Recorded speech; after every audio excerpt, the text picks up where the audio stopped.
Welcome to the Hyatt Regency Trinidad. Your safety and well-being during your time with us is our first main priority. Therefore, it is essential and necessary that you are familiar with our emergency and evacuation procedures. Should it become necessary to evacuate the hotel, a continuous siren will sound, followed by an audible announcement to evacuate the building. When you hear, "May I have your attention, please," over the public address system, you should proceed to the exit closest to you and make your way to the muster point, proceeding east along the waterfront towards the western end of the Femme du Chalet, also known as the breakfast shed. In the event of an earthquake, do not run out of the building. Stay calm, drop cover, and hold on. If evacuation is required, please listen to the instruction via the hotel's PA system for the earthquake evacuation route and muster point. Associates from Hyatt will assist you with evacuating. Once outside, conduct a head count for your group to ensure that everyone is accounted for. Should you believe someone is missing, notify the Hyatt associate in your area. Do not return to the building for any reason until the fire service has stated it is safe to do so. You are also advised that the use of cannabis, tobacco, and vaping are prohibited on the hotel's premises. Thank you, be safe, and have an enjoyable time with us. Ladies and gentlemen, please stand for the national anthem of Trinidad and Tobago.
As we remain standing this morning, let us bow our heads in reverence of a prayer. Dear Lord, guide our words and actions in this meeting today.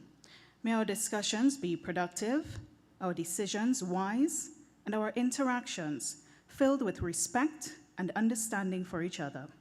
Bless us with unity and clarity as we work together towards a common goal. Amen. Thank you. You may have your seat.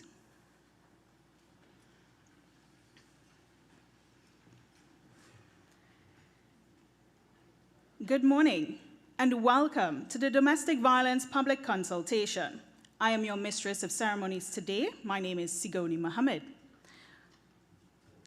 To those of you in our presence this morning, we'd like to recognize at this time Senator the Honorable Reginald T.A. Armour, SC, the Attorney General and Minister of Legal Affairs, the Honorable Fitzgerald Hines, MP and Minister of National Security, the Honorable Terence Dialsing, MP, Minister of Health.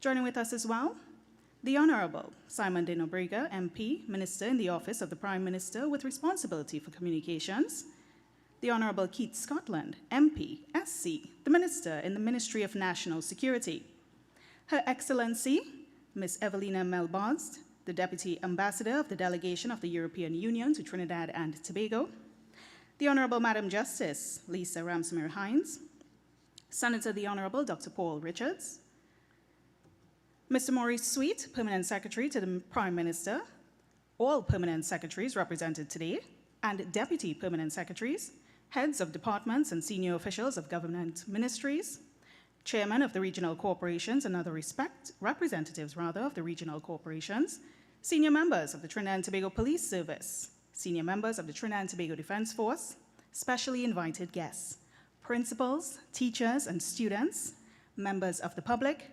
NGO groups and their representatives, members of the viewing audience, members of the media, Ladies and gentlemen, welcome. Over the next few hours, we are going to be placing a national spotlight on some amazing people, some familiar faces to many of you, with big voices for change.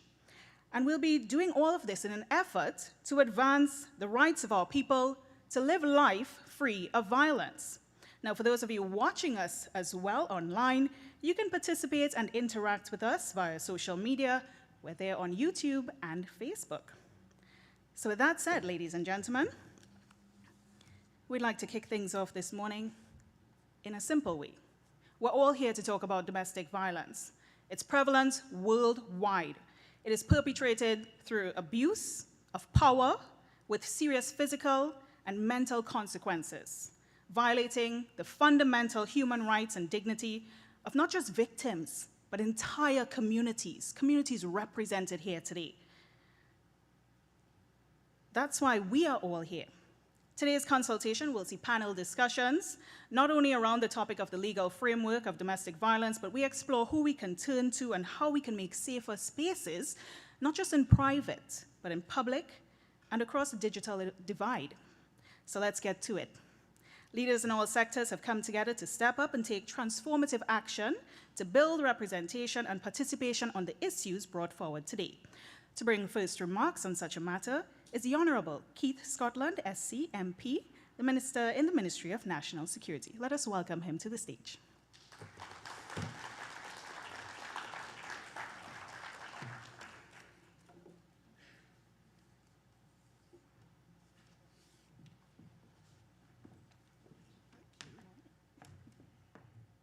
Good morning. I have now been informed that I have to bring remarks, so I will. Domestic violence is a serious challenge for Trinidad and Tobago.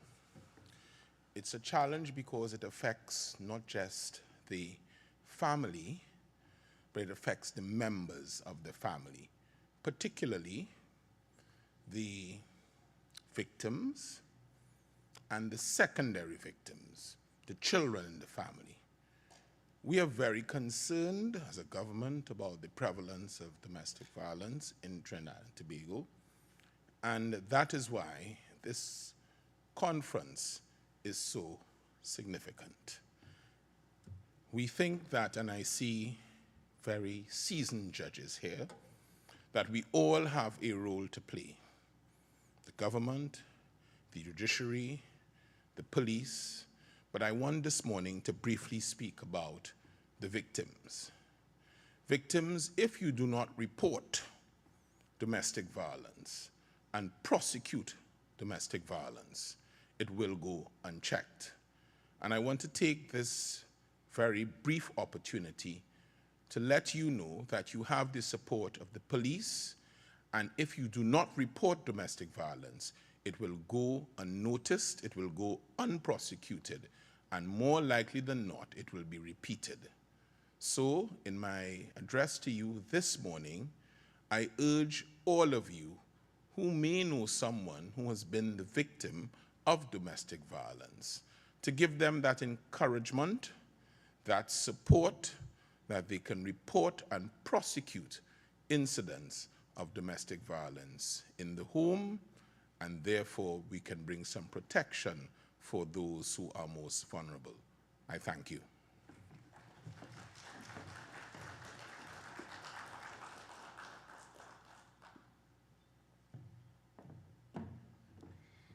Thank you kindly. Honourable Keith Scotland, SC, MP, Minister in the Ministry of National Security. Now, due to our time constraints, we will be respecting all of the protocols, all of the individuals represented here today in the interest of time, as we do have a very packed, tightly packed program. So with that said, we're going to move into our next featured speaker to bring remarks, the Honourable Fitzgerald Hines, MP and Minister of National Security. Please welcome Mr. Hines. Oh, Minister Hines.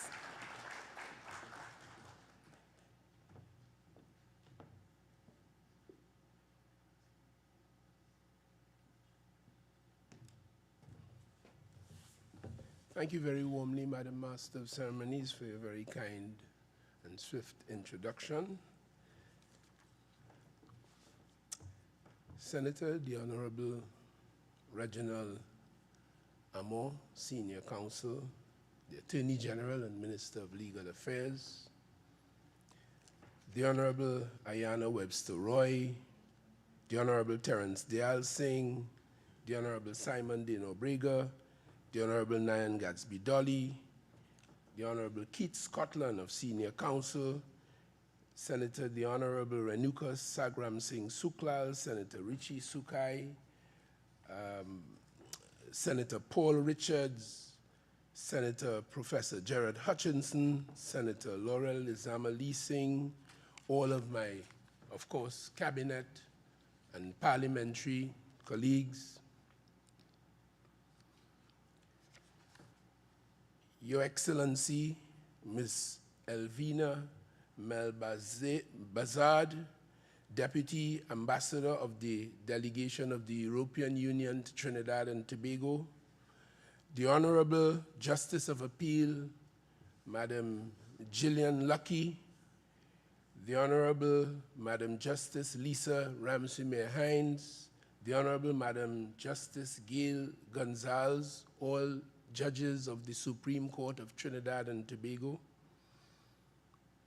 Assemblyman Megan Morrison, Permanent Secretary in the Office of the Prime Minister, Mr. Maurice Sweet, Commissioner of Police, Madam Erla Harewood Christopher, all other permanent secretaries, deputy permanent secretaries, heads of department and senior government officials, chairmen of the regional corporations, officers of the Trinidad and Tobago Police Service, officers of the Trinidad and Tobago Defense Force, specially invited guests, particularly the students, the young people among us, all members of the viewing public and listening public, members of the media, very distinguished ladies and gentlemen. I hope by having gone through that, I would have made the task of those who have to come a little easier as they approach this podium.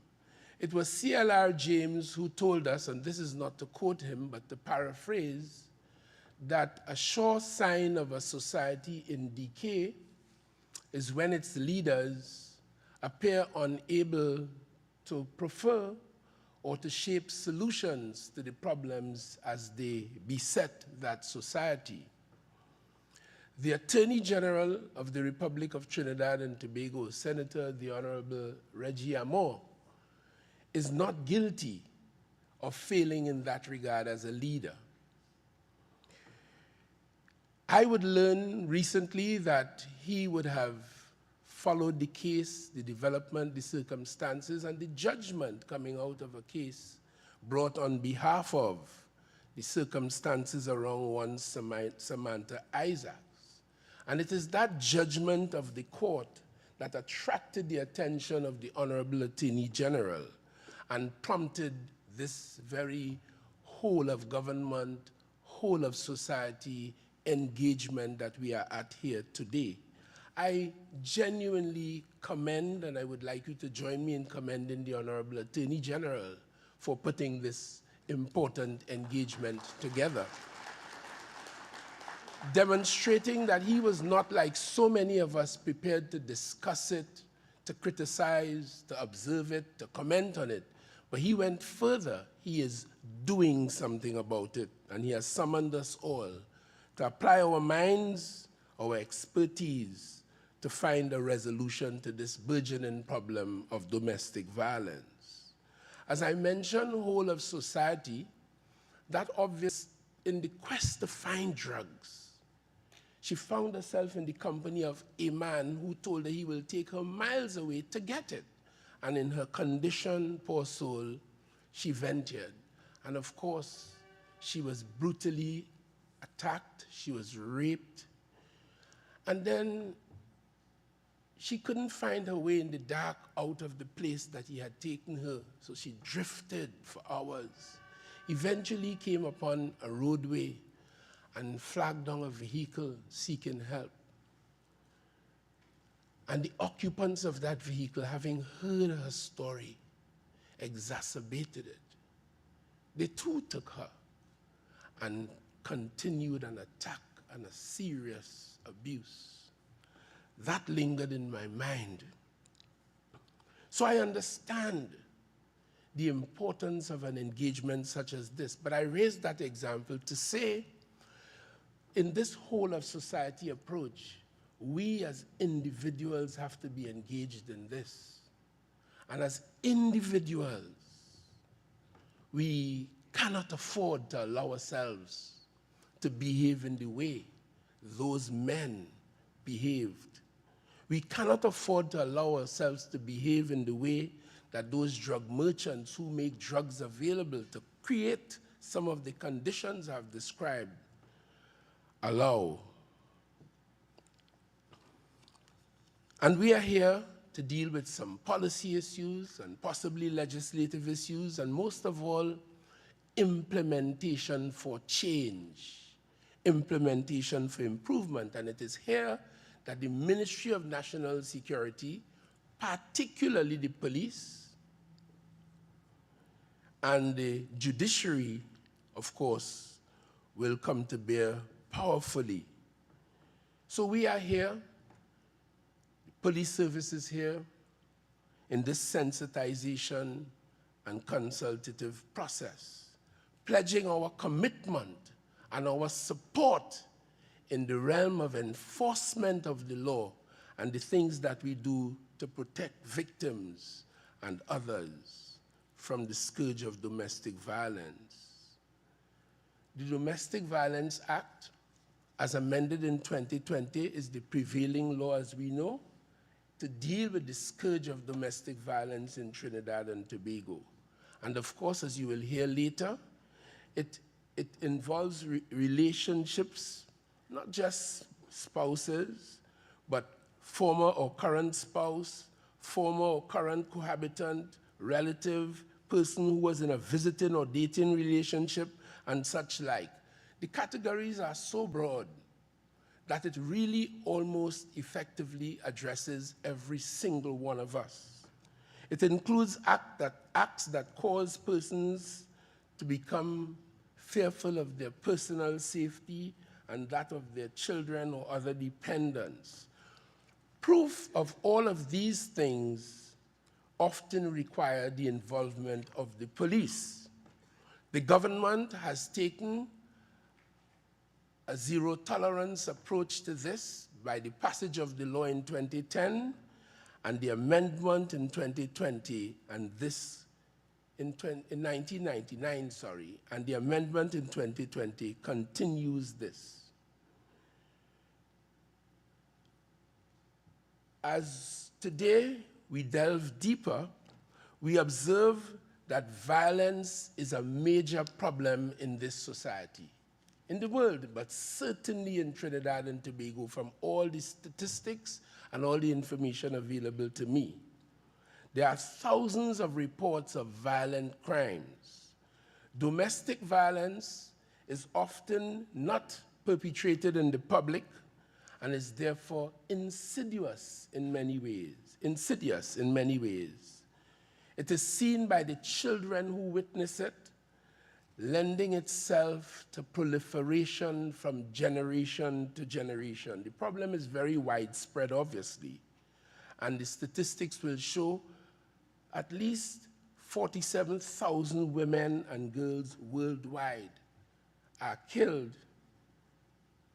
by intimate or have been killed by intimate partners. A 2023 survey of the islands of Grenada, Guyana, Suriname, and Trinidad reveals that between 27 and 40% of the women in these spaces reported having experienced violence at the hands of their partners. So in 2020, and males are not exempted, in 2020, with the passage of the amendment of which I just spoke, we saw the establishment in the police service of the Gender-Based Violence Unit. And its main responsibility is to investigate intimate partner violence. Violence is a general problem. Domestic violence is a subset of it, but violence nonetheless. Hence the reason why it is to gain and will continue to gain the attention of the Trinidad and Tobago Police Service. And not long after the establishment of that unit, the gender-based violence unit, it was merged with the child protection and sexual offenses unit of the police service to form the Special Victims Department. This department is populated with highly trained officers and experts in the field of gender response policing. A module developed and a module which is shared with every single police officer during their induction training at the police academy. And let me repeat, the objective, the goal is to respond effectively to every single report of domestic violence made known to the police. I can give you the assurance that the police, along with the rest of the society, have moved a long way in terms of its attitude to domestic violence. It is no longer, as was seen in the larger society, and certainly by elements of the police service, a matter of man and woman business between them. It is seen as violence, a subset of the general violent problem, and treated that way. It doesn't end there. The Ministry of National Security continues to work with the Office of the Prime Minister, Gender and Child Affairs on a consistent basis to develop coordinated strategies to assist in the reduction of gender-based violence. Every report received by the police service, to repeat, is to be taken seriously and attended to with the urgency, sensitivity, and confidentiality that it deserves. And those items are very important because of the nature of domestic violence. It requires sensitivity, and it certainly requires confidentiality. And I can give you the assurance that the gender-based violence unit and the victim support teams, as I've just described them, they are trained and appreciative of those circumstances, and victims can be made to communicate with them in places of safety away from police stations and that kind of thing, and to afford them the protection that they need in order that they can share these reports so that the society through the police can attend to them in the way they deserve. Counseling is also an important issue, and the Victim and Witness Support Unit of the Police Service provides that on an ongoing basis.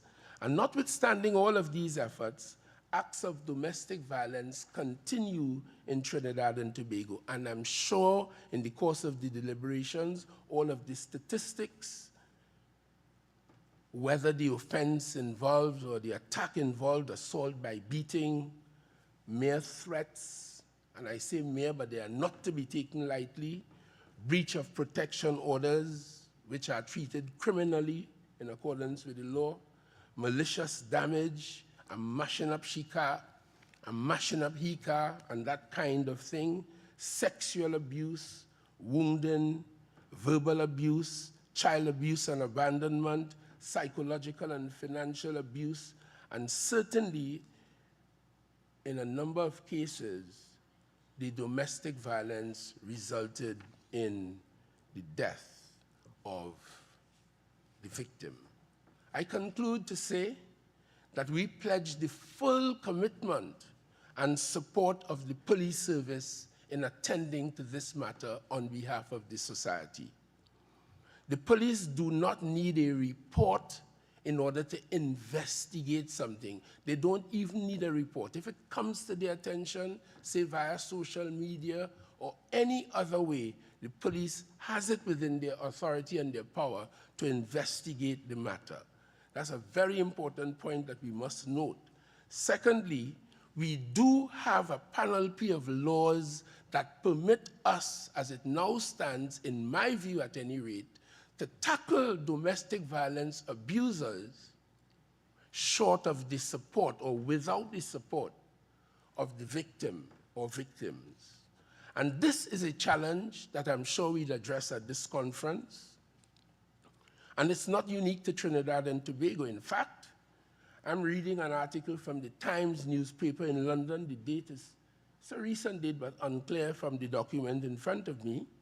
But it is said, and I quote, domestic abusers could face court even if their victim withdraws their allegations as part of a drive to have violence against women and children. So in that country, the government has taken a decision in a particular time frame to do what it has to do, to cut by 50% the incidence of domestic violence. It goes on to say, video filmed on body-worn cameras by police attending a suspected domestic abuse incident and statements given in the aftermath could be used as evidence if the alleged victim decides not to give a disposition. In 2018 to 19, in that country, 53% of all outcomes of domestic violence were classified as evidential difficulties where victims do not support further action. So it appears to be the reality across the world. We also know that incidents of domestic violence flourished during the COVID years. And it is for that reason that this engagement, trying to understand why, how, and how do we resolve it, has to be a whole of government and whole of society effort, which we all welcome, as I conclude by saying the support, the engagement of the Trinidad and Tobago Police Service by way of response and law enforcement is assured honorable to Attorney General. And we look forward to the deliberation so we can see what more we can add to the resolution of this pressing problem. Thank you very much.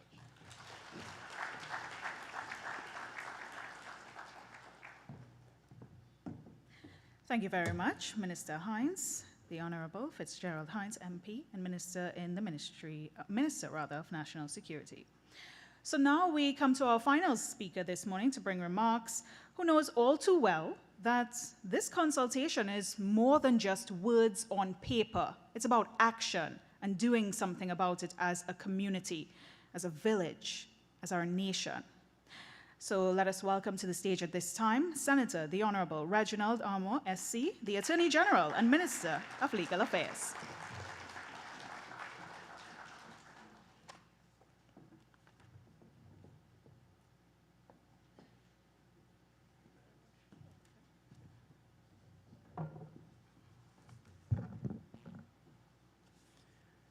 Good morning, and thank you very much, Madam Mistress of Ceremonies.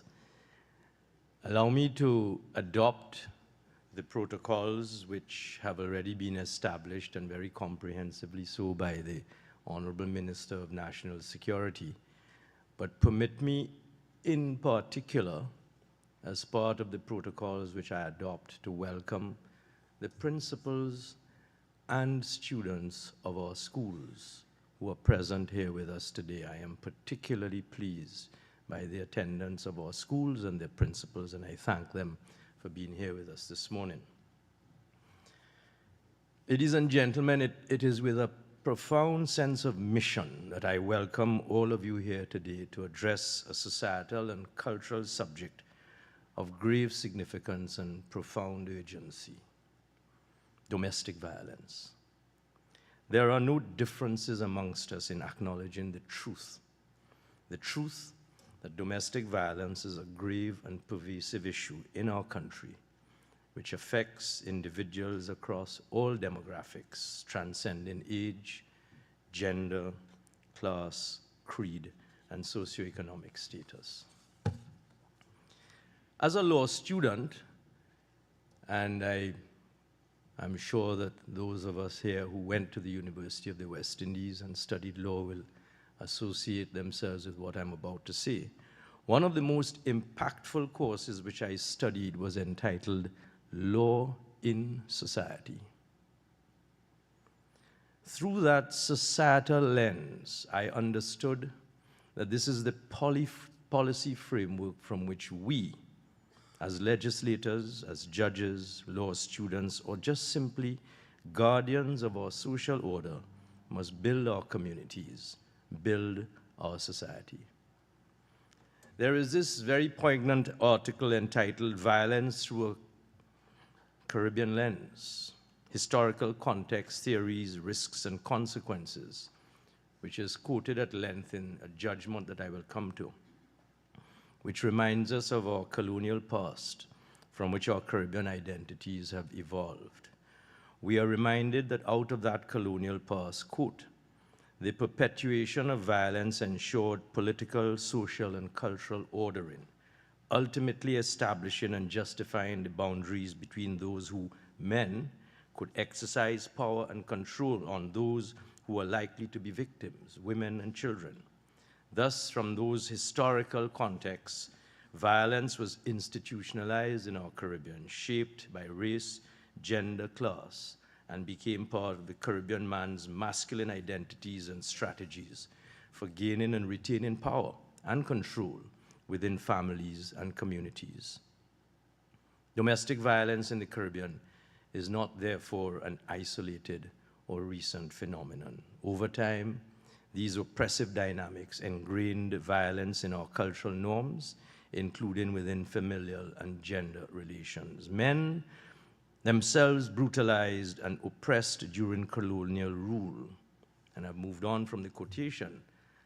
Some of us who study history are not surprised to remember, and those of us who don't will be surprised to know that Barbuda, of the independent sovereign nation now of Antigua and Barbuda, was a colonial outpost to which men, big masculine men, were taken by their colonial masters to breed more slaves.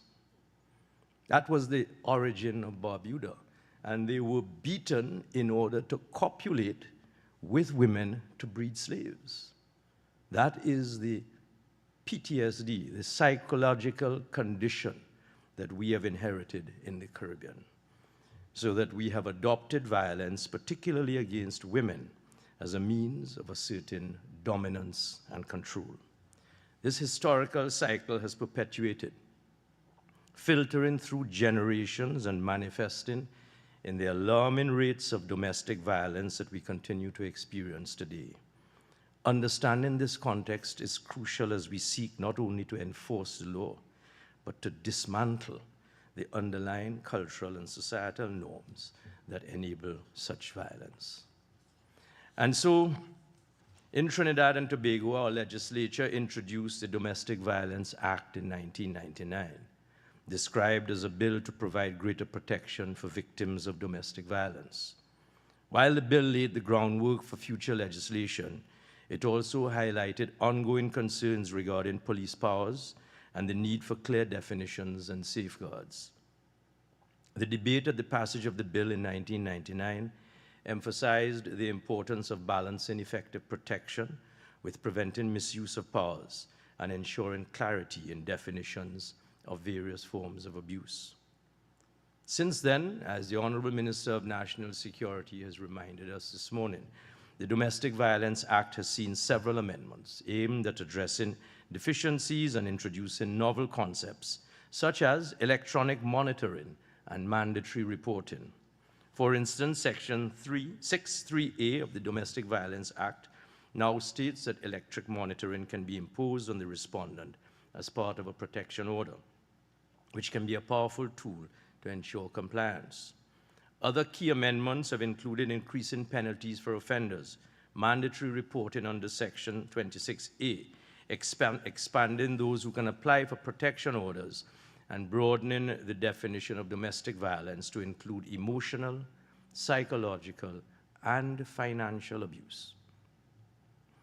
Very recently, ladies and gentlemen, we have had a wake-up call in the decision of our Trinidad and Tobago Supreme Court, 16th of May, 2024, in the case of Tot Lamkin, suing as the administratrix and next friend of Kaiden Garcia against the Attorney General of Trinidad and Tobago.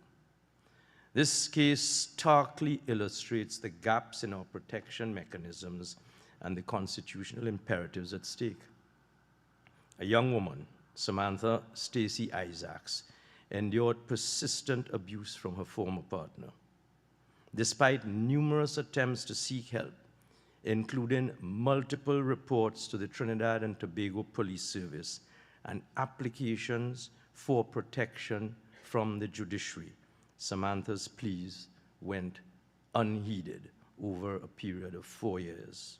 Tragically, her efforts to secure her safety were ultimately in vain, culminating in her murder by her estranged partner on the 17th of December 2017, his suicide, and the orphaning of their very young son. The court's decision and reasoning in this case is groundbreaking.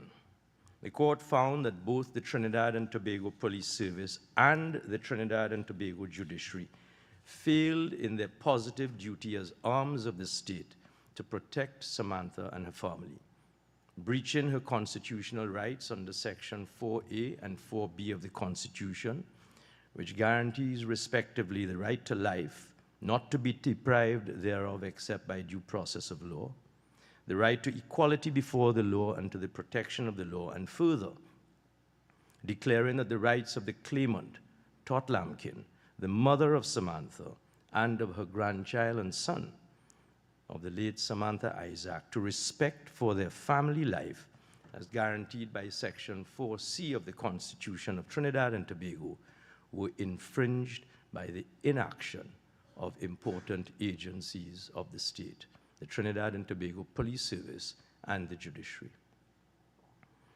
The case highlights the critical need for an entire and comprehensive societal discussion, today and continuing, in our approach to domestic violence, the insidious scourge of domestic violence. It requires us to sit up and address our societal and cultural patterns of behavior, better to understand and apply the tools which our legislators have given us, requiring us to go beyond the limitations of existing protection orders and our own self-imposed limitations, and to acknowledge our community and societal responsibilities to each other, to do more, to be our neighbor's keeper. Protection orders, while essential, are insufficient. The Domestic Violence Act allows for such orders to prohibit abusive conduct and offer certain protections under Section 4. These orders are, however, frequently disregarded by perpetrators who continue to harass their victims. The gap between legal protection and actual safety for victims remains a pressing concern. For instance, Section 34(2) of the Criminal Procedure Act. So we have a suite of legislation, not just the Domestic Violence Act. Section 34(2) of the Criminal Procedure Act permits a police constable to make a complaint in cases of assault or battery, even in the absence of a complaint from a victim of domestic abuse. The law enforcement officers can initiate legal action based on evidence available to them, such as medical reports, witness statements from neighbors, CCTV footage, or other forms of evidence, without relying on the victim's direct cooperation. My office requested statistics from the Trinidad and Tobago Police Service, which highlights the gravity of our situation today. For the year 2024 alone, the data reveals an alarming number of 2,520 reported domestic violence incidents thus far. Yet, only 68 individuals have been charged and only 13 have been prosecuted. The stark disparity underscores the urgent need to confront the limitations of our existing reality and legal frameworks, and to explore more effective measures for enforcement, for the protection of our women, our children, and our families. Proposed policy changes, such as proceeding with cases in the absence of the victim when sufficient evidence exists, reflect an urgent and necessary shift towards ensuring that justice, even when victims are unable or unwilling to come forward due to fear or other constraints, is enabled. Possible amendments can aim to strengthen Sections 10 and Sections 14 of the Domestic Violence Act to ensure that cases are pursued even where the victim or the accused refuses to give evidence. But we know that legislation is not enough. Domestic violence has a deep psychological effect on all persons, particularly children, who are exposed to these heinous acts. The need for drastic and continuous improvement is self-evident. On a whole of government approach, all state agencies must commit to working together to protect our vulnerable population, particularly through law enforcement. This public consultation today is only one critical step towards confronting our reality and committing to collaboration in providing adequate support to all of the victims, to the perpetrators, and the families in preventing future tragedies. We will hear in our panel discussion today from a respected psychologist of the deep endemic psychological trauma that afflicts not just the victims, but the perpetrators, who are themselves maladjusted through their years of development in our society. Every voice raised in support, every effort to understand, and every action to create safer communities continues and contributes to breaking the cycle of abuse. The presence of everyone in this room today signifies a united stance towards ensuring that ending domestic violence and ensuring that we commit to criminal justice reform. Ladies and gentlemen, school children, I look forward to a successful and impactful discussion that will pave the way today for meaningful and continuing progress on this important issue. Thank you very much.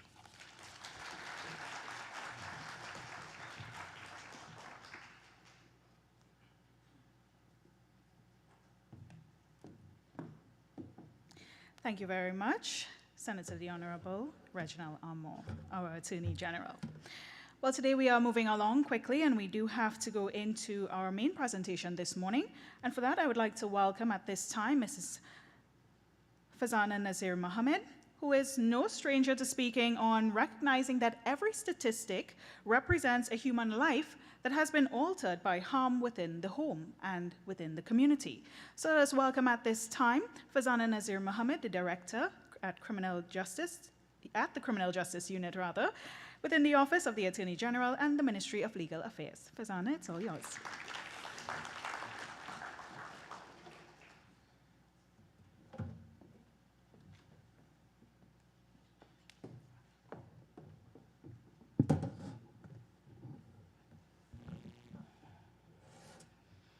I adopt all protocols previously mentioned of our distinguished officials and specially invited guests.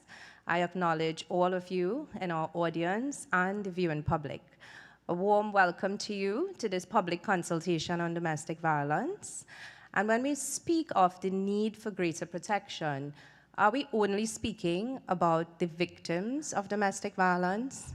Or are we also thinking about the child who is having behavioral problems at school, or the neighbor who is hearing the violence taking place next door, or the family members trying to seek help and pick up the pieces, but also getting abused in the process?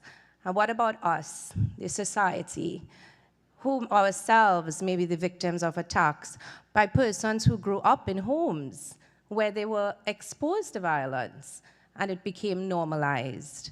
So when we speak of protection, we speak of protecting all of us. So what is domestic violence?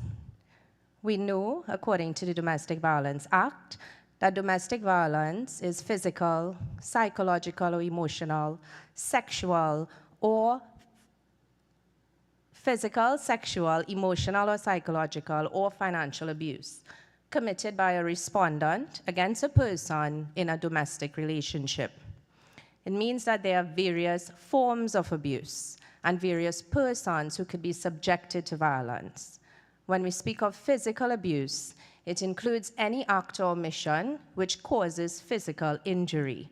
And there's a long list of offenses under our legislation, from assault and battery to wounding to attempted murder.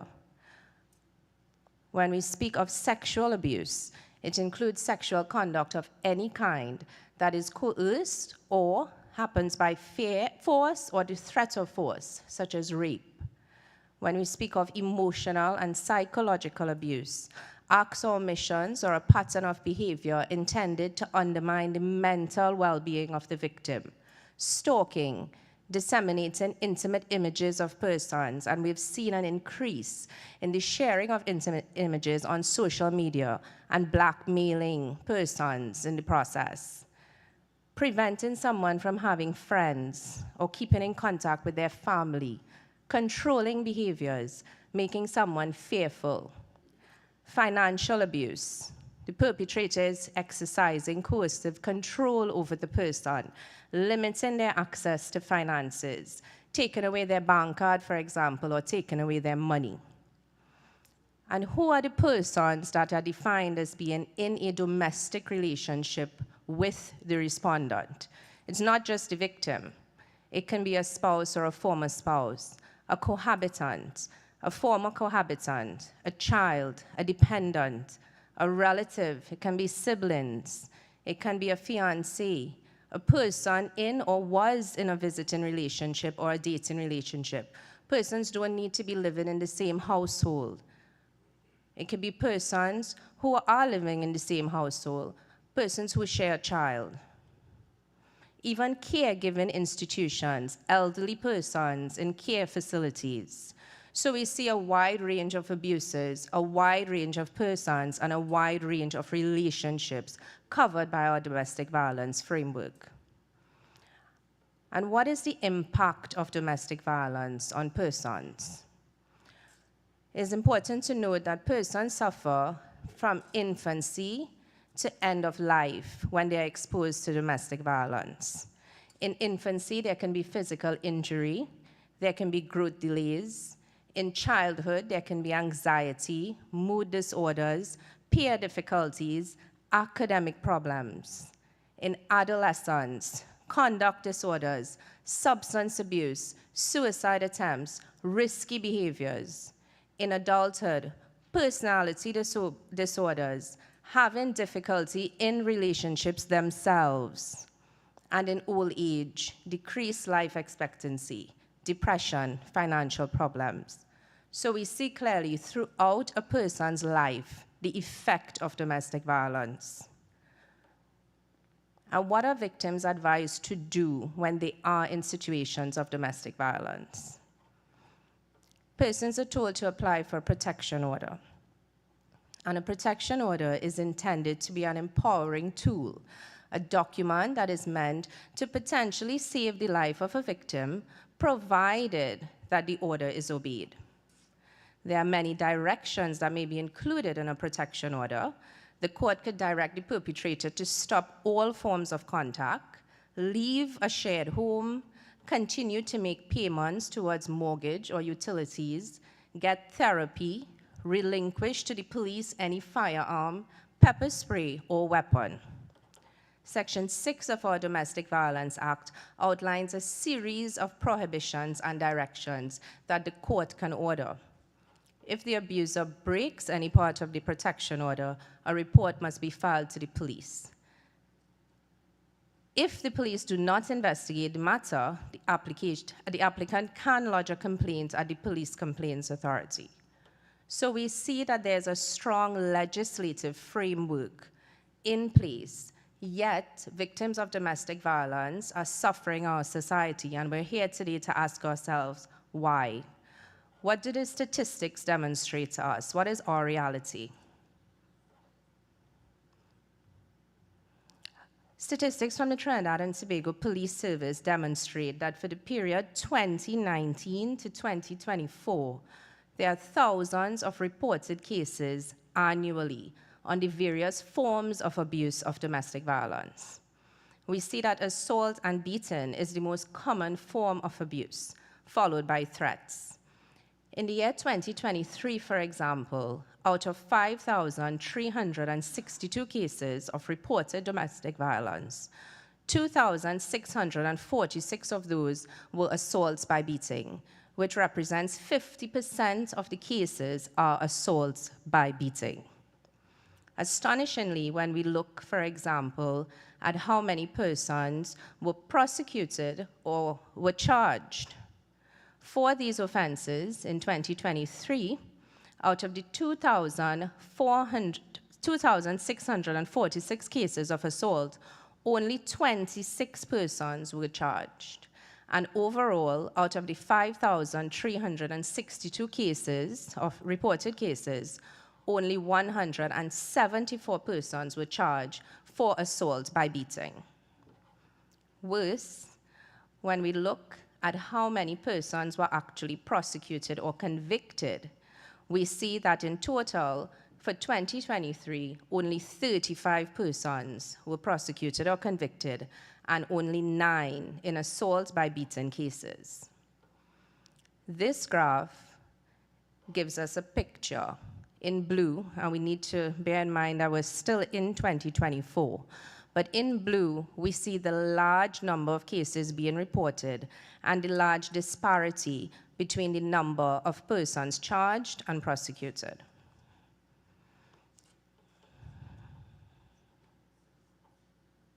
The Ministry of Health, in March of 2023, during the ministry's launch of the policy guidelines on intimate partner violence and sexual violence, the Minister of Health revealed that out of 6,250 domestic violence reports that were made to the police between March 2020 and 2022, the majority of those were intimate partner violence.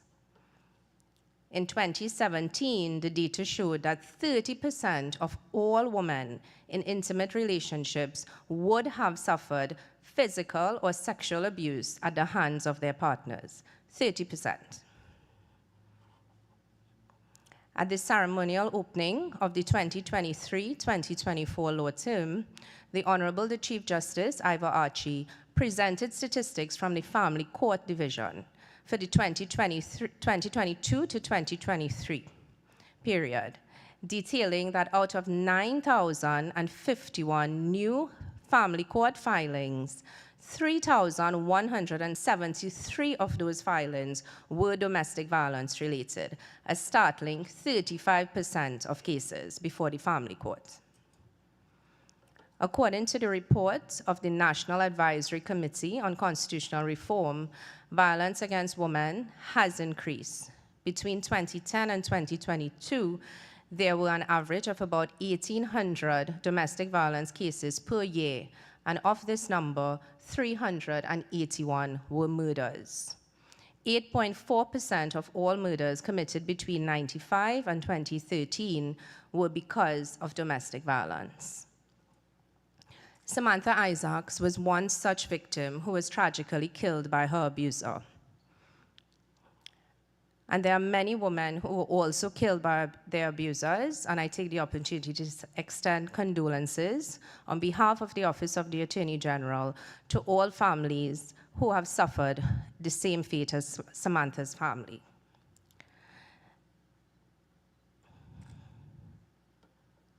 Samantha was 26 years old. She was a mother to a 3-year-old son at the time of her murder. She was financially independent. She was bright, employed, furthering her studies. She was pursuing a degree in biochemistry at the University of the West Indies. She was killed in December 2017 by the father of her child. The killer then killed himself, leaving that innocent child an orphan. We are discussing the case of Samantha Isaacs, Tot Lampkin, because this case is a historic precedent for Trinidad and Tobago. So what exactly happened in Samantha's case? How was she killed even though she reported it to the police? Her matter was before the court. I will highlight 4 incidents from the judgment. The first reported incident was in 2013. Samantha met her abuser in 2011. So 2 years after meeting her abuser, Samantha reported the first incident to the police where he maliciously damaged her cell phone in a fit of rage, he was summoned to the police station and advised to reimburse Samantha for her phone. The second reported incident, another 2 years later, was in November of 2015. The abuser subjected Samantha to an assault, resulting in her sustaining very serious injuries. The abuser was reportedly armed with a knife, and Samantha's face was swollen and her mouth bleeding.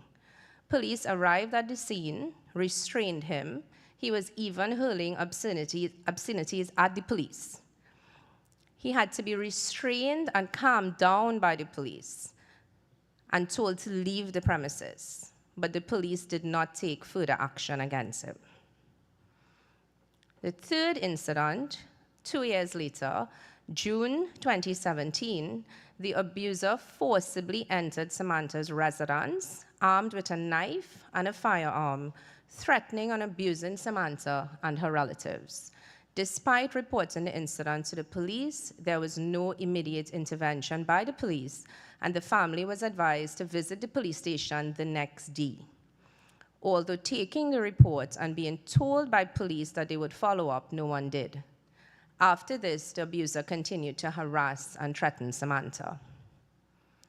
And the fourth reported incident was on December 15, 2017, where Samantha reported an assault by beating. The next day, Samantha was tragically found lying on the road with gunshot wounds to her head, and she died. So we see that Samantha did seek intervention from the police. We see that she also sought relief from the courts because simultaneous to the police reports, Samantha filed applications at the family court for a protection order and custody and maintenance of her child. There were hearings in the family court where the abuse was recounted by Samantha. However, at the final hearing, Samantha did not appear, and the magistrate was informed by the abuser that Samantha was not coming, and the matter was dismissed. Now, did the system fail Samantha? The court held that Samantha Isaac's right to life, as guaranteed by Section 4A of the Constitution, was infringed, that Samantha Isaac's right to equality of the law and protection of the law was infringed, and that Samantha's right, the rights of Samantha's mother and child to respect for family life, as guaranteed by the Constitution, were also infringed. At paragraph 196 of the judgment, the court stated that under the Domestic Violence Act, the magistrate had at her disposal a wide ambit of powers to treat with applications for protection orders. But clearly, the case demonstrates that the legislative framework is not enough. The Act was passed in 1999. It was significantly improved in the year 2020 and 2021. It's important to highlight that the fact pattern in Samantha's case occurred in 2017, and we are aware that state agencies have done significant and substantial work since that time, and that work will be discussed today. But it's important for us to critically reflect on whether the entire Act is implemented and what can be done to improve it. We can also look at jurisdictional precedent, and some was mentioned by the Honorable Minister, and how best we can improve our legislation. Today, we will collaborate to identify gaps, highlight solutions to challenges that we all recognize. Some of the questions we will ask ourselves: are there training gaps in the police preparation for domestic violence matters? Is there timely legal aid for victims who are unrepresented in court? Is there sufficient and consistent multi-stakeholder collaboration? And what does a sustainable collaboration structure look like? How can public awareness of support services for domestic violence victims be improved and actually reach the persons who need it the most? What consequences are there for failures to protect victims within the agencies themselves? Should perpetrators who are members of the police service and protective service be held to a higher standard, and what should that standard look like? If the victim does not want to press charges, should the matter continue without the victim's involvement? And how best can that be approached? Should professionals be attached to schools to teach anger management, conflict resolution, emotional intelligence to students? Are teachers, for example, aware of their mandatory reporting requirements pursuant to the Act? These are some of the issues and more that we hope to discuss today. We hope to achieve collaboration. All of you here today represent significant stakeholder interests, and the room is comprised of so many valued stakeholders representing those different interests. We ask for your valued input and insights. We hope that this work will redound in the significant decrease in violence in our society. We hope for honest reflection. Importantly, we want to remove the stigma around domestic violence so that perpetrators and victims can feel comfortable enough to step forward and seek the help that they need. And we want to leave here today with a very firm commitment that after today, the work will continue. We will end the day with an outcome statement that will encapsulate the discussions held today and all the commitments made by the various agencies on how we are going to improve the system, and that would be the basis for continued monitoring and evaluation of the commitments we make today. I thank you in advance for your valued contribution.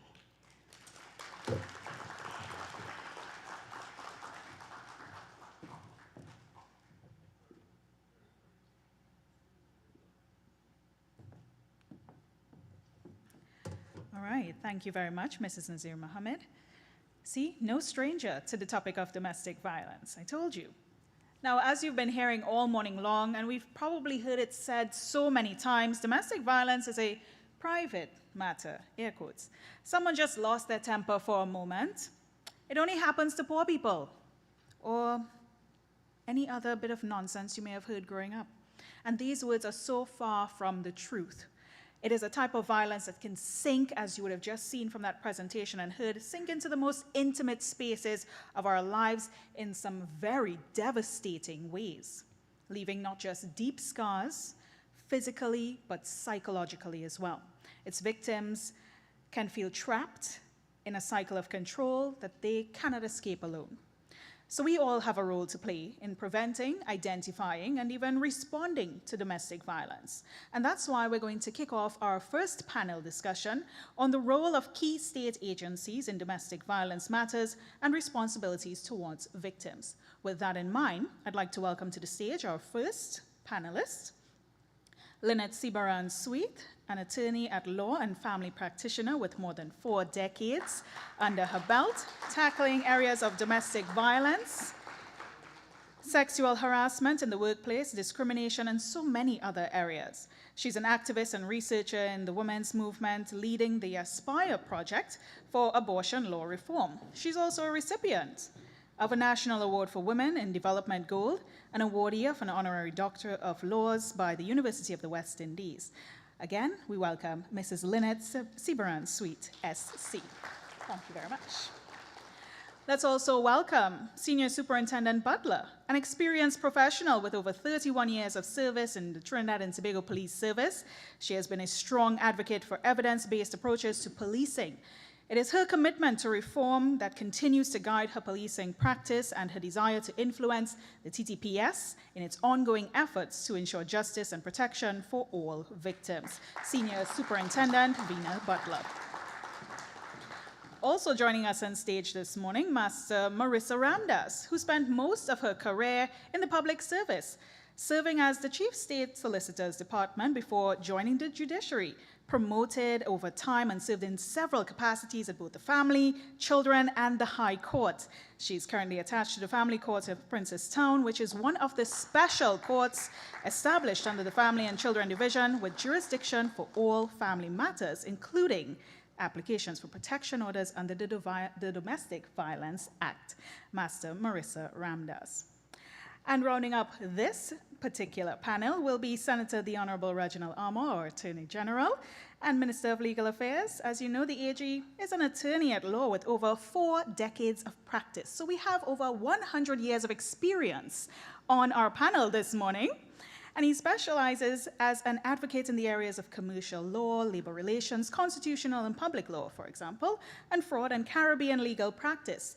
An appointed tribunal counselor established to investigate and to report on judicial misbehavior, he brings to today's discussion a broad and deep body of experience well suited to his constitutional and ministerial portfolio, our Attorney General. And last but not least, our moderator for this morning's event, our first panel, I would like to welcome Mr. Neil Parsonlow. He's a past elected member of Parliament and Minister of Information, a former teacher, reporter, newspaper editor, both in Trinidad and Tobago, husband, father, and a huge role model to many. Currently the Chief Executive Officer at PEA-PSL Consultancy Limited, providing employee assistance programs as well as HR and IR consultancy to private and public sector companies. He is the current chairman of the National Library of Information Systems Authority, NALIS, chairman of the not-for-profit NGO, and also the chairman of TTT Limited. Your moderator this morning, Mr. Neil Parsonlow.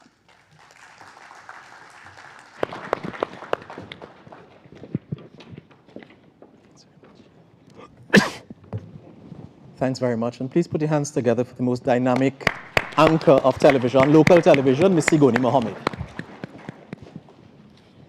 Domestic or intimate partner violence has been part of the landscape of relationships in Trinidad and Tobago and the region for a very long time.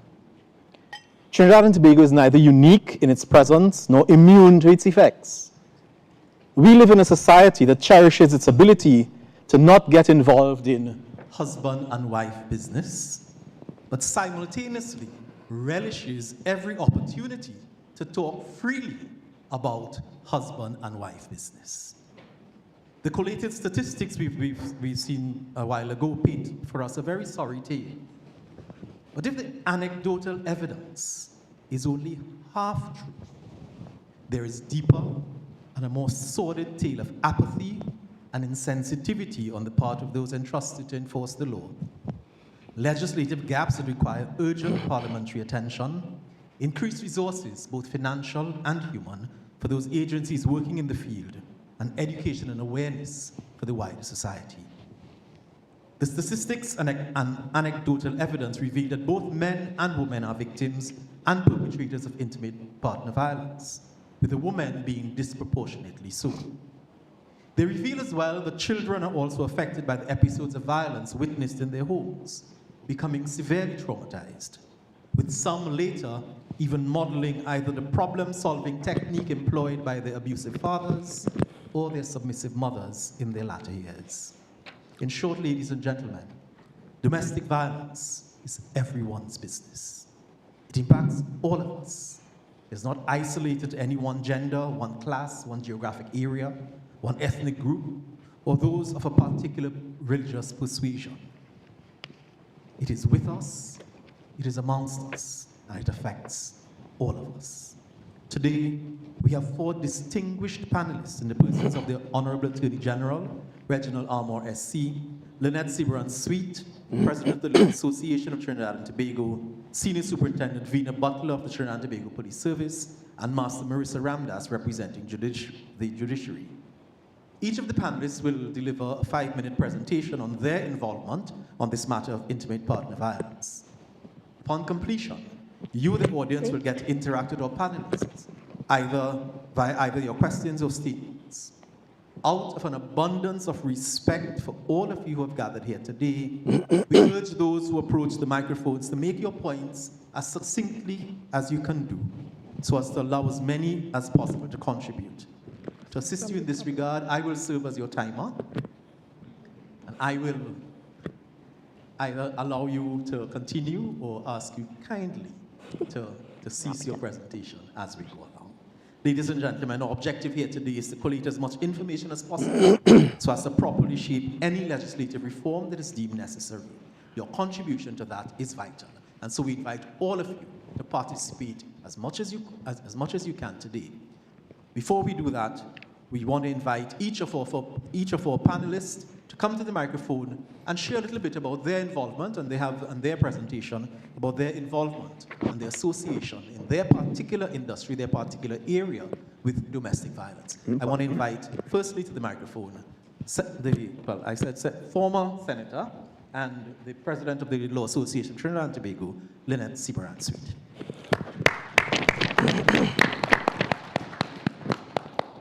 Thank you very much, Neil, and thank you for that very kind introduction.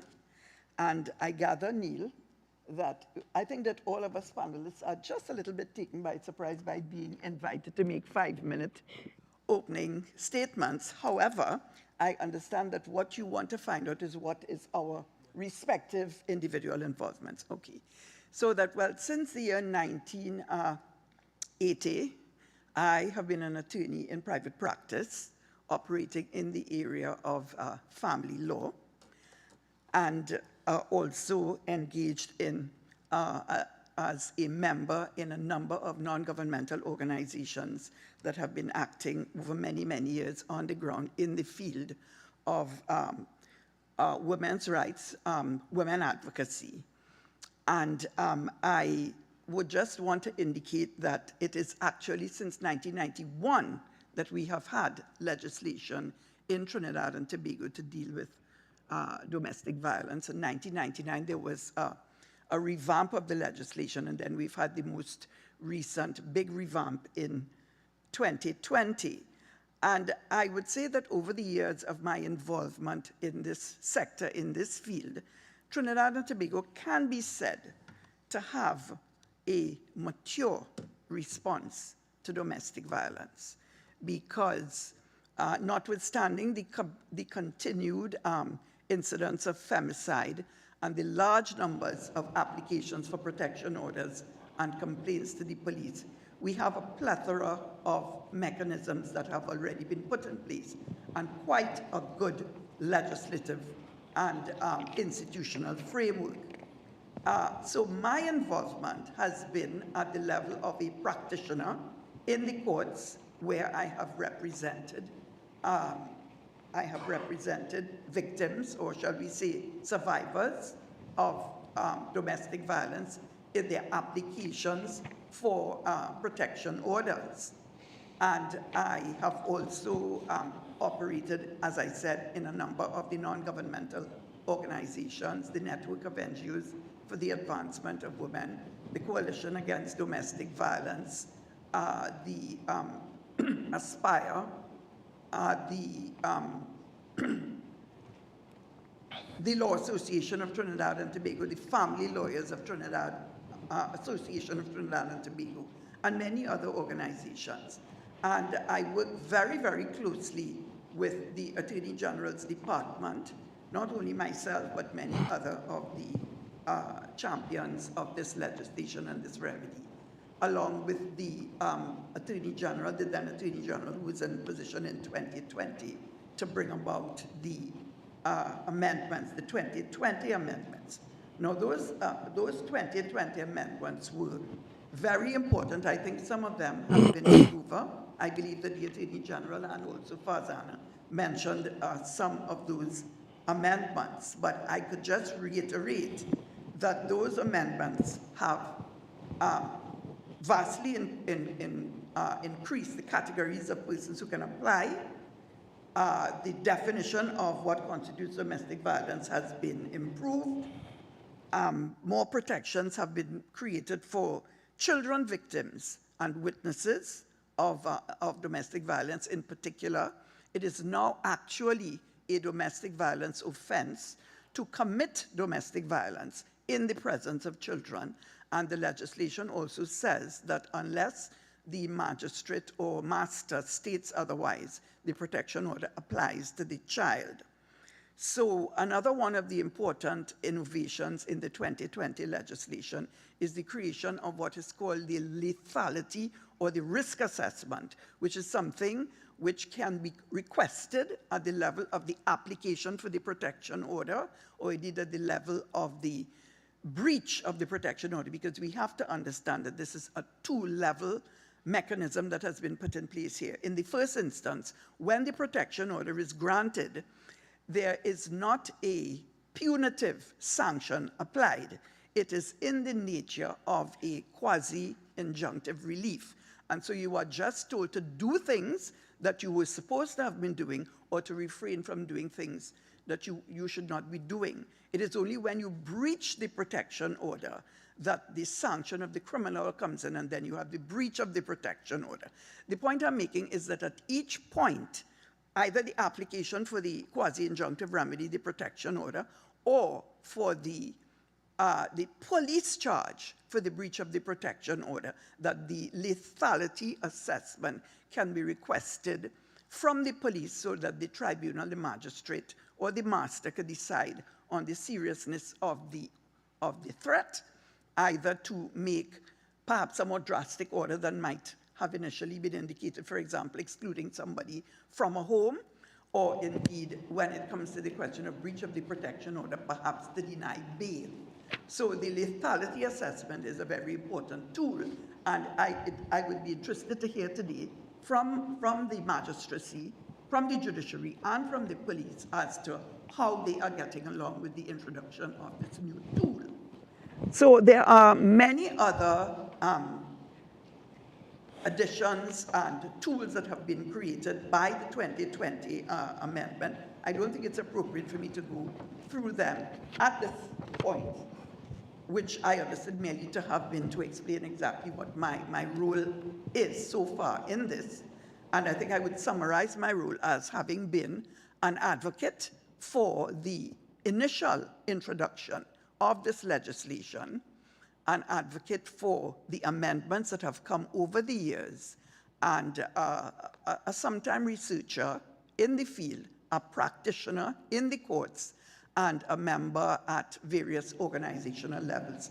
At this point in time, at the level of the Family Lawyers Association and the Law Association, where we have been doing considerable training, both with the judiciary and with attorneys in operating this remedy.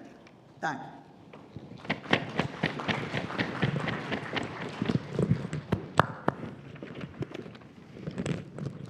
Thank you very much, Lynette, for that intervention, and we thank you for all the work that you've been doing with and for victims of domestic violence. I now invite the representative from Trinidad and Tobago Police Service, Senior Superintendent Vina Butler, to address us.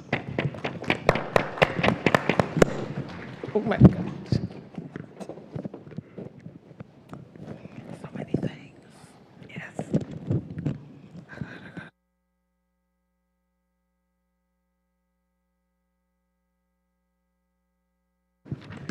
Good morning, everyone. Good morning. I am so sorry for that little delay.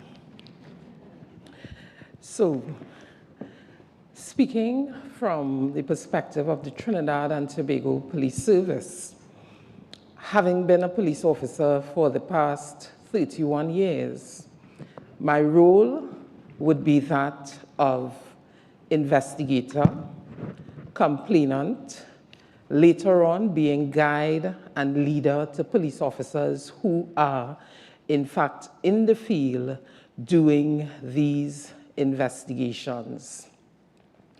And I want to talk a little bit more about the role of the police as it relates to investigating domestic violence. And I know that you all heard and were probably very startled by what you heard about the judgment. And I really feel that it is important in this opening statement to say that those are actions that took place in 2017, and this judgment that is now coming in 2024, we are dealing with a totally different organization. As Minister mentioned earlier, a decision was taken in 2020 to change how, as an organization, we approach dealing with reports of domestic violence. And by reason of the organization's position, a specialized unit was established, being the gender-based violence unit. and that unit had the remit to treat with reports of domestic violence and intimate partner violence,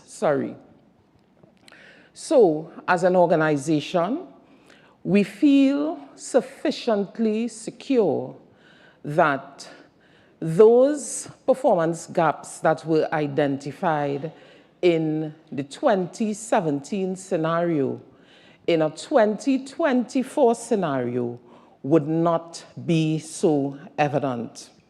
So we understand that police officers, we have a responsibility to investigate reports of domestic violence. And it was mentioned earlier as well that there are very many scenarios that we will face as police officers. We may have a reporting victim. We may have a victim who refuses to cooperate further. And because of advancements in law, we are enabled as police officers to continue to prosecute the cases. We recognize as well that we are not yet at the place that we want and desire to be as police officers. So the organization is continually renewing itself as it relates to investigations of this type. So training is a big part of what we're doing to ensure that all officers are aware of the changes in the law, the updates that are required, the new approaches that are required, and that training is continuous and ongoing. It is also being done on a collaborative level. We have partners throughout Trinidad and Tobago. We partner with the judiciary. We partner with non-governmental organizations. All of that to ensure that as officers, our capacity to do the work that is required is at the level that it is supposed to be so that we can do high quality investigations and do quality service delivery. We also have within the Trinidad and Tobago Police Service, as was mentioned before, a unit that is specifically geared towards treating with victims. And that is our Victim and Witness Support Unit. And the role of the Victim and Witness Support Unit is to ensure that victims of domestic violence, and I must say, all other victims who come to the Trinidad and Tobago Police Service are supported from the time the report is made all the way through prosecution and even to the extent that they may require aftercare. The work of the Victim and Witness Support Unit is critical to what we do because we understand the trauma that some of these circumstances presents. And so to be able to provide that kind of support for victims is critical. We also have the Victim and Witness Support Unit. They are throughout the country. So in any of the 10 policing divisions that there is a situation, a victim can receive support. Attorney General mentioned the issue of the cultural challenge as it relates to domestic violence and reference Barbuda. And I want to say that we recognize that that is a challenge.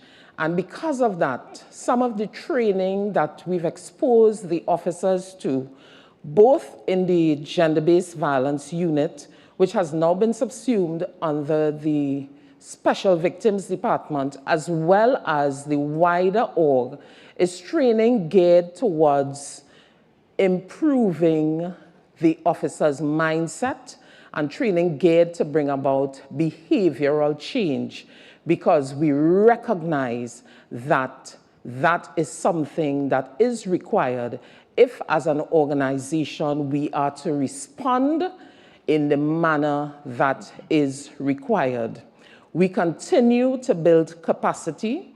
We continue to work towards ensuring that our service delivery is at an optimal level. Another bit of the work that the police service continues to do is public awareness sessions. And this is happening at the level of officers as well as at the level of the victim and witness support unit. We partner widely. We partner internally, so there's a training module that happens at the police academy. We also do partnering with station councils, and some of you may be aware of that. We do partnering with faith-based organizations, non-governmental organizations, government ministries, all in the aim to ensure that citizens of our country, not just victims, are sensitized and empowered to treat adequately with these issues. So by way of my opening statement, sir, I would end there, and thank you very much.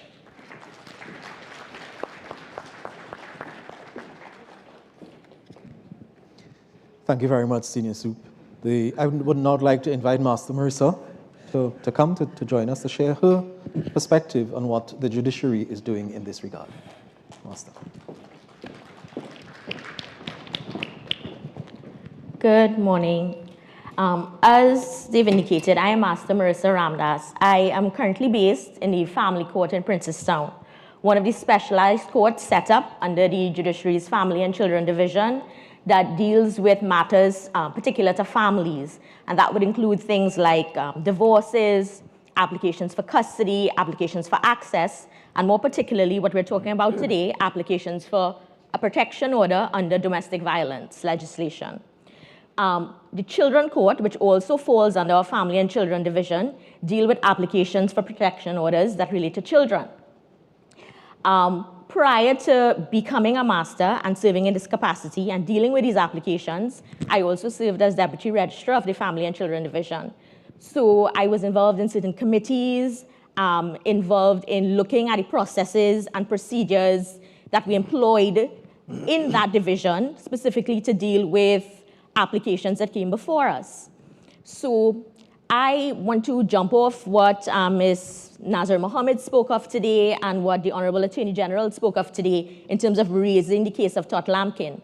That is certainly a case that is a novel look at how the state's obligations exist with respect to the need to have a positive obligation to take effective action to ensure that the citizens of Trinidad and Tobago, and more importantly, the victims of domestic violence and their families, have protections from violations of their fundamental rights. However, even though that is kind of the prompt or the impetus for us having this conversation here today, I would like to say that this is not something that prompted the judiciary to take a look at our processes and procedures, or to take a look at the state of the law and to see in terms of whether we needed to make any suggestions to improve, because we understand that we need to constantly be involved in an evaluation process. We need to constantly be looking at what lessons need to be learned, where we can improve, where we can tighten our processes and procedures, both internally and in terms of how we deal with our external stakeholders as well. And as part of that, the judiciary has set up and established a committee called the Domestic Violence Process Review and Enhancement Committee. That has been established since about 2020, 2021. And as part of that, we've been engaging and looking at the ways we can, as I said, tighten up our internal and external processes. One of the things we've looked at is the fact that domestic violence matters are currently dealt with in several different courts in Trinidad and Tobago. So as I've spoken about previously, we have the Family Court and the Children Court that currently deal with it under the Family and Children Division. You can also apply for a protection order before certain of the magistrates, or what we now call the district courts. Then the current amended legislation allows for, in certain instances, a judge who is dealing with a criminal matter and who has made a finding in a criminal matter to also impose a protection order where the judge, he or she deems it necessary. So what you have, in fact, currently is you have different jurisdictions, different courts that currently operate under different rules and all dealing with the same issue. So one of the things we've been looking at is how do we standardize this? How do we provide clarity and consistency so that we're all operating procedurally in the same way. Secondly, we recognize that a lot of the persons who come before us for applications for domestic violence are self-represented. They do not have the benefit of an attorney, and sometimes, to be quite honest, even when it's suggested to them and I refer them to legal aid, they prefer to deal with the matter on their own. So therefore, they're moving forward on their own. The existence and the creation of domestic violence rules, specialized rules for domestic violence, which is what we are proposing, will be helpful to a self-represented litigant as well. And we bear that in mind when we are trying to come up with these rules and to draft them, so that in the event somebody is trying to represent themselves, they can have the benefit of the guidance in the form of these rules once they come into effect. As part of the committee's work, we've also been looking at the current state of the legislation. And there are many, many benefits to the current legislation. Some of the panelists have mentioned it before. In terms of the approach to children, it's dramatically different. In terms of the persons to whom the Act now applies, we've drastically expanded the catchment of persons who can now come and make an application for protection order. We've expanded the definition of acts that fall under domestic violence. And we've expanded some of the protections that are offered as well. But we are aware that we can always do better, that we can learn lessons from what we see happening before us. And we've also been engaged in a process of looking at any potential amendments that need to be made and that can be suggested so that we can improve this process and, more importantly, improve the deliverables for the persons who come before the court seeking assistance. That would just be a brief outline in terms of where we are today. And I thank you very much for your attention, and I'm sure you'll hear more from me later.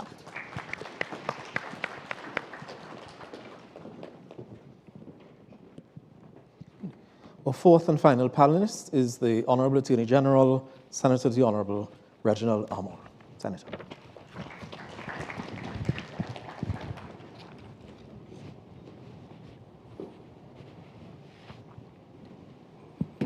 Thank you very much, Neil, and thank you to our panelists.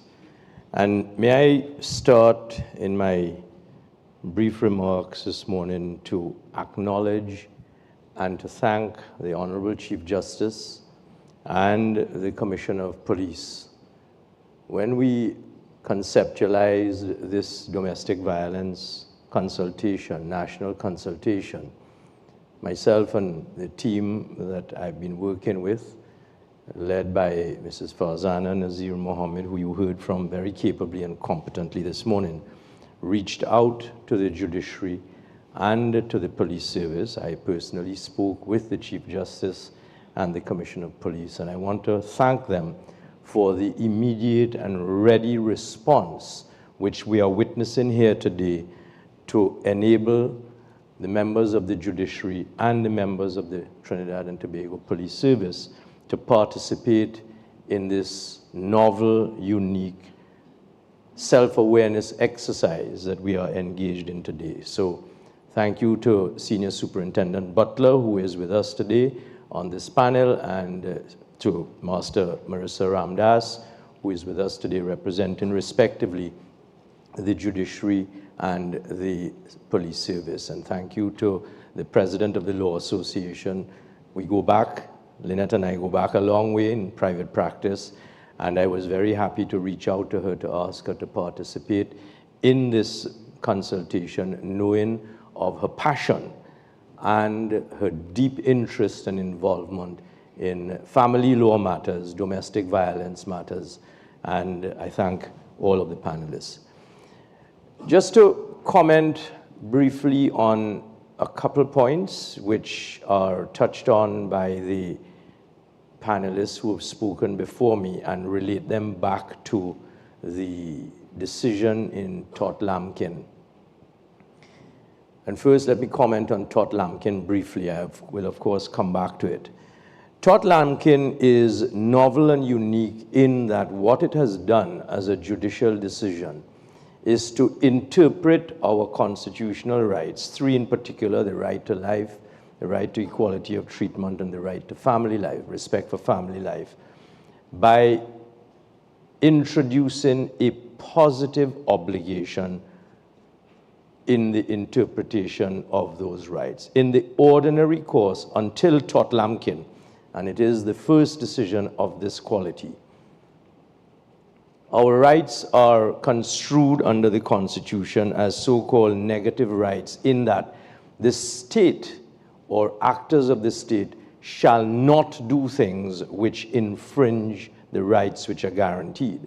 So if a police officer or someone endowed with state power were to enter someone's home in violation of that person's constitutionally guaranteed right to privacy without a search warrant, for instance, that would be an action by the state that infringes the right to privacy or the right to family.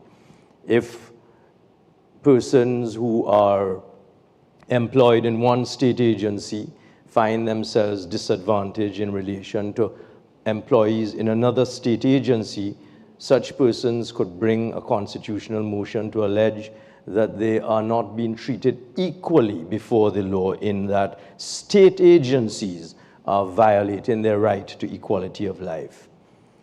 And in the case of the right to life, if someone is killed by a state person, state-endowed person, then that could amount to a violation of life without due process, and therefore it is normally the actions of the state agencies that are put under the microscope and looked at to determine whether the rights under the Constitution have been violated. In the case of Samantha Isaacs, the interaction that took place was between Samantha and her partner, the father of her child. And it was those private access between them that led to her being abused, and she went to the police for protection, and the police failed to give her the protection. So the judgment has construed the right to life, privacy, and equality to impose on the police a positive duty to do more than was done on the particular facts of that case. And in the case of the judiciary, Samantha went to the magistrate's court for maintenance and a protection order. The magistrate appeared to have disbelieved her need for a protection order and thought that she was using the protection order as an excuse to get maintenance out of her partner. And eventually, on that fateful day, when he turned up and said she was not there, the magistrate dismissed the case. She was left without a protection order.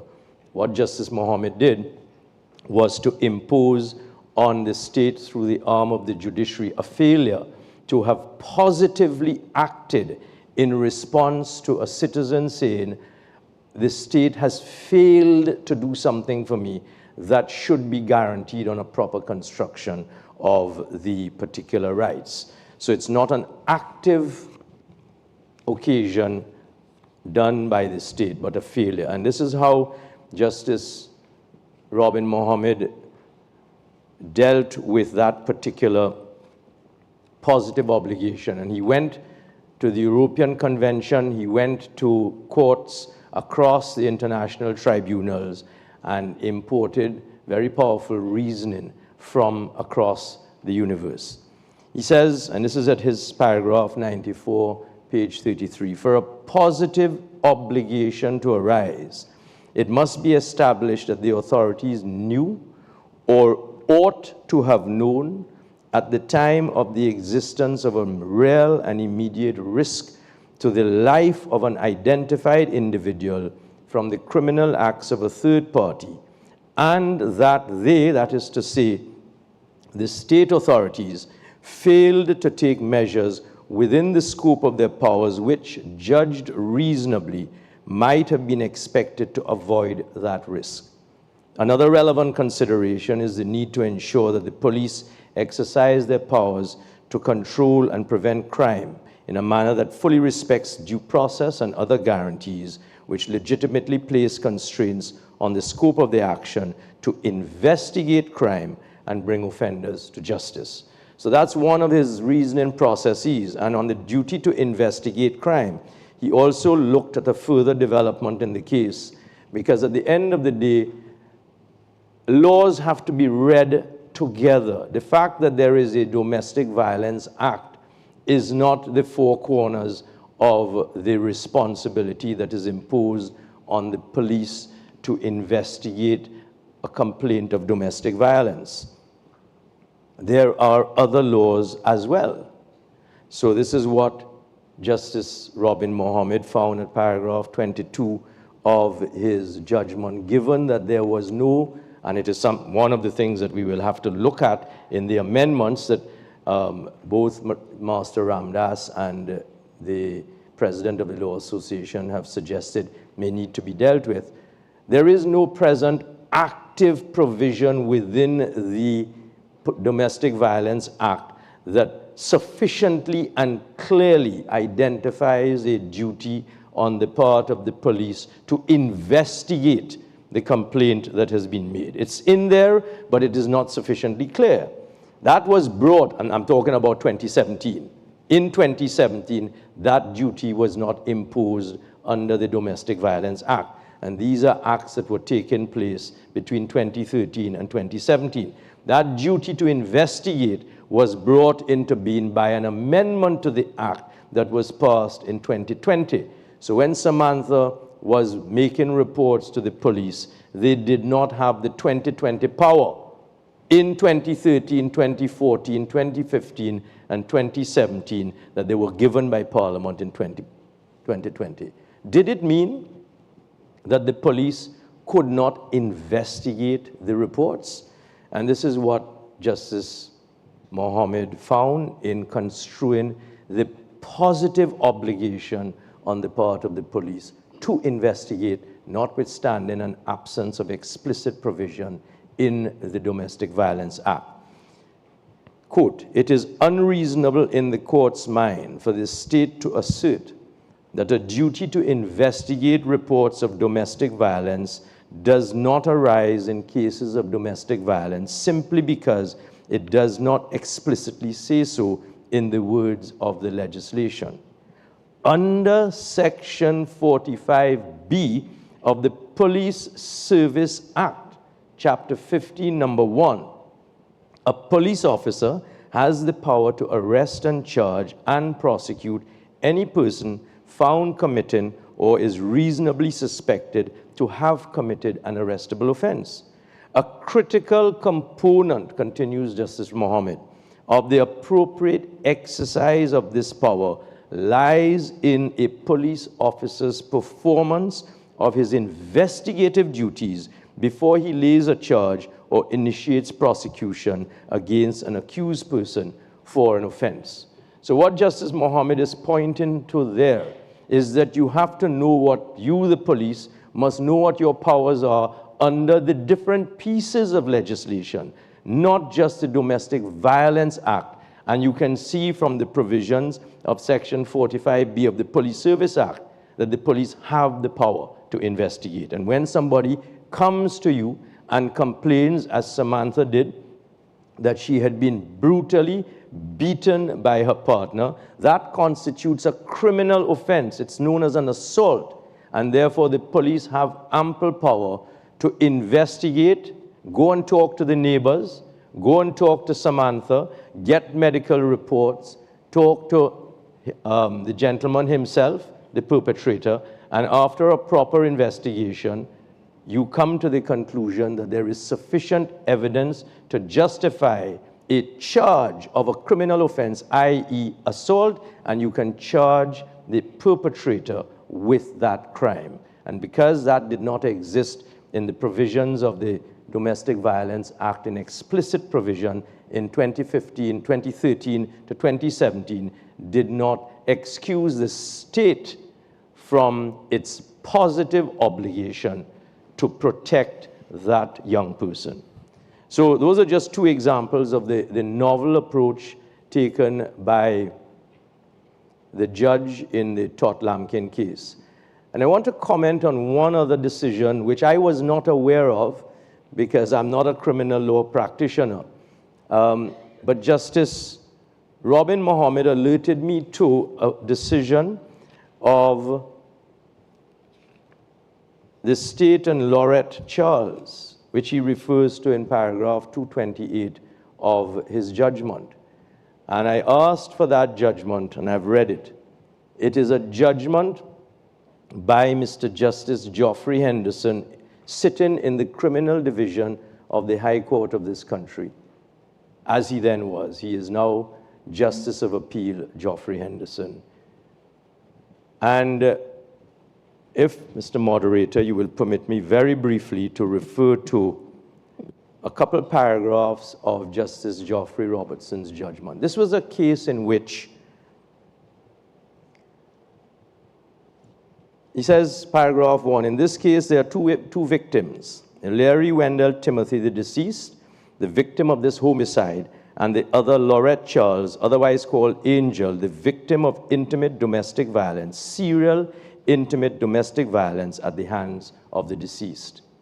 So this was a case in which Laurette Charles stabbed and killed her serial abuser and was charged with and convicted of murder.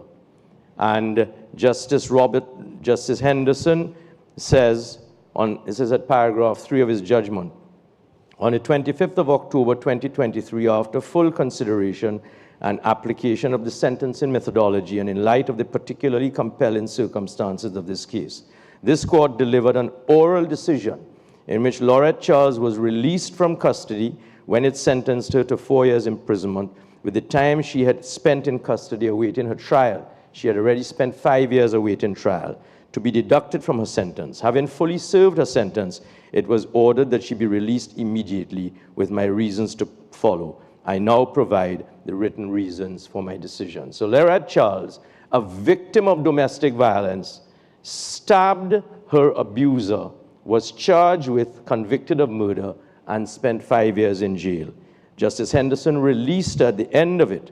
And in the very end, and I commend the remarks that have been made by Senior Superintendent Todd that tell us the steps that the police are taking since 2020. Because we are reminded by the decision of Justice Henderson. At the very end, he says, and this is what alerted me to finding this decision from the remarks of Mr. Justice Robin Mohammed in the Todd Lampkin case, because he relied on this case. Mr. Justice Henderson, in the Laurette Charles case, says at paragraph 38, 39, and 40, before concluding, the court feels compelled to make the following observations. There is little dispute that intimate partner violence is a significant public health issue in our country. Let us remind that, because this government has been working hard for us to understand that crime is a public health issue in our country. Domestic violence, Justice Henderson acknowledges, is one such. It results in significant and devastating individual loss, as this case has shown. It has shattered the lives of two families, that of the offender, the death of the deceased, and from the victim impact statement has compromised the education of the surviving child of the deceased. It also carries significant cost to taxpayers, as these cases show. 39. Intimate partner violence is preventable, and the outcome of this case should not have happened. There were clear signs that were ignored, and had that not been the case, it may well have been that this violence could have been prevented. While I accept the frustration of police officers in these types of cases where abused partners keep returning to their abusers only to report them once again, the Trinidad and Tobago Police Service has failed both victims as they neither served nor protected them. While the social services in ARIMA referred to by Laurette Charles may or may not have been the appropriate agency to help her with her abusive relationship, a whole of government approach should have put her in contact with the appropriate resourced and funded agencies. The neighbors of these two victims failed them. Rather than simply mako what was happening, it was clear that no one attempted to intervene, or at the very least, to call the police. Paragraph 40. I would direct that the registrar provide a copy of this decision to the Commissioner of Police in order for the TTPS to consider whether there are any lessons to be learned from this case and the many other cases of intimate partner violence in the courts. So this was another case decided in 2023 of incidents that took place in 2017, where once again our courts were signaling that we need to sit up and take notice of this malaise that exists in our society, and we need to do much more on a whole of government basis. And it is with that in mind that I encouraged us to have this consultation today. I'm very encouraged, as I've said at my opening remarks here, by the conversations that I've had with the police service, the gender-based unit, and to make sure that I quote correctly, the gender-based violence unit and the victim and support units, that the police since 2020 have introduced the social and other educational awareness programs that the police service is undergoing to equip police officers to deal with these incidents in the way in which they cry out to be dealt with. I would mention, and President Lynette Seabaran referred to it, the risk assessments that are required to be done under the Domestic Violence Act.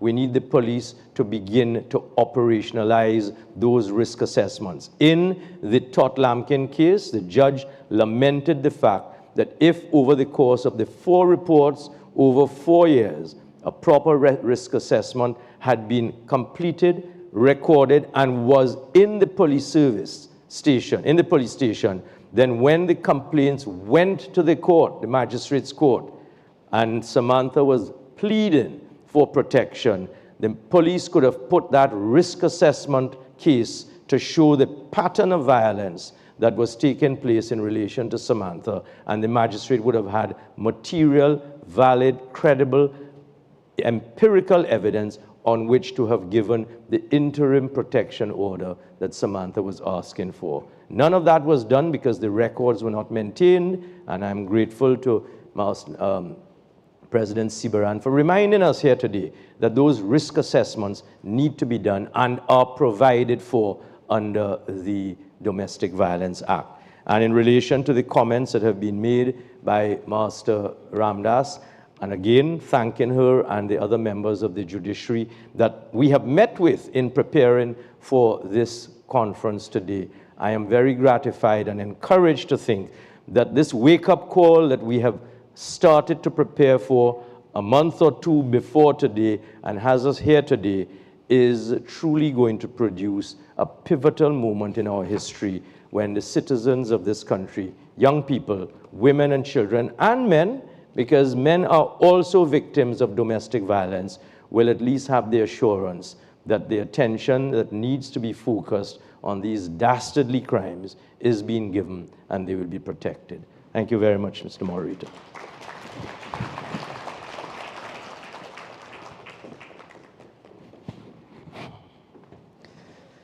And it's only because he's the host that he got the additional time. Thank you. Ladies and gentlemen, what we now have is I will begin to pose some questions to our panelists. They've each been provided with microphones, and so you can sit in your, where you are to provide the answers. And certainly, we've all spoken about the Todd Lampkin case. The obvious question arising out of that is what's next? Now that we've had that judgment of the Todd Lampkin case, what next for the police service? What's next for the judiciary? The president of the Law Association began by asking, how are we getting along with the new legislation? How is that impacting the court? So perhaps I would like to get from each of the participants, what now that we have Todd Lampkin? What's the next step for each of the panelists, each of the various associations represented here? Perhaps we can begin with Lynette. Certainly. If I could just step off from the contribution of the Attorney General with respect to the effect of the Todd Lampkin case. The version prior to 2020 of the Domestic Violence Act already had a positive duty to respond. The 2020 legislation created, in addition to that duty to respond, a duty to investigate. What the Todd-Lampkin case has now done is that it has said that there is now a constitutional law remedy for the failure to exercise those duties. So the duties were always there, but now you have the constitutional motion, which can then sanction the state really for the failure, if it is found to be a failure of various state agencies to perform the duties that have already been created in the Act. Well, Todd-Lampkin, those incidents took place in 2017. And the 2020 amendment, which created now the positive duty to investigate, only came after. And that is one of the things that you observe in the Todd-Lampkin case. There was, even though many of the mechanisms were engaged, there were critical failures at critical points. So that what you saw was that there was a failure to investigate. Now, there were responses.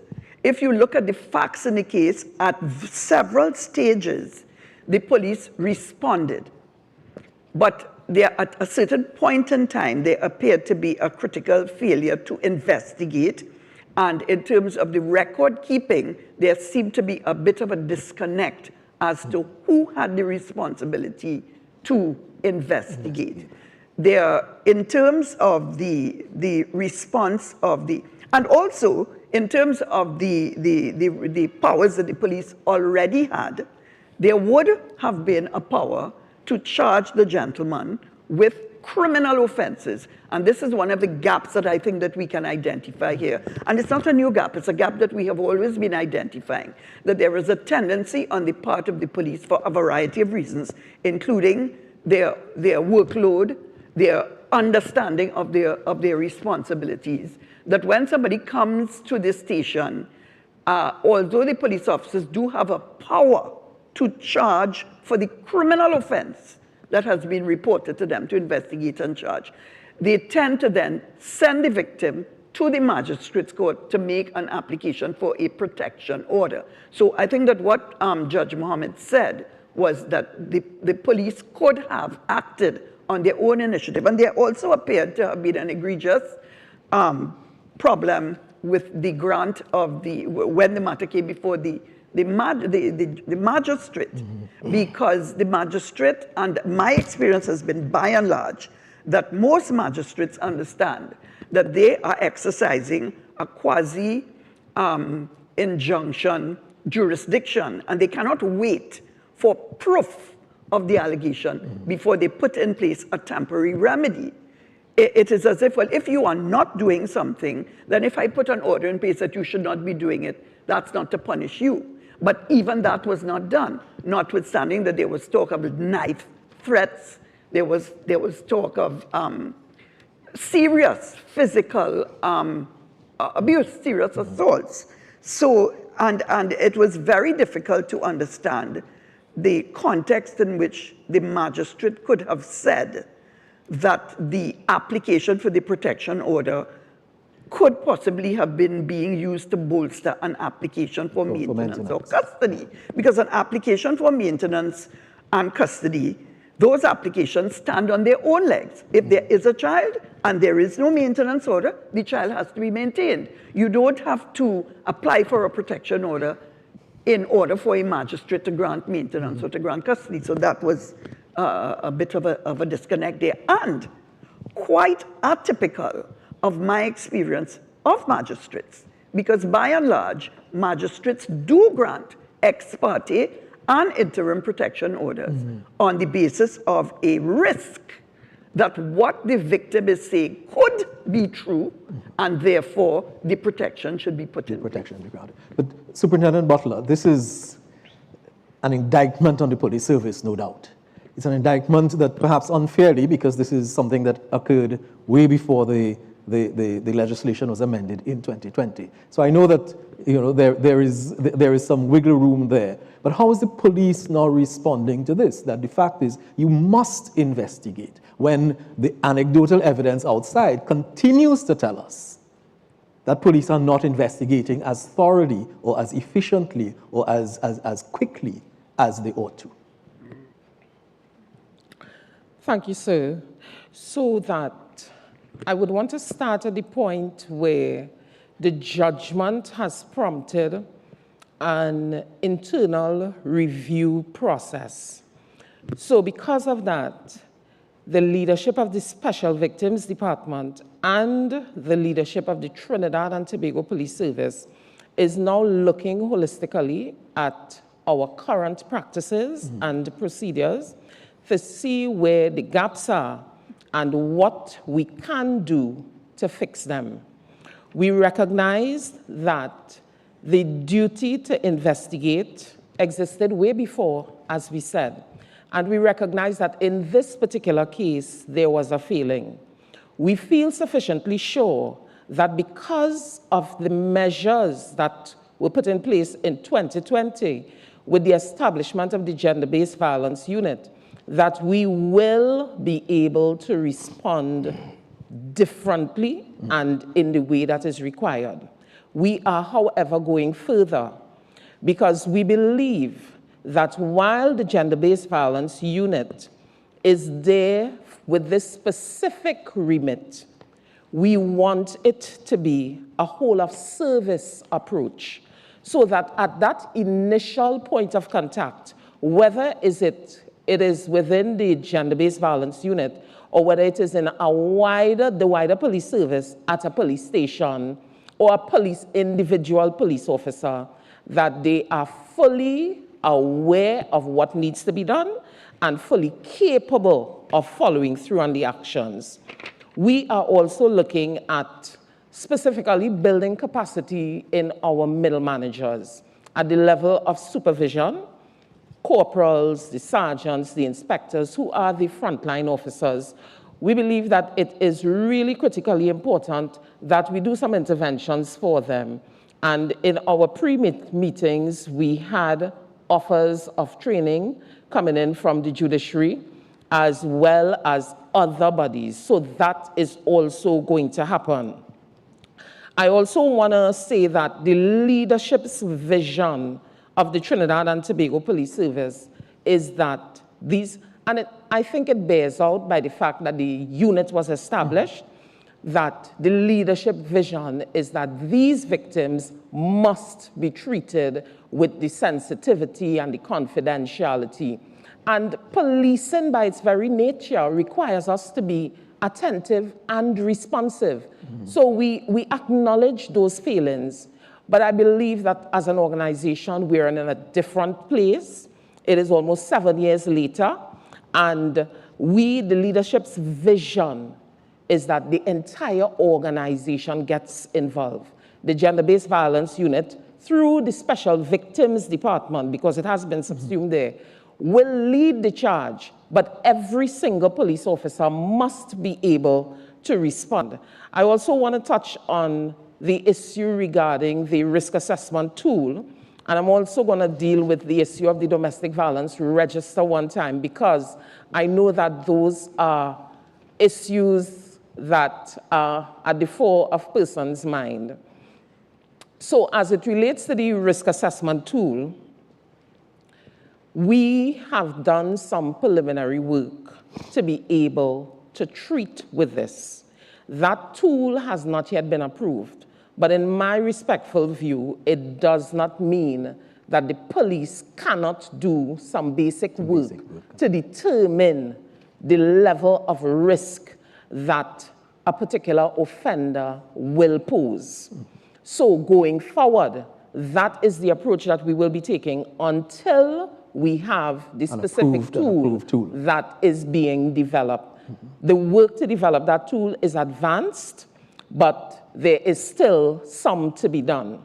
As it relates to the domestic violence register, We recognize that the domestic violence register is really critical to the work that the police service has to do to be able to flag offenders, to be able to reference what is happening with them, and to be able to properly follow up and follow through with the cases. In the pre-discussion, the sentiment was expressed that it should be a standalone tool. It is not currently a standalone tool. However, all the data as it relates to reports of domestic violence are currently stored in an electronic way on the Trinidad and Tobago Police Service RMS, the Records Management System, commonly known to all as Versadex. And because this consultation came up, and I told you we are reviewing, we went back to our IT department to see how best we can meet what was conceptualized by the legislation. So my IT department is currently working to see how we can better utilize the information that is already accessible, but to be able to collate it and have it easily accessible to officers so that when a report comes in, that whole process of checking and flagging can be done. Okay. So as it relates to the domestic violence register, there is information that is available to all officers currently, but we recognize that what was conceptualized by the legislation may not yet be where we are. And the Trinidad and Tobago Police Service is committed to doing the work that is necessary to ensure that that domestic violence register, as conceptualized by the law, is going to be in existence. But if I may take you up on one other thing, Lynette spoke about the workload of police officers, and sometimes it's that failure to investigate. But one also gets the impression that because there's a gender-based violence unit in place, that police officers are simply palming off that responsibility and sending everybody to the gender-based violence unit rather than do what they're supposed to do in the police station. Send them to the courts. Or they send them to the courts, rather than do what they're supposed to do or what they're obligated to do in the police stations. And that's why I mentioned, Mr. Pasanlal, that we are moving to the whole of service approach. So gender-based violence unit under special victims is leading the charge. Okay. But as police officers, we recognize that every single police officer has a responsibility, that when a report is made to the police, there's a responsibility to investigate the report, that when there is evidence, there's a responsibility to prosecute an offender. So that is where we are moving. Okay. And while we acknowledge the gender-based violence unit and the officers that are trained, the leadership's position is that initial interaction, whether it happens through the gender-based violence unit or whether it happens at a police station or on the street, every single officer has that duty and must follow through on that duty. Mr. Parsons, may I just say that it was of enormous interest and surprise to me at the time when the gender-based violence unit was being put into place. I had a conversation with the then Commissioner of Police, and he told me that notwithstanding that gender-based violence unit was put in place, there had been no resources given to the police service, no additional officers hired for the purpose of staffing that unit. And it is a unique opportunity, I think, that we have here today with so many members of government present, which is not something that we in the sector dealing with domestic violence we have not very often had an opportunity of addressing a forum such as this, where there are so many members of the government who then can hear the message on the question of resources and resourcing. Because you can put any number of mechanisms in place, and design excellent systems. But if you do not have the manpower, and if you do not have the training, and if you do not have the statistical analyses, and if you do not have the specialists, then all of your design will go to waste. And I am not so sure that I am so happy to hear that the gender-based violence unit is now being subsumed into the victim and witness support unit. I'm sure that there are very good reasons. Special Victims Department, which is the Child Protection Unit, the Gender-Based Violence Unit, and the unit that was set up to investigate sexual offenses. So the entire group treats with special victims. Victims, I see. I thought that I was hoping that the particular initiative to specifically direct police attention to intimate partner violence, domestic violence, was being subsumed into something big and might be lost. No, ma'am. But you keep your eye on that. The focus remains. So yes, you see, and if I may just say that even if everything had been done properly with respect to the police response, the judiciary response, and the victim had gone away with that piece of paper, one of the issues we have to discuss here is what is the network of support that we are throwing up around a person who has got that? What really is in effect a piece of paper? So with all of these agencies here, I am hoping that what may very well come out of the discussion at the end of the day is some sort of decision that a leadership role could be taken at the level of the government to coordinate the kinds of supports that are needed both by victims and by perpetrators. All the entire list of stakeholders that Fazana put up in her initial presentation. You have so many NGOs operating on the ground with various types of funding, various types of expertise, that at the level of prevention and at the level of support of the victim, support of the perpetrator, that some of that work of diversion, some of that work of counseling for a victim so that a victim, as in this case, would not find themselves going back into contact with the perpetrator for a variety of reasons, none of them attaching any blame to the victim. But we have many NGOs out there in the field. You would be surprised at the number of NGOs. But I think what is needed is a coordinating mechanism so that that network of support is thrown around the victim. Precisely. When Master Marissa Ramdas was speaking, she spoke about the need to harmonize or synchronize the amount of, or the different organizations that are responding to this. Todd Lampkin, Master, was also an indictment on the judiciary. Yes. What next for the judiciary? How are judicial officers being apprised of this? Are masters of the court, with this new dispensation of masters of the court, how are they being apprised? What is the new training? What is happening with the judiciary? All right, so as I've indicated, we had previously been engaged in a process, and we are continuously engaged in a process of evaluating the current procedures, the status of the law, and looking to see how we can better it. So even prior to this decision in May 2024, we had a committee that had been set up and that adopted the, Justice Mohammed spoke of the need to adopt a multi-dimensional system, a multi-dimensional approach, which is basically what you were just speaking about.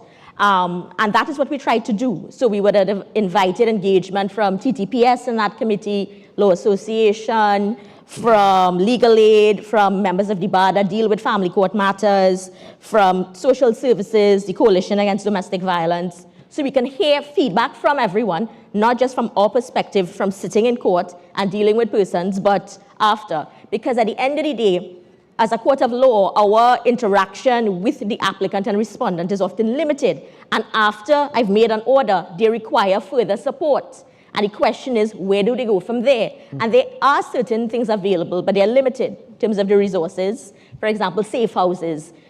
You'd have to call and see what places are available, because there may not always be places available. Then you might have persons now who might have children of a certain age or a certain sex. males of a certain age, certain safe houses may not want to have. Accommodate So them. then a mother who is a victim might not then want to go to a safe house. Precisely. Because then what happens to her child? So, we need that approach. Whole of government approach is absolutely the right thing to say. So that's one thing. As you've spoken, the committee has previously been engaged in, and we continue to do this, training with judicial officers, with our members of staff. That happens on a regular basis, and then with external stakeholders as well. Senior Superintendent Butler spoke about that. So specifically coming out of Todd Lampkin, yes, but even prior to that, there's been engagement, because we need to all work together and pull in the same direction, or else, we'll have failures. And the potential consequences of those failures, as we see in the Samantha Isaacs case, is, fatal. That is one thing. The other thing I'd like to point out is, as we've, all been at pains to say, the facts of the Todd Lampkin case happened in a context of the previous piece of legislation. Mm-hmm. Since then, there has been amendments to the legislation, which has given certain powers. We've expanded the powers, even in terms of granted an interim order. So prior to this, in the previous piece of legislation, you granted an interim order only where it was necessary or appropriate in order to ensure the safety and protection of the applicant, which was arguably the case in that case. Yes. But we've expanded that too. So even at where you are granting an adjournment, if there's a failure on the part of the respondent to do something, if the court is requiring an adjournment, or if there's been a failure to effect service, you can now grant an interim order. And prior to this, if you had an interim order, there was a maximum period of 21 days, and if it wasn't continued, it would lapse. So if there was a hurricane, if there was a catastrophic natural occurrence that prevented a court hearing from occurring within that 21-day period, there was a possibility an order could lapse. That has now changed. Once you've granted an interim order, it remains in place until it's been revoked, until a final order has been granted, or the application as a whole has been dismissed. Now, jumping off that is the need to make sure we have education, both within the judiciary and with respect to our partners who are responsible for enforcing these orders. Because sometimes we have persons, I've made an order, I've started to include that clause in the order, right? Which is not necessary, but I want to have it on the face of the order so that when you go to a police officer to say, look, this is the order I have, the person has breached the order, I need some assistance. We need to ensure that there's, persons are now informed across the spectrum. I try to empower the parties to be aware, because when they are the ones who are interacting directly, to try and get some sort of enforcement. So I try to speak to them on that, inform them of, because they have to advocate for themselves at that point in time. But sometimes there's a gap in they might be turned away, being told that, well, this order has lapsed. Look at the date at the bottom. So that's one area. Or they will say, well, now we need to serve the person before we can take any steps against them.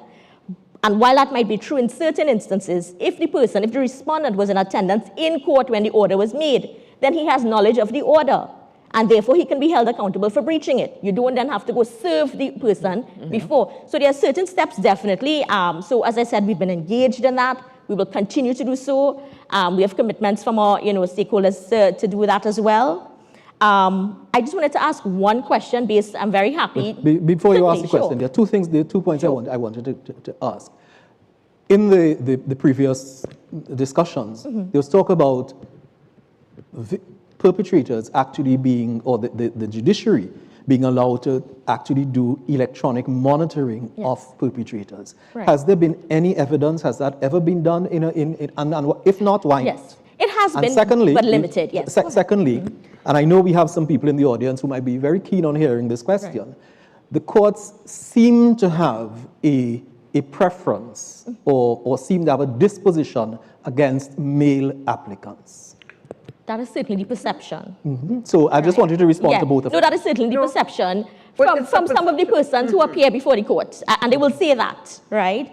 And not just for persons who appear in family matters. Sometimes they will come, and before I've started, they'll be like, Ma'am, I know. So there is a societal perception that when it comes to family matters, women, mothers have some sort of advantage in terms of the perception over and the attitude of the court. But I always try to make it clear, at any rate, when we're dealing with family matters, my priority is the welfare of the child, first and foremost. And if it means that then, the child needs to reside with their father or have greater access to their father. The priority in those circumstances are that. And I try to be as forthcoming as possible and as honest as possible in terms of my approach, and that I'm going to be as fair as possible to both of you. But if, in terms of evaluating the evidence and the information before me, I do find, then I will try to hold you accountable, sir. Right? Because some people, they genuinely mean it, and some people, it's a way of protecting themselves, of setting an agenda and trying to use it as well too. But at the end of the day, I need to be fair to both parties. I need to evaluate this situation and do what I think is right. So the electronic monitoring of yes, it has been. That is one of the areas we've been looking in terms of tightening up the law too as well. So I don't want to get too technical, but one of the things, if a person appears before the court in domestic violence matters, some of them come and they say, yes, it's true, I've done it. I admit it, and I'm willing to give an undertaking that I will not do it again. Right? In those circumstances, no, that is fine, it's admirable, but the question is, where do we go from there? Right? So I can make an order then, but the law as it currently stands, it's kind of unclear in terms of whether you require the consent of the person who is given an undertaking, who has agreed to have an order entered against them, to also impose electronic monitoring. So that's one of the things we're looking at tightening up, right? So that we can actually have the power, so that this is not a way for them to circumvent everything, to come and say, okay, enter the order against me, I will do what I want to do anyhow afterwards, right? Okay. So that's one of the things. So we're looking at our process to see how we could make it better, how we can tighten up the legislation, and how we could operationalize it better for us as well too. Okay, you wanted to ask a question. Yeah, just one thing. I was very happy to hear that Senior Superintendent Butler spoke about in the absence of us having a finalized risk assessment tool, that the police were going to engage in a process that would basically give us, some of the same feedback that we required. And now that will be helpful to the police and when it comes to them laying criminal charges. But how do I get that information when I'm dealing with a protection order application? Because the police is not before me. Well, I think if it is that the victim has come to you and has said a knife is being held to their throat, they are being threatened with a gun. Absent a weapon. There has been absent a weapon. Absent a weapon. A weapon, I mean, if it is a weapon involved, I can, evaluate that on my own, but absent a weapon. But what would you do if you had like an allegation of a threat to kill? Which is very frequent. Well, yeah, that is the vast majority of our matters. There's no difference, There's an escalation if they've actually used the weapon, but you have to take it seriously. At least you have to take it seriously in the first instance. And it has to be taken seriously from the get-go. Yeah. But perhaps the AG can chime in terms of Todd Lampkin. What next? Are we going to see, or do you anticipate a floodgate of litigation now that this positive obligation has been imposed on the police service and the precedent has been set?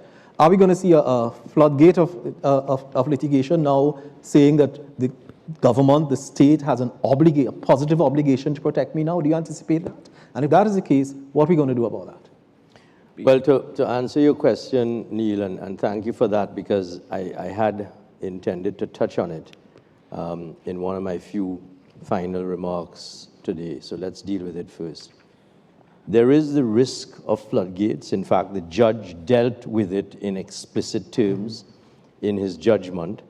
And the point that he has made on a number of different occasions in different paragraphs, both in the reasoning process to the decisions that he came to and the declaratory orders that he granted, and towards the end when he was dealing with the disposition of the judgment, he made it very clear that there was limited risk of a floodgates argument following on his interpretation of the fundamental rights, because, and there was a part that I read when I was up at the podium, which speaks to the fact that there must be evidence before the court of a real and present threat on the particular circumstances of that particular case.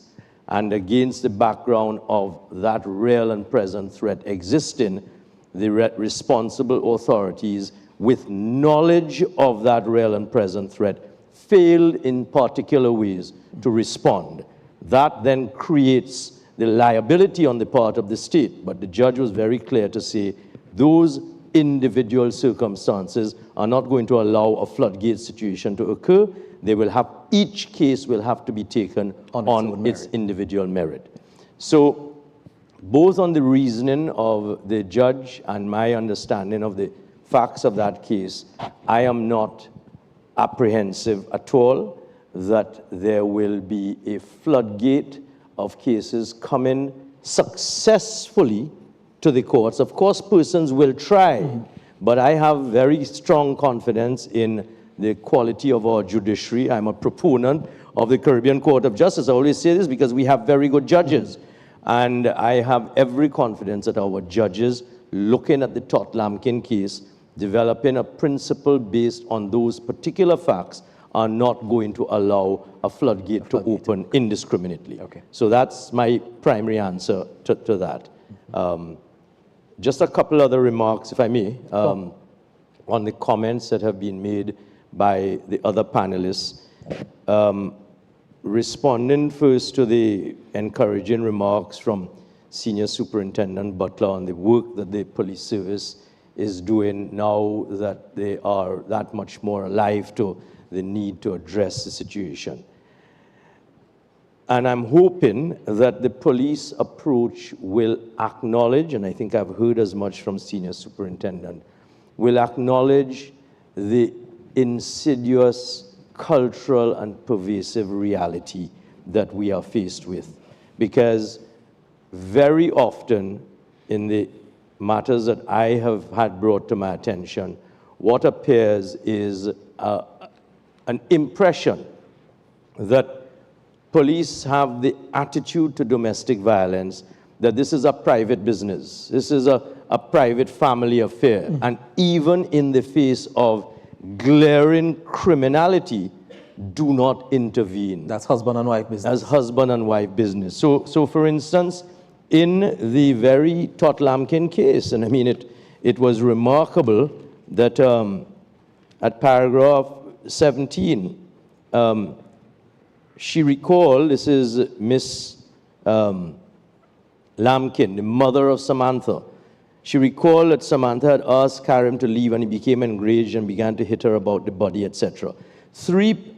In the midst of all of that, Samantha's sister, Alana Isaacs, contacted the Karanaj police station. 3 police officers arrived 15 minutes later and restrained Karim after he began hurling obscenities at them and making threatening remarks towards Samantha in the presence of the police. Ms. Lampkin recalls seeing the officers pinning Karim onto a bed and holding a gun to his head to calm him down. That was the extent to which they had to restrain this young man. He was instructed by the police to pack his belongings and leave. He left. The police left and he returned. And they called for the police again and the police didn't turn up. So the point is, these are not family matters. These are crimes, and the police must therefore take action as a result of their duties under the relevant common law and statutory powers that they have to investigate, charge, and prosecute. And the other point that I want to make is that there was, and I'm not going to read it, I mean, we've been at this for some time, there was a request for disciplinary action to be taken in the Tot Lampkin case. An actual request was made for the police to institute disciplinary action against the officers to whom the reports had been made and who had done nothing, and nothing was done. So I hope that in the proactive approach that the police service is now taking to this reality, that they will recognize that this is not private family business anymore. These are crimes, and if the police fail to do their jobs in the training that they're going to do, they're going to have to be told, if you don't do your job, you will there will be disciplined. Consequences. Right. Okay, so that's one of the points that I wanted to make. Attorney General, we wrapping up. We just have a couple minutes, just about. Certainly, yes. And just one final point, and it is something that I thought about, and I want to throw it out because there's a further panel discussion that will occur later, and I just want to put this on the record. I thought about this long and hard.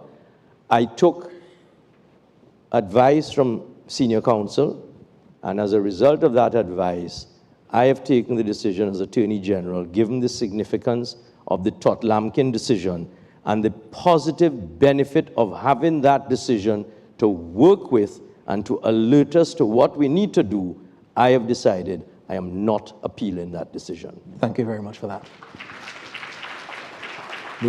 And just one final question to you, Attorney General. One of the points raised by Master Ramdas was that generally the victims who come before the court are there without representation.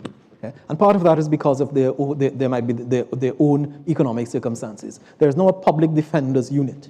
That's right. Is there a case or is there a role now for the public defenders unit to interact with victims and in that way bring across some of the harmonization that we're talking about? That point is bang on, Neil. Thank you very much. I'm happy to tell you that the Chief Public Defender is in the room with us, Ms. Haseen Sheikh, and she was invited to be part of this conversation. And that is certainly a conversation that I will want to be having with the public defenders against the background of what Senior Butler has already said, that the police are going to be working with the complainants where they are unrepresented to enable them to understand that they can get representation. I am going to be speaking with the Chief Public Defender to find how we can get legal aid, public defense counsel to assist victims who are unrepresented. Thank you very much, Attorney General. Yeah. Ladies and gentlemen, we're just about the end of the proceedings.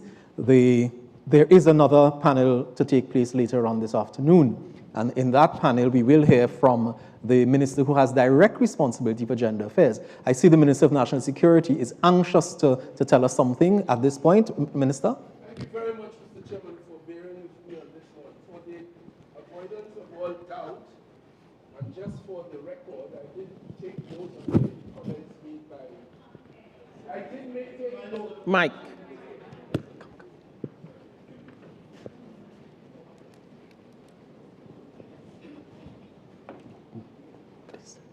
Thank you very much for bearing with me in this unexpected intervention. I did take careful note as Minister of National Security of the comments made in relation to the gender-based violence unit, resources and office space, and for the avoidance of all doubt, I don't know what the situation was then, but I can say as a matter of fact that there exists a gender-based violence unit now ensconced inside of the Special Victims Unit altogether, as has been explained by Senior Officer Butler.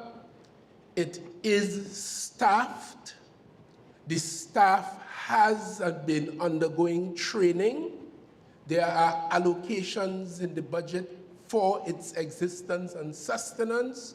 So I simply wanted to place that on the record, acknowledging that we can have discussions about more and more, that's fine. But it exists and it is supported with resources as we speak. It is out there sensitizing people, as you would have heard earlier, and getting business done. Thank you very warmly. Thank you very much for that intervention, Minister. I would like to thank on your behalf of our panelists who have been with us for the better part of the morning. There is another panel discussion that is going to take place after lunch, which will be chaired by Independent Senator Paul Richards. So we invite you to stay. We will take the break for lunch now, and then we will resume in about 40 minutes time. I hand you back over to Sigoni Mohammed. We wait until the end. Thank you very much, and thank you all for your undivided attention during this time. I'd like our panel to exit our stage. There we go. And while they are doing that, let's give them a round of applause.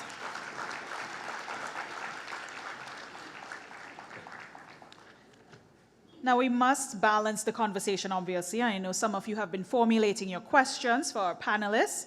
And as you heard just a few moments ago, respectfully, we ask that you hold on to those questions, any comments that you have as well. We will be having our second panel, and at the conclusion of such, we will be taking all of your questions and your comments that you have into the afternoon session. So what we do want is to have enough time for all of your concerns and questions, and hope that all of the views that are given will be given ample time to be addressed by members of the panels without preempting the conversation that is to follow just after our lunch break. So we do thank you for your understanding and cooperation in the matter. So with that said, we do want you all to remain seated at this time. We do have a bit of an order for how we are going to break for our lunch.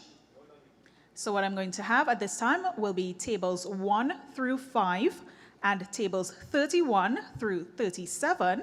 We'd like for these tables in particular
All right, good afternoon, everyone.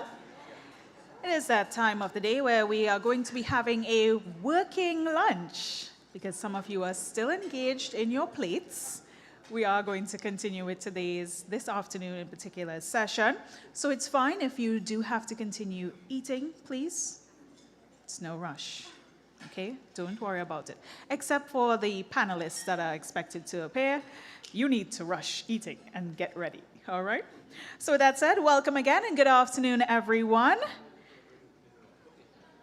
Oh, thank you, good afternoon, yes. I didn't get a good morning, so thank you for the good afternoon. So for the entire morning, we've been hearing so much about domestic violence. It is a public consultation, and we are going to be hearing your views, your thoughts, your concerns, your questions on the topic as well. And there will be ample time for members of the panel to address your issues, your concerns, and be part of the conversation that is scheduled to be very engaging into this afternoon's session. We would also like to re-welcome all of our online viewers joining us on the AGLA's Facebook and the YouTube pages. We thank you for returning and being a part of the session with us today. Remember, do keep your questions on hand, so we'll have that very important question and answer segment a little later on. For now, we know that this world has a victim-blaming culture. We've been hearing about it for some time now. And it makes it difficult, as you've heard recently, for both men and women to report domestic violence. So many people believe that their voices are not being heard or that they are not being taken seriously. So we kick off the second part of today's event by hearing from someone who is engaged in changing this narrative. Now, she may have been elected to support and represent Tobago East, but she stands for so much more for both Trinidad and Tobago. So let's welcome this afternoon, rather warmly, the Honorable Ayanna Webster Roy, MP and Minister of Gender and Child Affairs.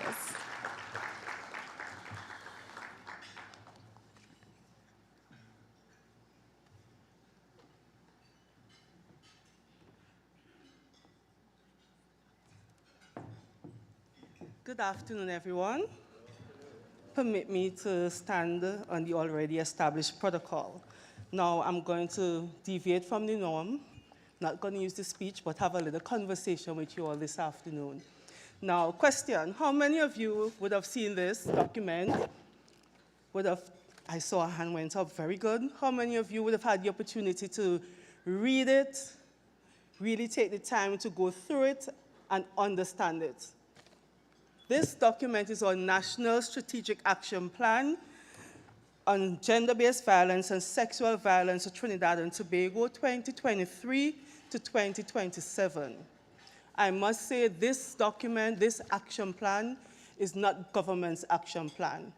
It is Trinidad and Tobago's action plan, developed by civil society working alongside government agencies and international partners. And what it does, it presents for us, for Trinidad and Tobago, a very strategic, coordinated response to domestic violence and all forms of gender-based violence. So earlier this year, during the commemoration activities of International Women's Day, we at Gender and Child Affairs launched the Cabinet-approved National Strategic Action Plan on Gender-Based Violence and Sexual Violence. Now, this represents the largest public investment for the period 2023 to 2027 to effectively address gender-based violence and sexual violence in Trinidad and Tobago. The NSAP is evidence-based and one of the most comprehensive plans that involves multiple stakeholders in a coordinated national response to domestic violence. The ultimate aim is to eliminate gender-based and sexual violence within the national community while simultaneously enhancing the rights and safety of citizens. The plan engages government agencies, as I would have mentioned before, civil society organizations, the private sector, and communities in initiatives to respond to and prevent gender-based violence in all its forms. Now, what's really interesting is that within this action plan, what's happening today is actually one of the activities. Now, within the National Strategic Action Plan, as I would have mentioned, there's a role for every segment of society. There's a role for the Attorney General's office. There's a role for the Office of the Prime Minister, the judiciary, the police service. There's a role for civil society. There's a role even for boys and girls at school. We all must play our part in ending gender-based violence and domestic violence in Trinidad and Tobago. Now, even with the NSAP in place, a lot of work has been going into ensuring that we build capacity within Trinidad and Tobago, that we empower not only the key responders, but also our citizenry. So for this fiscal year, the Gender Affairs Division of the Office of the Prime Minister would have embarked on a very rigorous and strategic public education and sensitization effort throughout Trinidad and Tobago. We have worked with local government. We have worked with MPs. We have reached out to various constituency offices, offering them the various information on what is being done through the various agencies within government as we relate to gender-based violence in Trinidad and Tobago.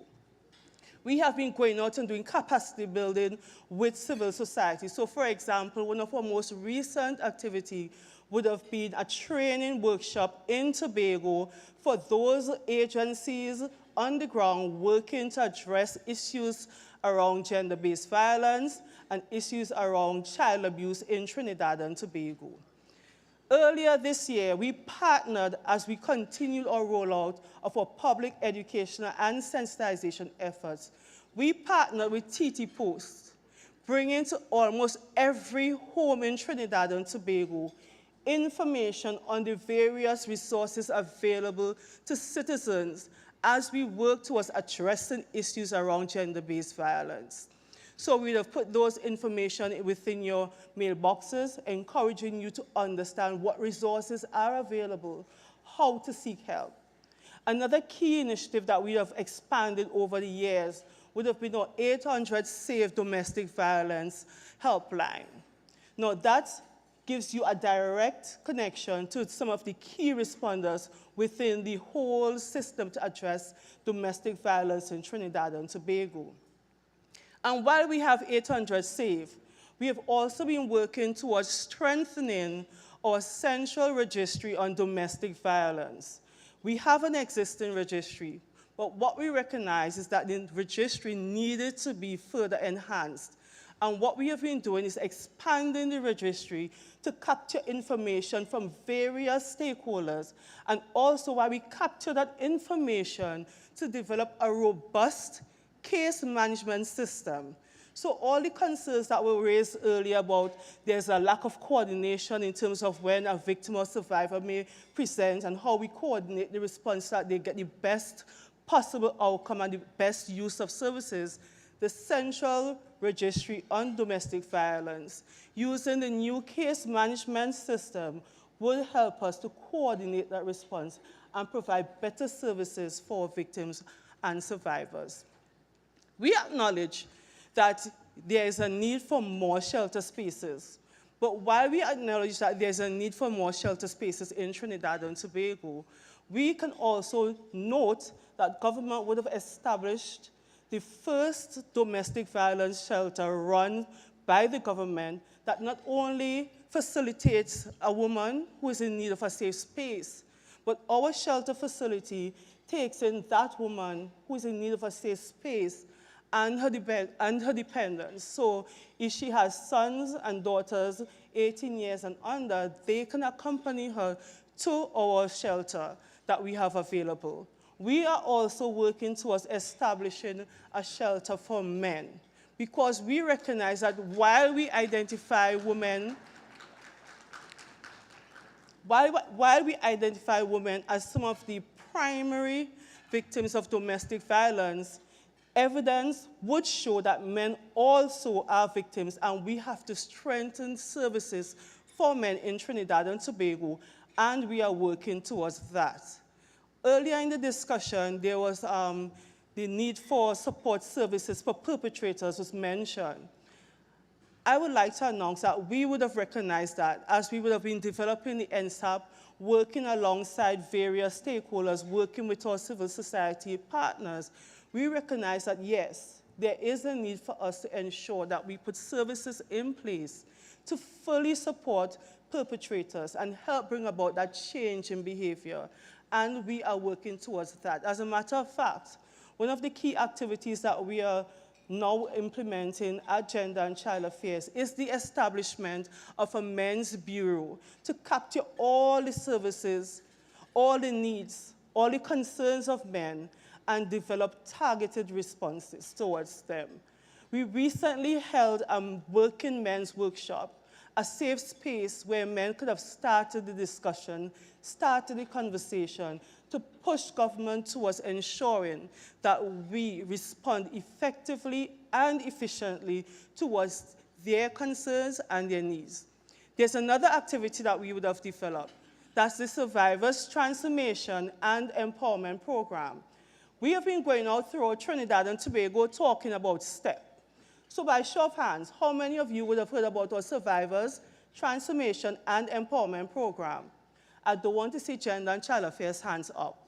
Other people in the public domain. Right. Now, one of the things we recognize is that at our shelter, some of our clients would have been re-entering into our shelter, and on interviewing them, on discussing with them, what's happening out there, why are you coming back? We recognize that a number of our survivors needed financial empowerment. They needed that support. Now, STEP was developed to bring that to the table. STEP provides an opportunity for NGOs working alongside women and men who are victims of domestic violence to access support up to the tune of $50,000 to provide training. But beyond that, STEP also provides an opportunity for the victim or survivor to access funding. In two instances, funding in the form of a scholarship where you'll be able to access $10,000 to either learn a skill, develop pursue some sort of training that would help you to work towards either establishing a business or enhancing your business. The other aspect of STEP as it pertains to individuals would be a $10,000 grant that could be accessed so that you would be able to apply towards enhancing an existing business, or if you don't have an existing business, use it to support you towards establishing a business. And I want to put the plug in. STEP is not just for women. We encourage men who are victims of domestic violence or sexual violence to pursue STEP, grasp the opportunity to step into a new you. The other thing I would like to mention that government is doing as we look at violence in all its form is that we would have recently established what we call a working group on women, peace, and security. Now, that working group has been going out consulting with various stakeholders, helping us to develop for the first time for Trinidad and Tobago a national action plan around women, peace, and security. And as I mentioned women, peace, and security, I want to acknowledge one of the champions in the audience here, Fuladi, who would have been working alongside, pushing and encouraging us to look at women, peace, and security and really embrace it and use it as a strategy to treat with violence in Trinidad and Tobago. But as we adapt and adopt the principles around women, peace, and security, specifically focusing on gun and gang violence, we could see how those principles could help us address other issues, especially domestic violence in Trinidad and Tobago. So I mentioned STEP. I mentioned the fact that we have a shelter for women, and we are working towards establishing a shelter for men. I would have mentioned also that we'd have done public education and sensitization throughout Trinidad and Tobago. I would have mentioned the capacity building. I also want to mention to you that what we need to work on is something that is called a change in mindset. And that is something that government would not be able to do. While we implement a whole-of-government approach towards treating with issues around gender-based violence, sexual violence, domestic violence, what we need is a whole-of-society approach for every person in Trinidad and Tobago to recognize their place, their role, and their responsibility in helping us to arrest issues around domestic violence in our country. The Office of the Attorney General and Legal Affairs would have put it nicely, domestic violence is everyone's problem. But from the day I was appointed minister with responsibility for gender and child affairs, I've always said domestic violence is all our business. We can't just say, well, it's between a husband and a wife. It's in that community, it's in that home. Domestic violence does not recognize faces, communities, race, or religion. We all must work together. Government working alongside civil society, the media and private sector working alongside government and civil society in the response. Yes, there is work to be done by the government. And yes, we are committed towards ensuring that we fully adapt and adopt the all-of-government approach. So while gender and child affairs may be the primary agency, the key focal point treating with this societal issue, we have various ministries rolling out initiatives, policies, and programs towards ensuring a safer Trinidad and Tobago for all. So on the issue of support for victims and survivors, we have the Ministry of Social Development and Family Services, through their National Family Services Division, offering support and counseling for families and survivors. We have the Ministry of Community Development working in communities through their mediation unit, helping communities and families understand how to resolve conflict.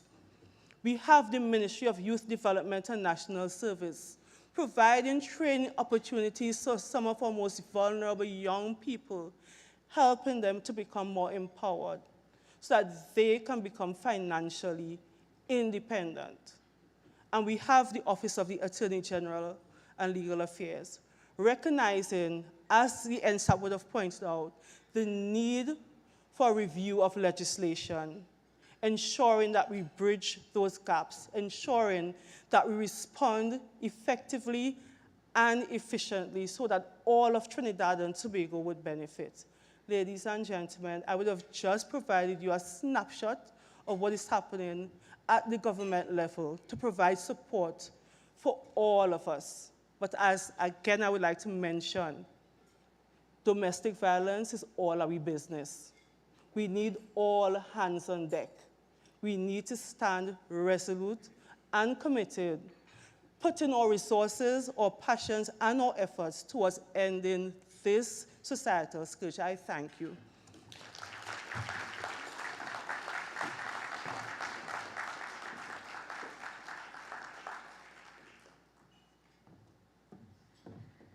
Thank you very much, Madam Minister. So you see, no one deserves to be abused. And the person responsible for abuse is the person who chooses to use violence and abusive behavior, whether it is sexual, physical, emotional, financial, that is causing someone to fear for their safety. And now we all know after today is against the law.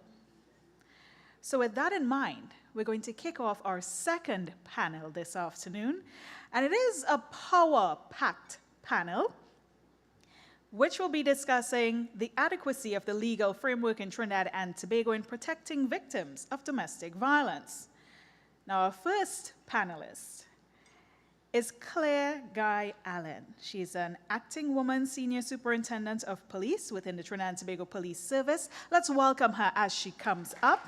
She's the current head of the Criminal Investigations Department, the Criminal Records Office, which includes various squads, and the Special Victims Department, which we now know is comprised of many different departments. Her work is over 30 years rather, and speaks for itself. And she is not a woman you want to mess with. Just saying.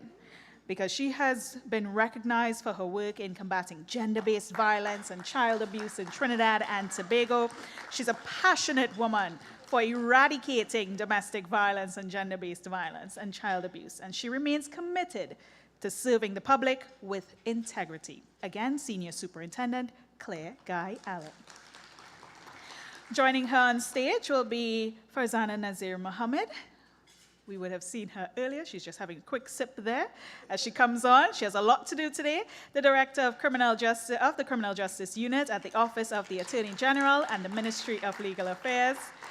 She leads a team of attorneys in the Justice Unit, the main coordinating body for criminal justice reform efforts, and under her leadership has seen many major historic justice reforms in Trinidad and Tobago.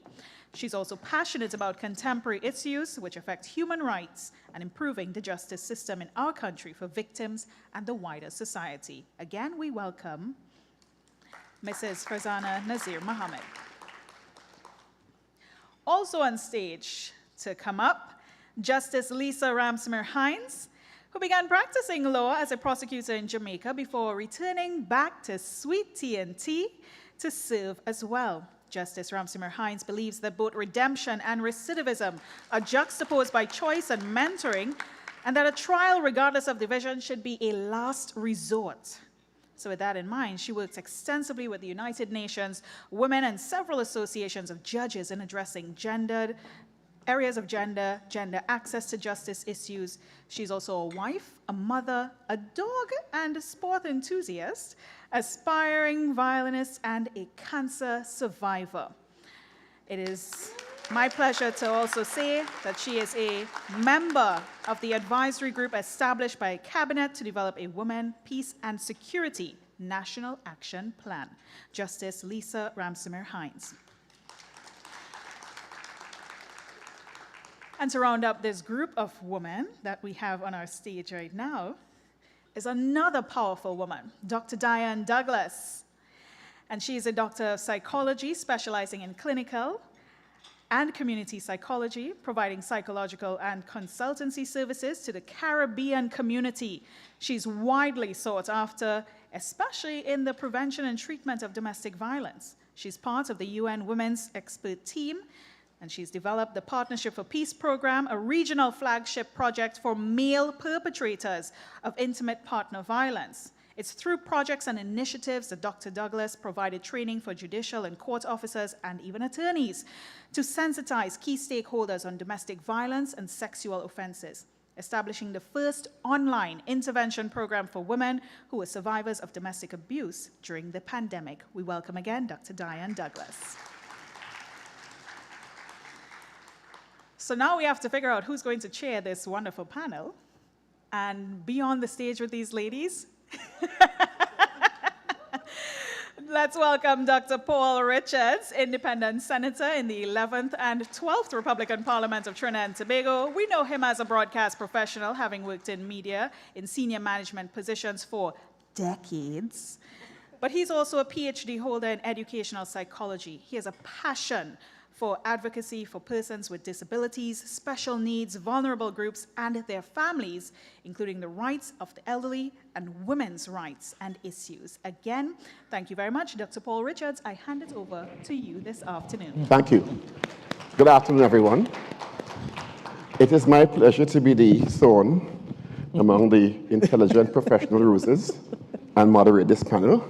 I think I'd like to start by congratulating the Honorable Attorney General for convening this public consultation on domestic violence, because I think there could have been a different response to the Tot-Lampkin versus the other Attorney General case. And I think convening this sort of forum shows a willingness to be open in discussion and to move the conversation forward on a national level. So let's congratulate the Honorable Attorney General and his team for this. And I hope it's the first of a continuing series of conferences and discussions on this very important topic. I would like to start by just repeating some of the astounding statistics graciously provided by Mr. Ms. Mohammed earlier on from the Office of the Attorney General, because very often there's the lament in Trinidad and Tobago that, well, we don't have data. And we do have data. And there are several academicians among us who are doing excellent work in the field in terms of research for several social issues. And I quote from the presentation this morning, which to me was quite astounding in terms of assault by beating and also domestic violence cases between 2019 and 2024. There was an identification also between 2010 and 2022 that there were 23,498 DV cases. I did some quick math that translates to 1,958 annually, 5.4 daily reported. Global trends show that only 1/4 of cases are actually reported. So if you do the exponential report of that, you see how pervasive this issue is in Trinidad and Tobago and around the world. And I know our overriding topic of this panel is the adequacy of the legal framework in Trinidad and Tobago in protecting victims of domestic violence. But I thought there is always an antecedent to the behavior and then a consequence to the behavior. And a lot of the focus today, given the case that has initiated this forum, has focused on the response of the Trinidad and Tobago Police Service and the judiciary.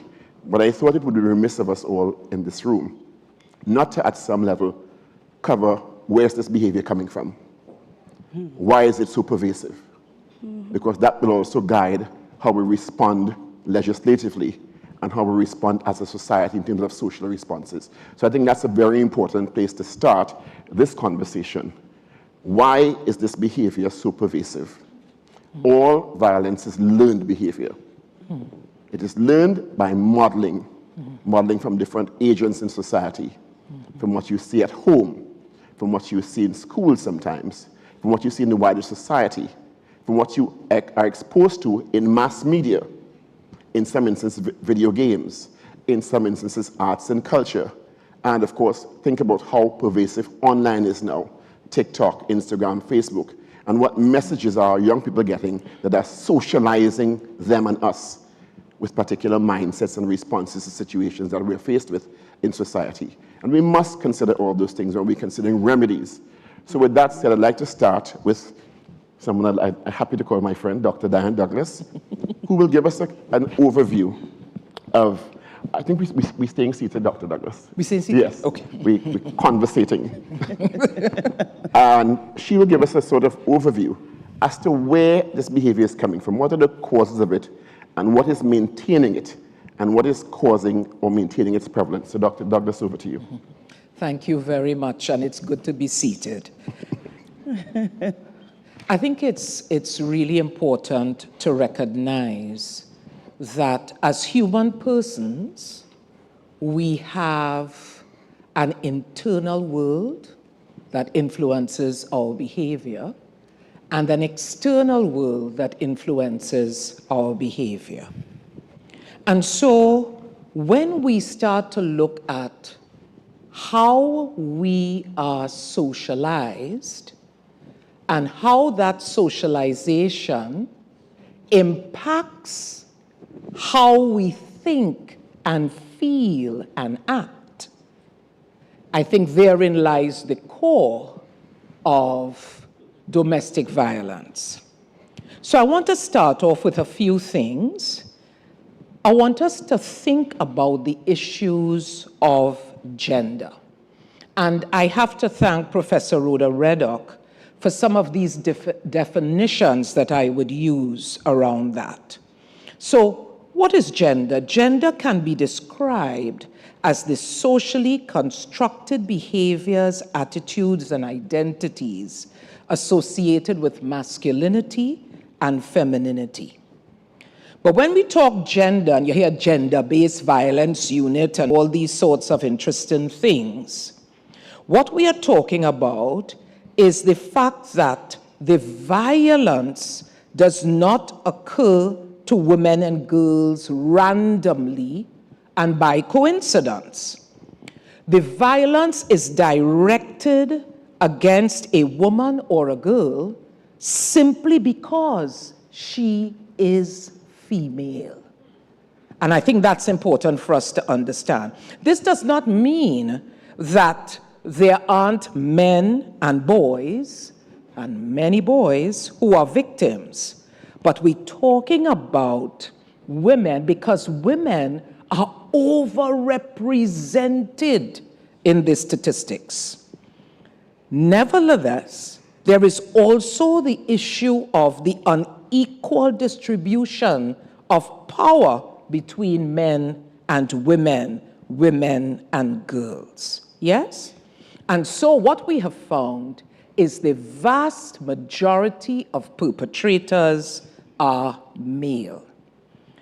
But along with the issues of gender, we also have to consider gender ideology. These are the ideas which define acceptable and unacceptable behaviors for women and men. And they differ from society to society and from era to era. All we have to do is take a look at social media. And there was a particular case of a man beginning with the letter T, not the honorable minister, please. All right? And in that case, what I consider to be quite sad and tragic was to listen to, as Dr. Richards spoke about the fact that social media is now a socializing agent, to listen to the commentary around that case. And we heard a view that the man, his problem was not infidelity, but his problem was that he got caught. We heard that from a number of male persons who chose to make a video of themselves. We also heard a warning to the woman who made the video. And the warning was, first, that she should work for the TTPS because of her amazing investigative skills. But we also heard that no man will ever want you because you're in man business.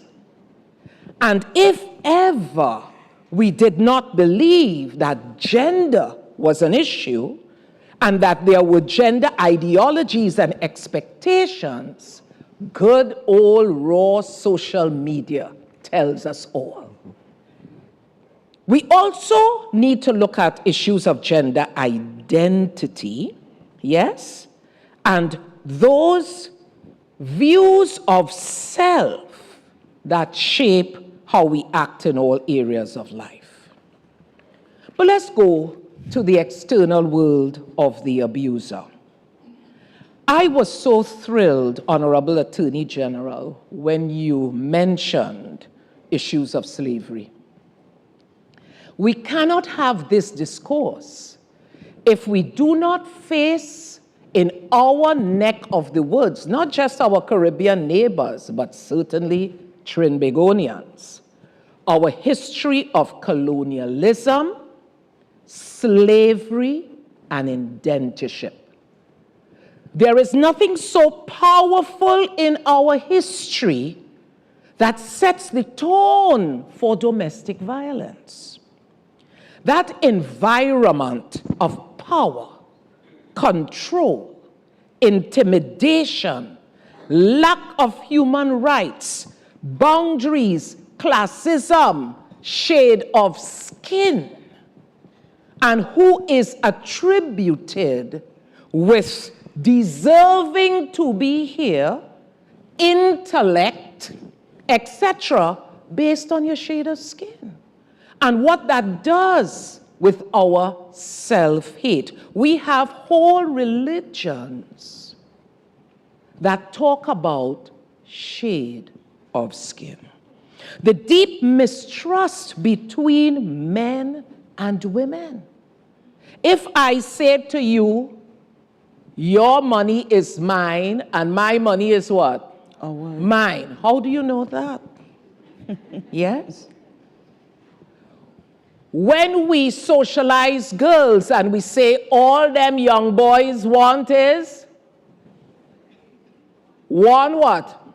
Thing. It took me a while growing up to figure out what the one thing was, you know, right? The acceptance that women are subservient to men and should obey them, often projected religiously at marriage ceremonies. It is wrong for a woman to stand up to a man, and in the case of the man with the letter T, there was the view that she should just try and keep it as quiet as possible. It is the woman who is expected to adjust in a relationship and to make it work. Yes? Did I hear an amen? Yeah. It is the woman who is expected to sacrifice her interests for the interests of her family. Not we, but she. Yes? And so when we look at this environment where we are raised, it becomes very difficult for men and women to have an equal, respectful, supportive, safe, dynamic relationship as intimate partners. Yes? And I know the moderator will stop me because I keep going until you stop me. So, 2 minutes. 2 minutes, all right. So let me focus on what's happening in the internal world. When you live in an environment with that sort of thinking and ideology in our culture, you start to internalize certain things when you choose to be abusive. So the abusive man or woman, but we're talking about men here, is often very possessive. They view their partner as an extension of themselves. So to have a different point of view, their partner having a different point of view, is very enraging. How dare you come up with that? How dare you say you disagree? Power and control. We cannot have this discourse without talking about power and control. The right to control their partners, how you dress, how you think, and the justification they receive from the culture. Externalizing blame. Not assuming responsibility for their actions. Ask any judicial officer here. They come before the court, I just give her a little tap. The little tap broke the bricks in the house with her head, and she was wheelchair bound. This is a true case. And also took out her teeth. And the man said, I just give her a little tap. The tendency to justify, deny, minimize, or reframe their behavior. What did she do to make you hit her? I think of one of my own clients. We warned her, do not go back for any clothes. Things can be replaced. In the middle of the track, he took out her life as she was running back to get things for the children. What about the one who in Citygate, okay, come, all right. Citygate put out her eyes with people screaming around because he had the right to. Unrealistic expectations, express feelings as anger, isolating the person, a need to maintain an over-adequate facade, socialized into aggression, and we could go on. Moderator, I didn't even get to the women as the. We will but get in other to it words, really can't. please be quiet. Yes. And the issue of dominance, threats, intimidation, and humiliation. But because I'm a submissive woman, sir, I will stop. Oh dear. Oh dear. Thank you. Thank you, Dr. Douglas.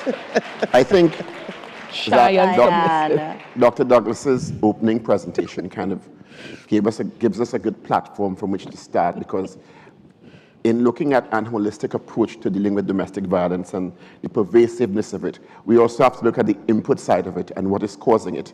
What is causing so many people to not be able to resolve their conflicts in an amicable, productive manner? Why is violence the go-to generally?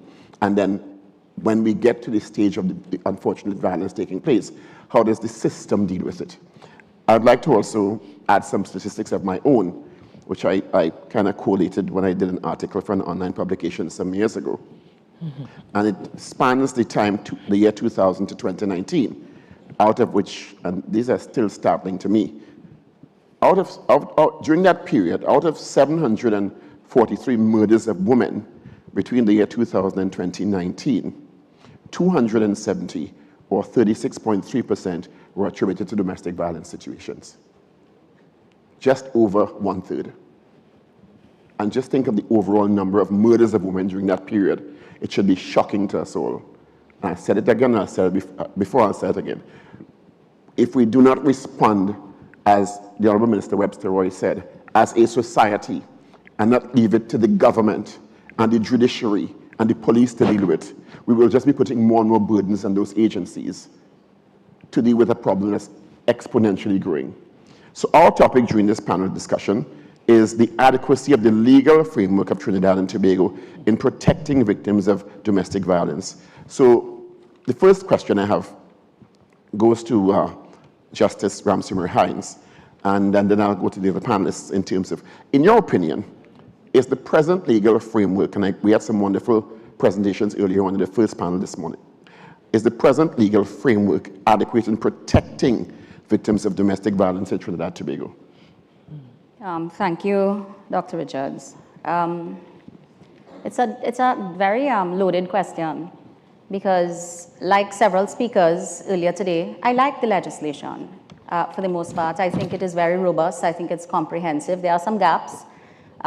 If you'd permit me to say that one distinct gap deals with, although the fact that the definition or the categories of persons who may apply is more expansive and comprehensive than it has ever been in our history, we still, as I'd like to think, a 55-year-old republic, growing up and a progressive society, we are still somehow very comfortable with leaving a distinct group of persons who live and occupy our society. We are content to leave them without relief. And of course, I'm speaking about the same-sex persons. Because while they are captured, or they can find their way fitting into one narrow aspect of the definition in the categories, that's the dating relationship, somehow the definition seems to suggest that it's only if they're visiting each other, maybe spend a night over, that they could get the relief. But should they decide to get into a committed relationship and cohabit or live together, they will not be covered by the Act. So forgive me if I want to hit that hypocrisy on its head first. The legislation is fairly robust. The framework is there. Is it working? So the question is very loaded. Is it working? I will say to a certain degree, to an extent. There are gaps procedurally, there are gaps in policy, there are gaps in terms of interventions, there are gaps between the stakeholders, we are operating in silos, so that while the framework is there, I don't think that it is properly resourced from various perspectives. The reliefs, the mechanisms for enforcement, the mechanisms to even begin hearing the application in earnest, they are not working well right now. For example, and I won't dominate the conversation, we can come back to some of what I have to say. Absolutely. I will stop well before Dr. Douglas does, as soon as you give me a hint. But for example, if it all begins with service, and I don't know if everyone in the room, there are many lawyers, many persons who work in the court system, police officers, but service is so critical to the workability of the Domestic Violence Act. To tell your story, your account for a judicial officer to consider giving you a relief, which is one thing.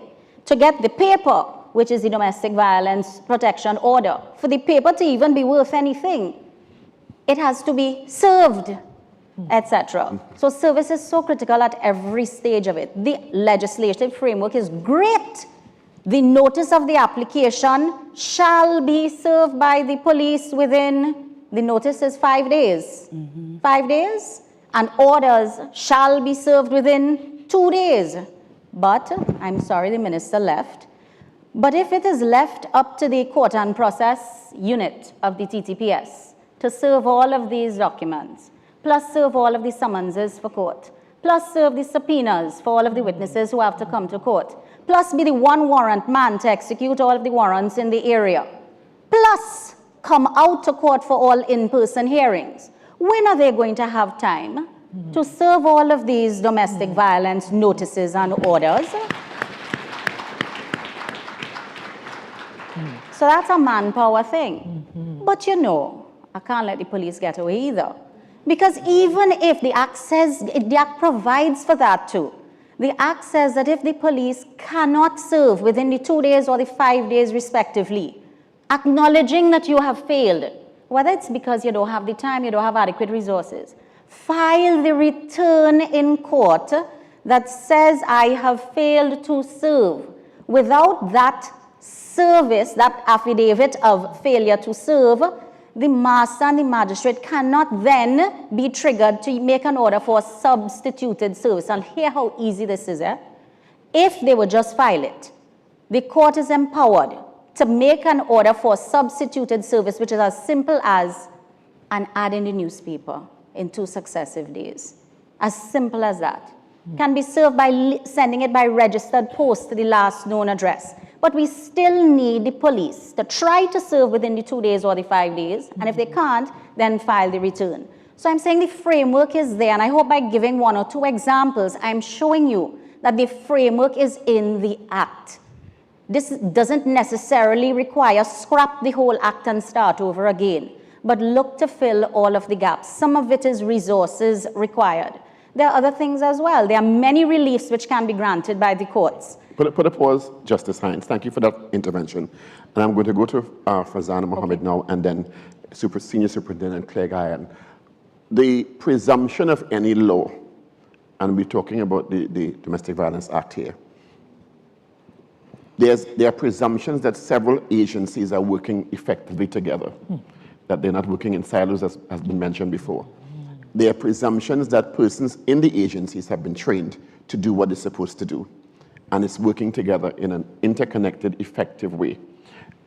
Given the Todd-Lampkin judgment, Fazana, could you give us a sense of, from the perspective, the lens of the Attorney General's office, if an assessment has been done of the overall system to make sure that, given this profound judgment and the implications of it for a positive obligation for agencies now, if the systems have been audited, and not only individual siloed systems, but the integration of those systems are working with checks and balances to ensure that there are fail-safe guidelines and mechanisms to respond effectively. Because Justice Hines indicated 2 days, but you know what could happen with a violent person in 2 days?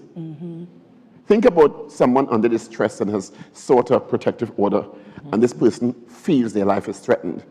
And you have 2 days within which the alleged perpetrator can act and end their lives. So, Fazana? Sure, thank you, Dr. Richards. So, the role of the AG's office with regard to the law and the ruling of the court, this forum is the first step in actually doing something post-judgment. The judgment was only a few weeks ago. We certainly cannot speak for each of the agencies and what they're doing internally, but the whole point of the forum is to then create that environment so that we can now scrutinize the agencies together. It's not for the AG's office to determine whether the police service or whether the judiciary is doing what they are required to do by law, but it's for all of us to sit around the table. And we do have an existing committee under the Office of Gender and Child Affairs where there are those stakeholders stakeholders involved. So we're not reinventing the wheel and asking new persons to come together, but we're asking the same persons who have been working in the field, who are now very much aware of the judgment, to come together, scrutinize your own agencies, identify your own gaps, and let's come together to the table and see how we could work together to help you, because some of those gaps are very well legislative gaps, and that is the remit of our office. As it relates to the legislative gaps, we already have been looking at some of the issues that arose in terms of if the victim does not want to proceed, because we know that was one of the bases on which the matter was dismissed. And we have seen in other jurisdictions where matters can proceed without the victim being willing to move forward. So as far as the AG's office is concerned, this forum is to help us in our responsibility. We have a Chief Parliamentary Counsel department, which is comprised of several legislative drafters. We have a Law Reform Commission department, which led with legislative drafters and policy developers, who are there ready to examine the law with the stakeholders, because we will not know all of the issues that are taking place in the agencies. We need that collaboration and ongoing conversation. And we also would ask stakeholders to use this forum as a way to write to us, reach out to us, and let us know what is needed to improve the legislation. Thank you. And I'll go to Senior Superintendent Claire Guy Allen now. And your colleague earlier on, ASP Butler, she did quite an excellent job of indicating what the TTPS response has been since the judgment. But I couldn't help but notice, and I can't help it because being a social scientist, I observe behaviors. And earlier on, when Dr. Douglas was making the presentation, from the time she mentioned a person named T, the room burst into laughter. The response was laughter. The response was jocular. It was a joke. Most people in Trinidad and Tobago that I saw responding to it didn't see it as a situation that could have been explosive, that could have had antecedents of abuse before. It was a joke. It's still a joke primarily. And when you listen to what the person who was seemingly recording it was saying, she made several interventions about financial situations, neglect, absenteeism from a situation that could have implications for interpretation in different ways. So, Senior Sup, do you get a sense that public perceptions are changing as the law has evolved in this iteration, the two major amendments recently, and how are the police receiving that? And I think it's very commendable that the police responded by forming the Gender Affairs Unit, the Gender-Based Violence Unit. But are the police seeing a different response from the public societally in terms of attitude? Because, as I said before, the response it was a joke. And if we're moving in the direction I think that we should be moving, we should be looking at these things through different lenses. Senior Sup. Thank you very much. With the advent of the Gender-Based Violence Unit within the Trinidad and Tobago Police Service, we have seen a great improvement in the way society look at DV. Are we in the best place? No, but we are in a better place. Persons are having the conversations. With the advent of that unit, we have seen victims turn to survivors. And I'm sorry that we don't have, I don't know how much survivors we have in the room, but it's a lovely thing when you speak with survivors and you get that perspective. One of the things I would like to see, I don't know if it would be in legislation or policy, a domestic violence victim is not a normal person, and we can establish that here today. That victim can barely think and make decisions for themselves. And I say that because sometimes when people make reports, myself and my colleagues, we have to sit with persons and try to convince them to sort of, I don't want to sound like I'm victim blaming, but sometimes we have to deal with the elephant in the room. And we sit with some of these victims and we tell them, here's what, you are God's child, you are special. And that perpetrator needs to be held accountable. Now, I hear this morning from the AG, from Fazana, from everyone, from a legal perspective, we should not work the Domestic Violence Act on its own, and we shouldn't. There are other laws as well. And we will tell that victim, sometimes the thing happened with the victim and the perpetrator alone. We have no other witness, no other video evidence, no other evidence more than just the victim, the perpetrator, and a medical report. And without that statement signed by the victim, we cannot go forward. Sometimes you will hear victims telling us as investigators, because we are really enforcers of the law, they would say, I don't want him locked up, you know, just talk to him for me.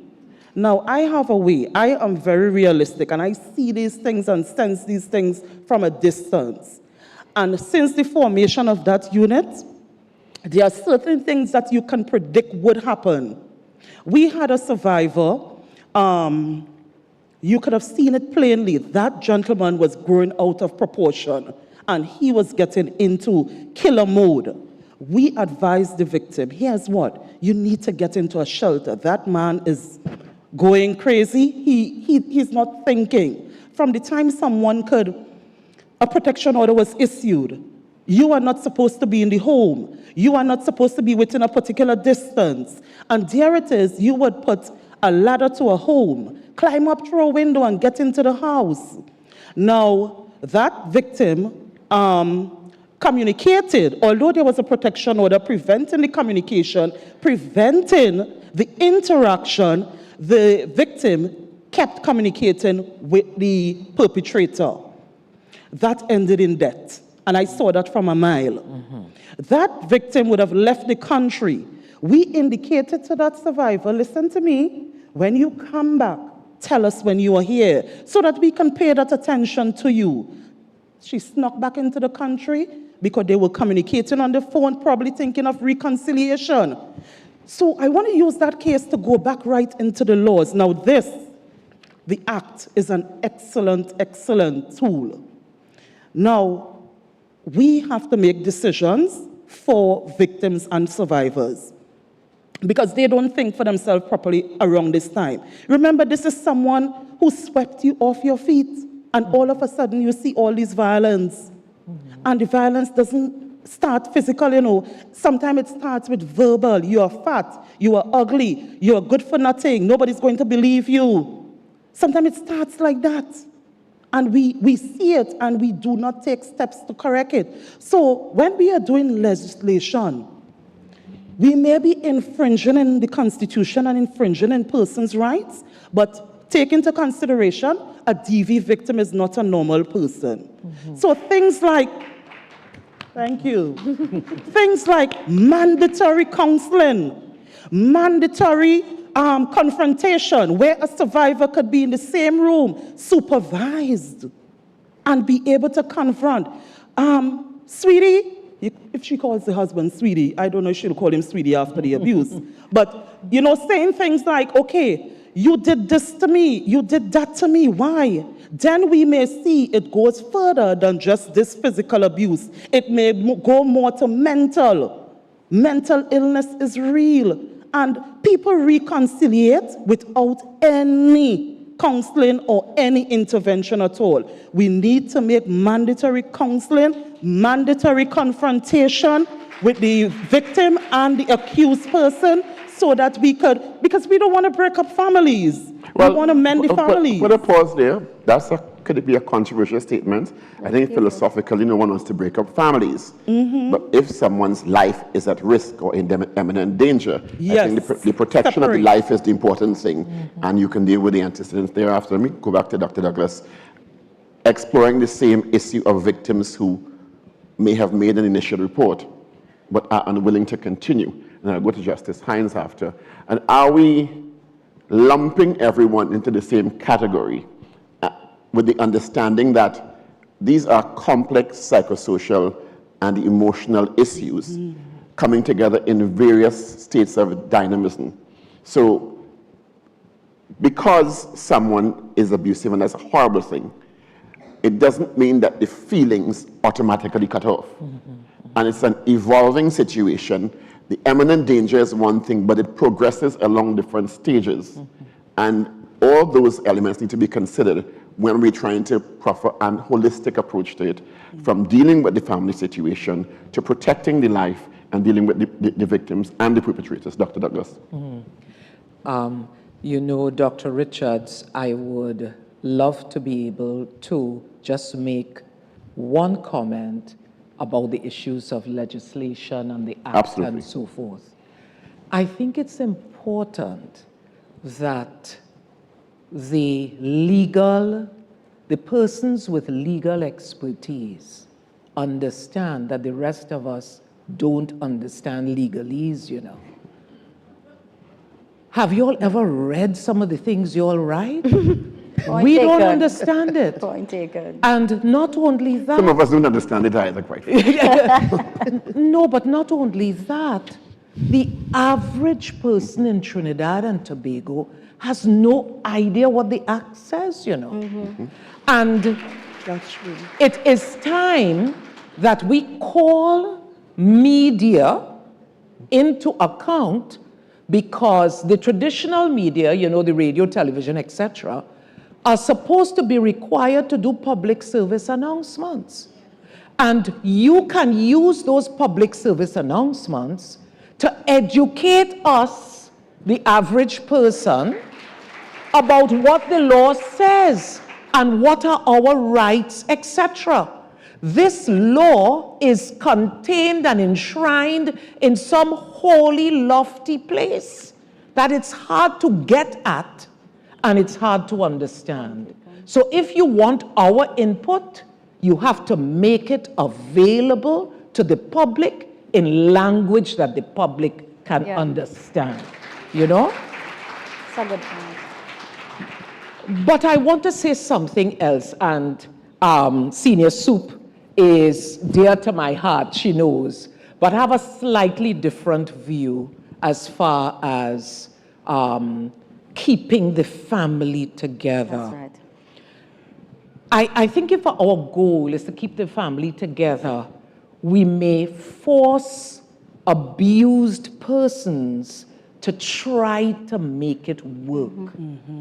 And we have seen, and I think of one person who a religious leader told her, you know it's important to keep the family together. She had been really battered, physically battered. And he said to her, well, if you go home and see if all you could have another child, it is going to help, right? Now, what ended up happening is she ended up with not one, but two, but three children running for her life with the three children because it didn't stop the violence. So I think before I was stopped prematurely, I think the thing that I wanted to talk about is the psychology that occurs, the psychology of the victim. I don't care how lovely I look or how educated I am. If I choose to couple with someone with whom I am deeply in love with and with whom I have created children, you don't bust it at the first form of abuse. As a matter of fact, based on the socialization, you don't even know it's abuse. When you get insulted, somebody will say it's pecan. He never hit me. He never hit me. And not only that, that brings us to one of the challenges that the law faces. We talk about emotional abuse, verbal abuse, sexual abuse. We talk about financial abuse. These are lovely words. But try to prove that in a court of law now when it's not physical. Try to prove that in a court of law. Physical abuse is much easier for the judiciary to deal with because you could see it and you can get maybe some kind of doctor's certificate talking about it. But how do you prove verbal when it's just as Senior Soup said? The two of them in a room together, the two of them in a house together. Mental abuse, spiritual abuse. How do you prove that? Child abuse, elder abuse. How do you prove it? And I think that is some of the challenge that we are facing. So let me get quickly to this. When that person that you love then decides to humiliate you, insult you, tell you you are not worthy, I don't care how educated you are, it erodes your ego strength. And so you suddenly start to shrink as a person. So your esteem, Senior Soup, to be able to confront the perpetrator becomes very difficult. To make decisions, you want to leave, but the whole society has been socialized to see that once you create a family, you stay there and you try to make it work. So you don't know how to leave. You know that you are afraid. I remember one little boy spoke about the teachers, gave him some licks back in the day with licks when they used to give it. And he fallen asleep in class. Why is he falling asleep? Dad said to wife, fall asleep now, fall asleep now. All he did was sharpen a cutlass. How do you take him into custody for that? He's sharp because he's warning her if she only close her eyes, what could happen to her? That's a great segue for if I could, if I may. And so as I close, the little boy, and we're talking about child and age, we were talking just now about the children, he wanted to keep his eyes open to make sure daddy did not kill mommy. How do you find the ego strength to be able to confront, make decisions, leave, run, when mentally you have been depleted as a human person? Thank you. Thank you, Dr. Douglas. Justice Ramsey-Hines, what's your response to that situation? One, the adequacy of the law to deal with persons who may not want to continue, and two, the issue Dr. Douglas raised about the absence of physical evidence of abuse and threats and emotional abuse, and how the law deals with that, if it deals with that effectively enough. All right, so you asked me a number of questions there, and there were two things I wanted to respond to, so now I have too many things. So I have about 4 things, Paul, You please? can do 3.5. 3.5, okay. First thing, so let's shots fired first then. I'm not going to cut the police any slack. I'm not.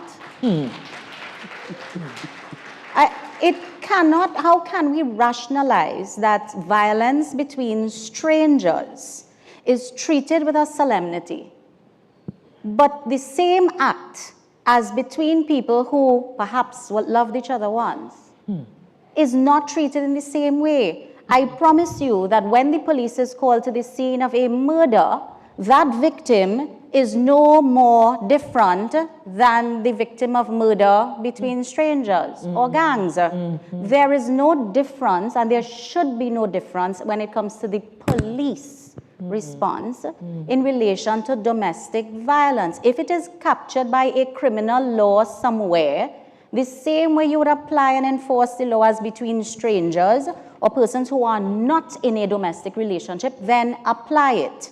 The Domestic Violence Act is not, an application for protection order is not a criminal action. It is for injunctive relief. That is different. And I agree that there are things that are required for that, psychosocial considerations. I have some friends in this room who will tell me, I'm not hearing about the men. I'm not hearing about what causes these escalating behaviors that reach the steps of the police station or the courthouse. I am not hearing about the triggers. In a lot of these situations, there is a case of reciprocated conduct. So we cannot only look at one side, but at the other. That does not mean that I will cut the police slack. If we are dealing with victims and perpetrators when it comes to actual harm, then charge where you need to charge. You will take a statement because it's an actual crime. There will be a medical certificate to collect. If the person doesn't come to court, perhaps there may be recourse under the Evidence Act for an absent witness, 15C. I know you say everybody don't understand it, but you can rely on statements in court in certain circumstances. In a criminal matter where it's a very serious offense, this legislation allows for a judge sitting in the criminal division after a conviction against somebody for a really serious criminal offense, like wounding with intent. At the end of that, if the victim of the wounding was in a domestic relationship with the now convicted person, that judge can make a protection order that goes well beyond the typical 3 years, bearing in mind that you might send him to jail. So for example, I did it this year. I jailed a man for 7 years for a particular offense, and I made a protection order that lasts 10 years, anticipating that when he walks out of the jail, he is going to pay a visit to the person who he blames for putting him in jail. It wouldn't be my gate. But I anticipated that he is likely to come out, though you think he had a 7-year cooling off period. No, that was building and building and building. And when we consider lethality factors, are the police aware and triggered? His release date is coming up. Does the prisons do anything about it to alert the police in the area? We have to look at it holistically. But that's why I asked the question earlier on about if the agencies, though independent, are integrated and being coordinated as effectively as they should. The short answer to that is no, it's not coordinated, but we can be, and this forum is a good idea, but we have to listen to all the voices. Can I just say one thing? Absolutely. I remember a really old case, 1966. Tell me absolutely. Diane, don't get jealous. Yes. There's I remember this it's a case from 1966. By curious irony, those who were victims of the offense were more likely to suffer the most by the penalty which had been imposed upon the perpetrators. We need to hear more from the people we profess to care to help. Are we helping you? Yeah. What didn't we get right? Where was the gap in the service? I might think I'm doing a fantastic job when I go to work, but am I really helping you? We have to hear from them. There are some parties in the room who have both been applicants for protection orders or respondents, and they may say that you think you did a good job, but you failed us both. As a matter of fact, the children who at home will say, well, all you really fail everybody, because when they come back home, all you should hear what's going on in this house. So I really, really do want to confront it. I hear us talking about it being psychosocial and the behavioral needs, but I'm not cutting the police any slack. This idea about Versadex and capturing the data there, the legislation used shall. If I may make a recommendation for the next version, if we do amendments, wherever the word shall is found in the Act, please put it in caps. Because apparently some persons feel that they had a discretion. If there was a duty for somebody and it said, X shall create and maintain and do certain things from 2020, and we are in 2024, and shall is still somehow considered discretionary. Something is wrong there, but that's not the only shall. There are so many shalls in the piece of legislation. And the last one, and I'll stop for now, though I didn't get to all four. The minister, I'm so sorry. The minister shall cause to be laid in both houses of Parliament annually a report on the administration of this act. What do you mean we don't know if it's working? The act says come back to Parliament once a year and tell us.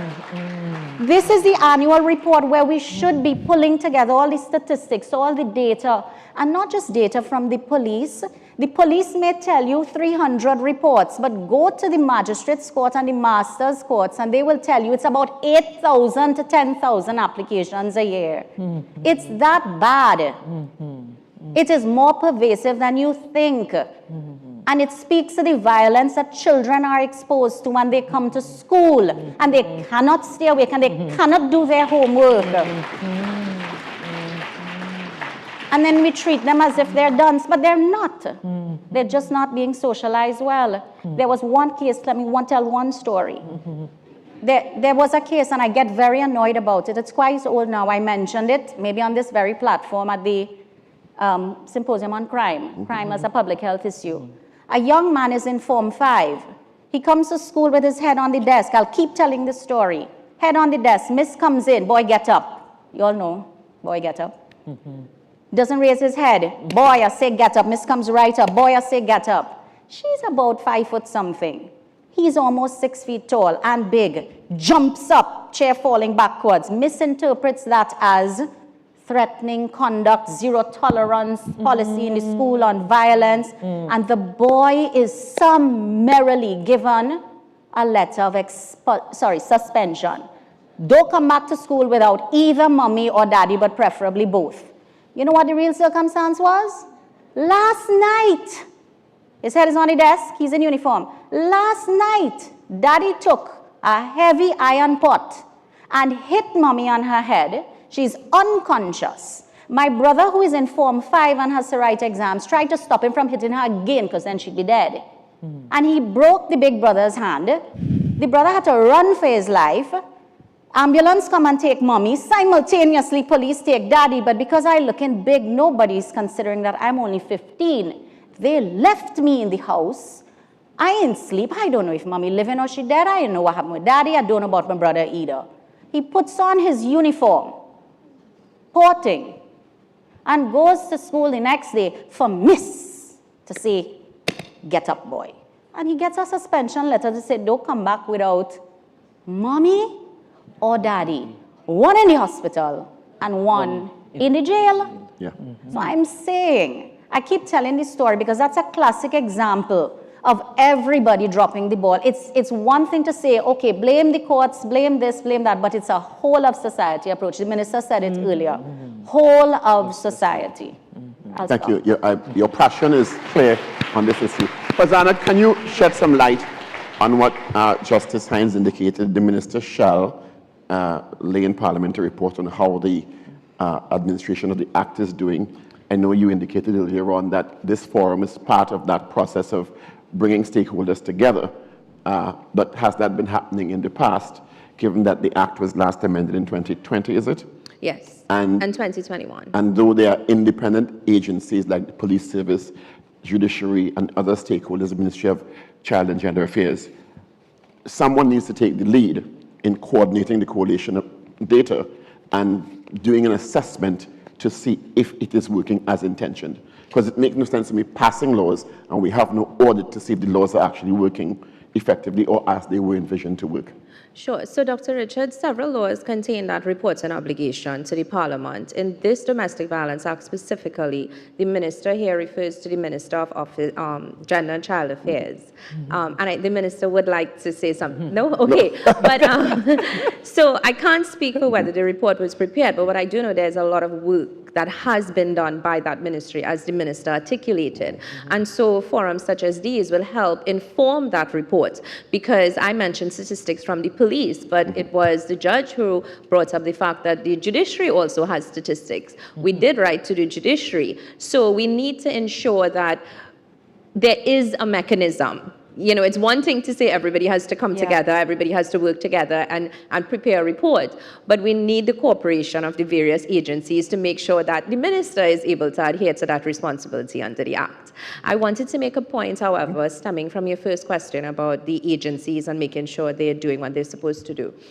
What we're hearing from Dr. Douglas about the culture and society of persons, we have to remember that the police service is also an I'll help out my friend here a little bit. The police service is also part of the society. I'm not making excuses for them, but I'm saying they also have that culture. So the same way that we laughed at the tea, the same way that we grew up in homes where certain things may or may not be acceptable, is the same way that the police also share those sentiments. So what is important here and is coming out here is the training of the mind of police officers. I don't know, senior superintendent can say, but how much training is done to educate police officers that this is a crime and you have a duty to protect society. It is not up to you to decide whether that woman should go back in her home or reconcile or what her personal situation is. It's about training that police officer to recognize your duty here is to collect evidence that would lead to a prosecution of a crime. So from the onset of a report, if the police takes that mentality on, they know that they have to have video recorded evidence, they need to have statements, they need to have medical evidence, as opposed to just telling the victim, we'll take your report, go and seek a protection order.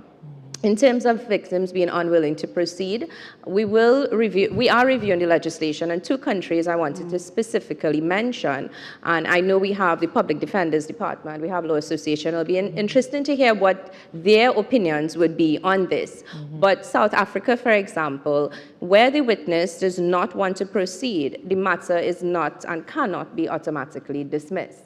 The Director of Public Prosecution must intervene and give permission for that matter to be dismissed. So it's not up to the court. And in the United Kingdom, for example, there are several factors that the court has to consider if the victim does not want to proceed. The seriousness of the offense, what evidence is available. So these are things that we can encapsulate in our legislation to help the police service to understand that you can move ahead. If it needs to be in the law, we'll certainly put it in the law, but that culture change and that training of the mind of the police officers is critical. Thank you. I've done enough emceeing to know when the MC goes and stands at the start of the stage, we're almost out of time. When I see Sogoni, just give me 5 minutes, please. Oh, I can ask me, go ahead. I know he's very anxious to finish the conversation. Not in the least bit. But we do have to also acknowledge in the room that we do have an audience that is ready and waiting to engage with you all. So while you do make your 5-minute, I'm assuming it's a wrap, I will then ask you, Dr. Richards, to continue where we have the audience members coming forward. If you do have a question, we kindly ask that you stand at the side. A microphone will be brought to you, and simply identify your name, where you are representing or what you're representative of, and ask your question.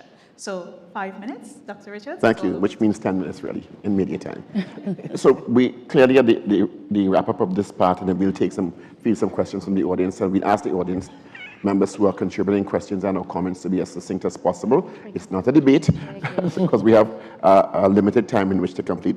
I want to before I give you the opportunities to give your closing comments, deal with one of my pet peeves. And it came up earlier on when Fazana gave some statistics and presented a slide on the screen related to protection orders and or electronic monitoring. And I remember being in Parliament when the Electronic Monitoring Act was evolved, specifically in part to deal with situations of domestic violence where an imminent threat was established, to monitor the alleged perpetrators, so that there was supposed to be a system where, if I remember the clause in the law correctly, the judicial officer would apply that this person be fitted with an electronic monitoring device, and if he or she goes within X feet of the victim, it triggers an action by the police to respond.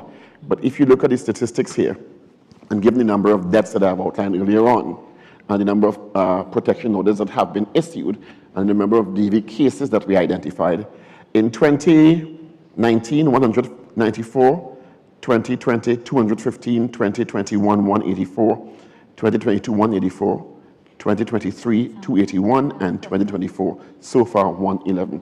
And the question is, and I'll go to Justice Hines first, and then Senior Soup. Do you think that methodology or that option is being applied effectively enough? Because my understanding is that very few cases of that have been applied. Electronic monitoring. Yeah. There's the idea and a perception, society may have it, and several others, including police officers, may think that the discretion to fit someone with an electronic monitoring device lies finally with a judge or a judicial officer. That is not exactly what is contemplated by the legislation. While in general, the person who a court might wish to fit with a device, the court requires their consent First of all, to even begin the process, when it comes to domestic violence, the court does not need the respondent's consent. That's the only case where you don't need their consent. So really, you would think that it's the discretion of the judicial officer.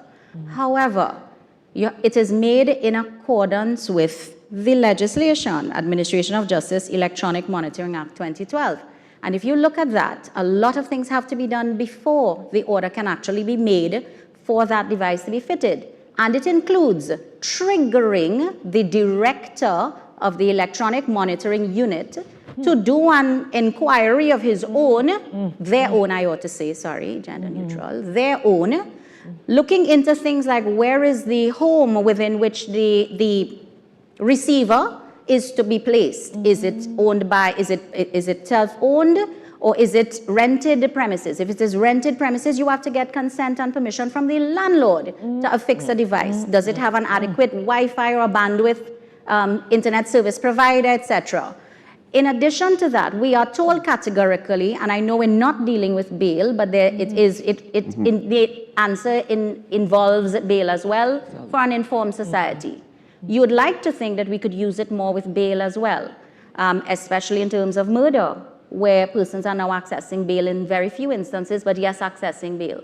But unfortunately, when the discretion, and I'll put it this way, under the legislation, when the discretion lies with the director of the unit to say, yes, this is a fit case, and thus far as it relates to persons charged with murder who may be getting bail, the answer is a flat no. But even in other cases, it depends on the director's suitability report.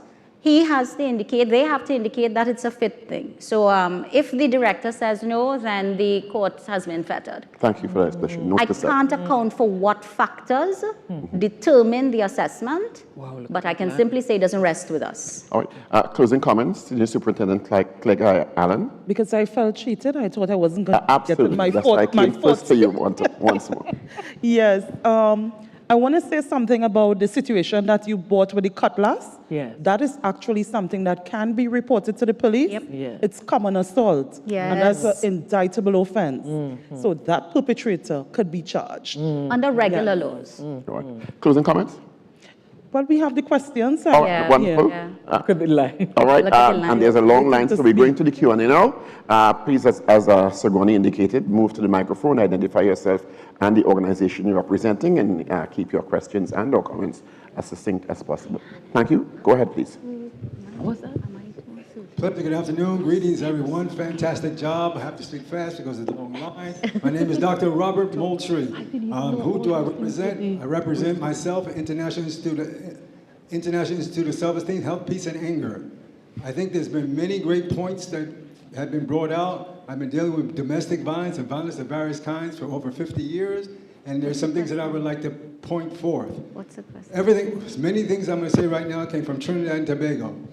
One, a woman said to me that her mother had told her sisters that I wish you had not been born.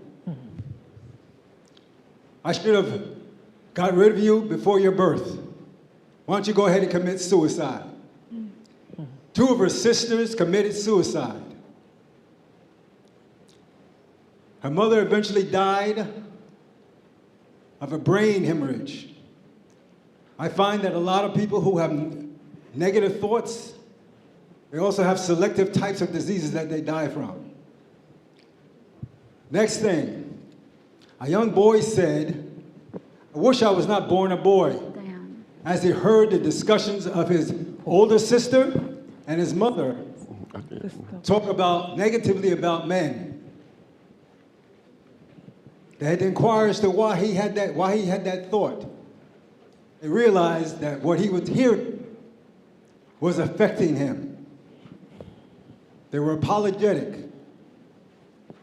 I think he needs to ask. Okay, I'm going to have to intervene and ask you if you have a question or I do not have a question. I have things that I would like to share. Well, we have, with all due respect, we have very limited time and we have a long line behind you. So okay, well, I'm sorry. I heard this as a public consultation. Yes, it is. But I see it was a briefing, and I would like to, in the future, if we could recommend a consultation to be a consultation so that the public cannot have 5 seconds to speak, but that they can offer you their influence and advice. Fair point. Everybody agree with that? Thank you very much. Thank you, sir. Okay, I respect what you said, but I would like to know how I can offer you some things of my experience of which I can present to you. Thank you very much. Thank you for your contribution. You can pen an email to the Office of the Attorney General, and they'll be happy to consider your recommendations and your statements in their further deliberations. Thank you so much. Good afternoon, ladies and gentlemen. Firstly, I just want to commend the panels from this morning and this afternoon for the excellent job that was done in presenting the information here. Really and truly, it is a great starting point for more of these discussions. My name is Ahele Ramdas. I'm here on behalf of the Children's Authority of Trinidad and Tobago, and I just wanted to make one comment and ask one quick question. So I've heard mention in terms of accessibility. So I agree, Dr. Douglas and others, that the language needs to be simplified. In our daily jobs, we meet with a lot of the public at the Children's Authority who they don't understand the laws, they don't understand the language. There is healthy, active fear as it relates to interacting with certain agencies. And so we need to be mindful of how we approach. Now, I believe that the problem is pervasive. I agree. It's pervasive. We are seeing thousands and thousands of domestic violence cases, thousands and thousands of child abuse cases. And we have gotten to the place in society where it is normalized, it's accepted, it's in some instances celebrated.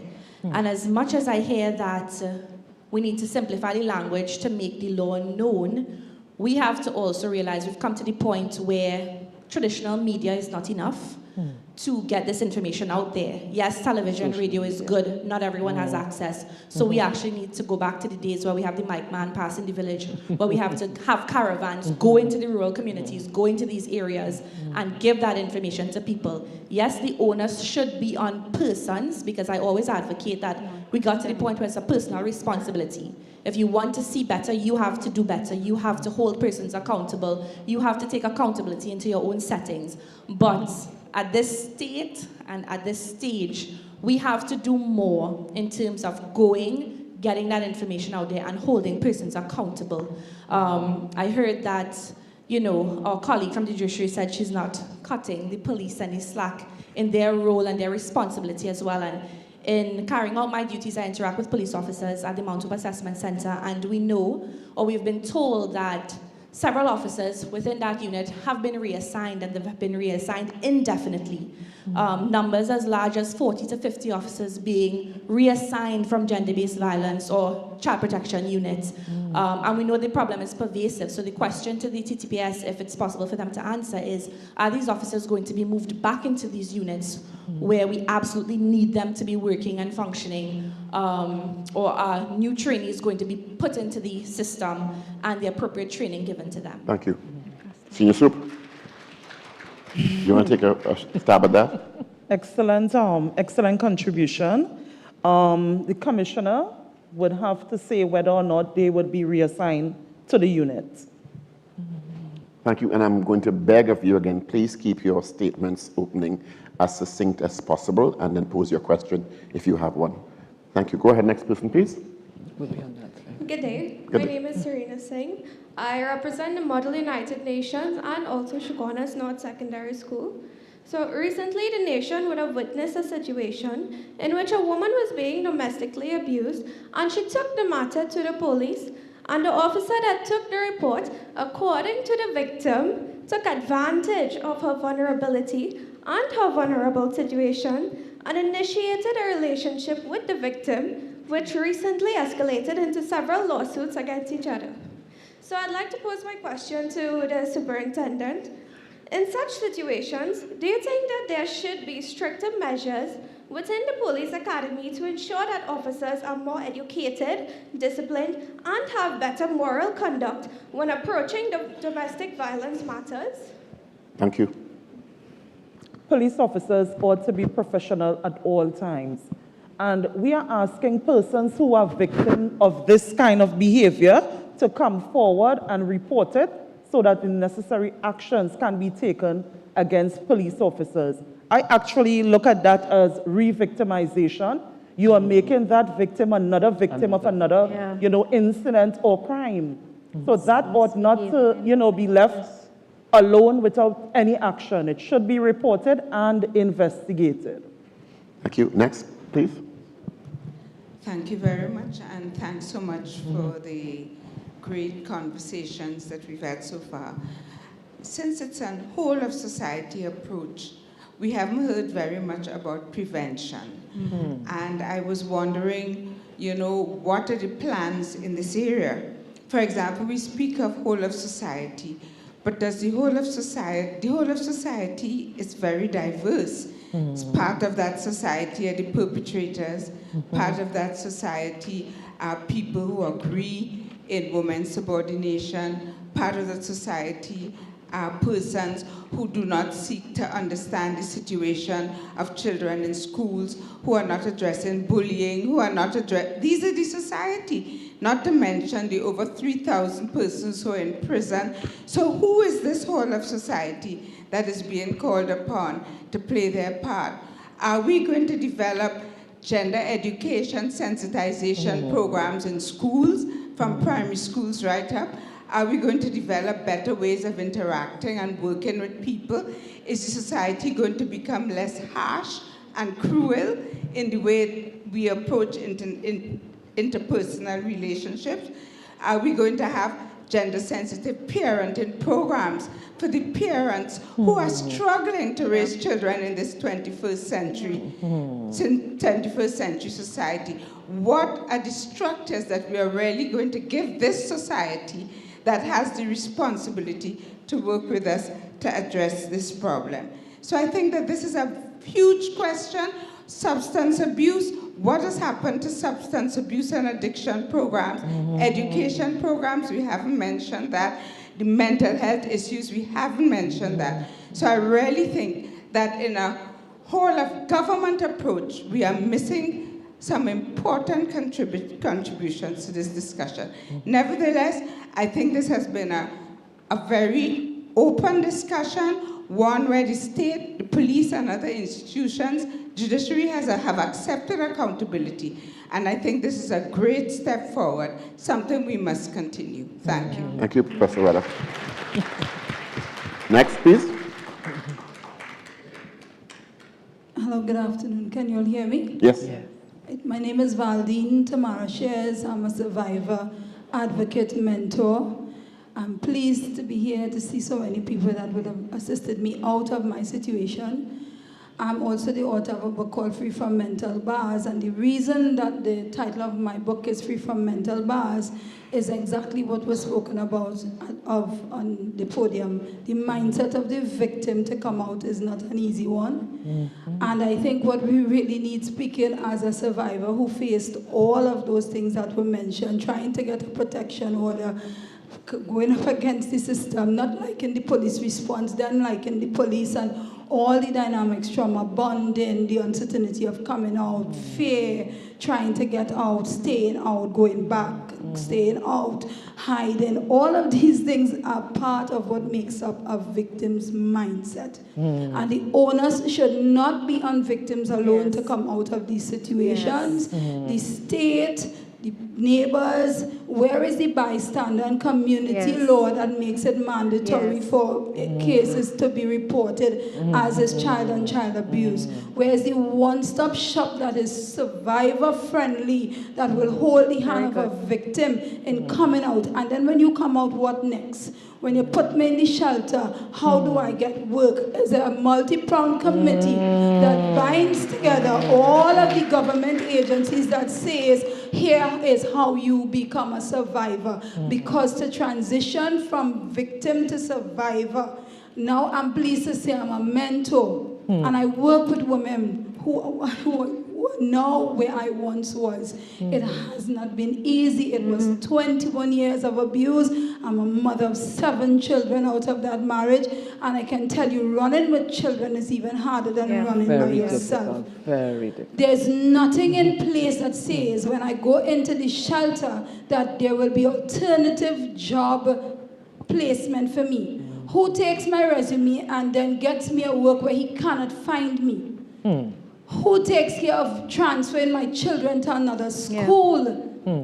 And if there's no comprehensive batterers intervention program for abusers, the mindset of an abuser does not change, the cycle of abuse does not change.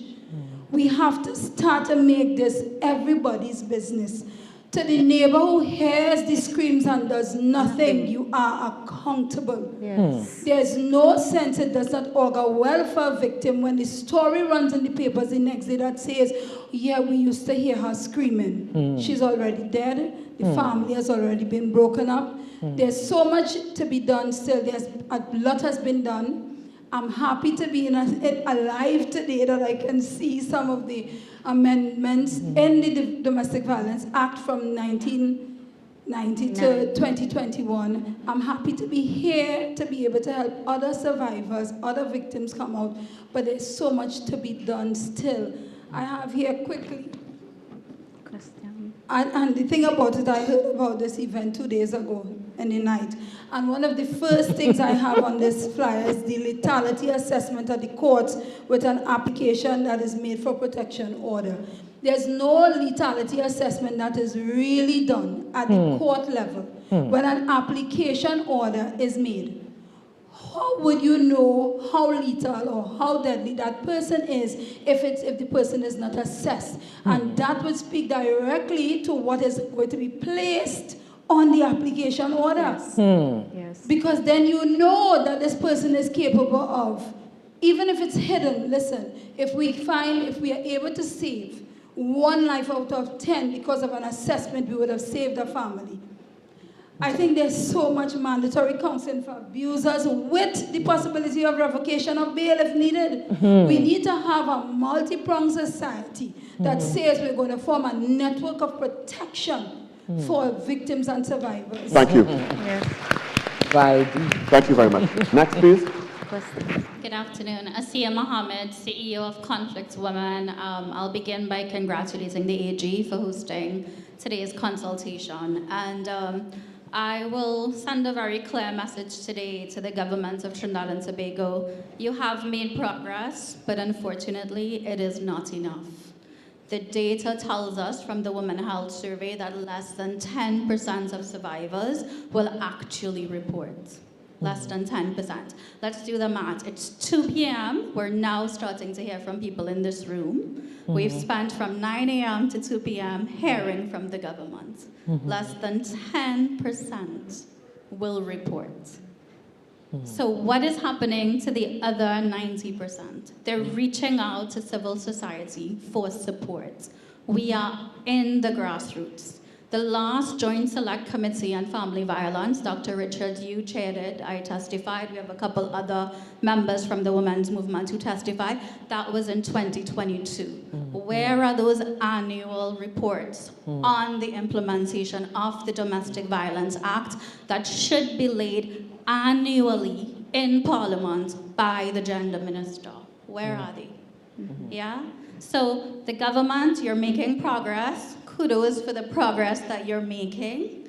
There are costs. A couple weeks ago, I got a call from CNC3. I was on the morning news giving another interview on femicides.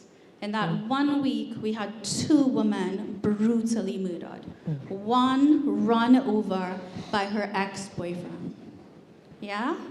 So we're making progress, but we need to do better. Thank you so much. Dr. Richards, will you allow Yes, me? please. Will you allow me?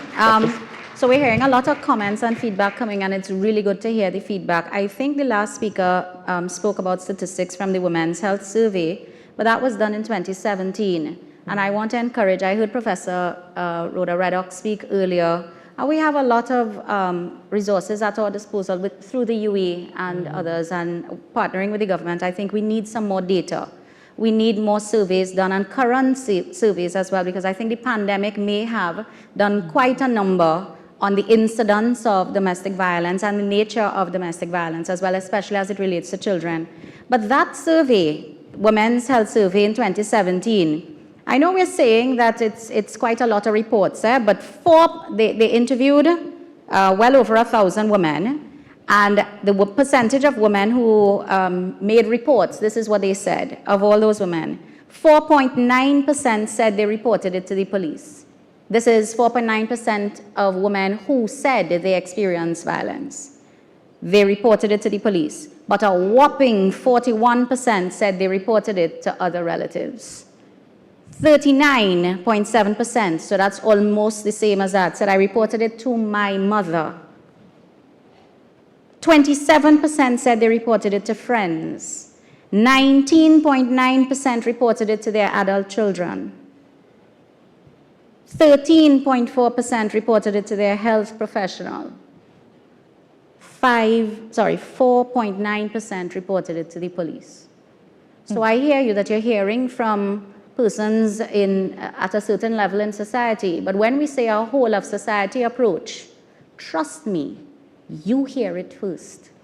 You hear it at home first, and you play a role. And that is why some of the calls about what is available, more psychosocial de-escalation strategies, behavior modification programs have to be available to society as a whole at the community level.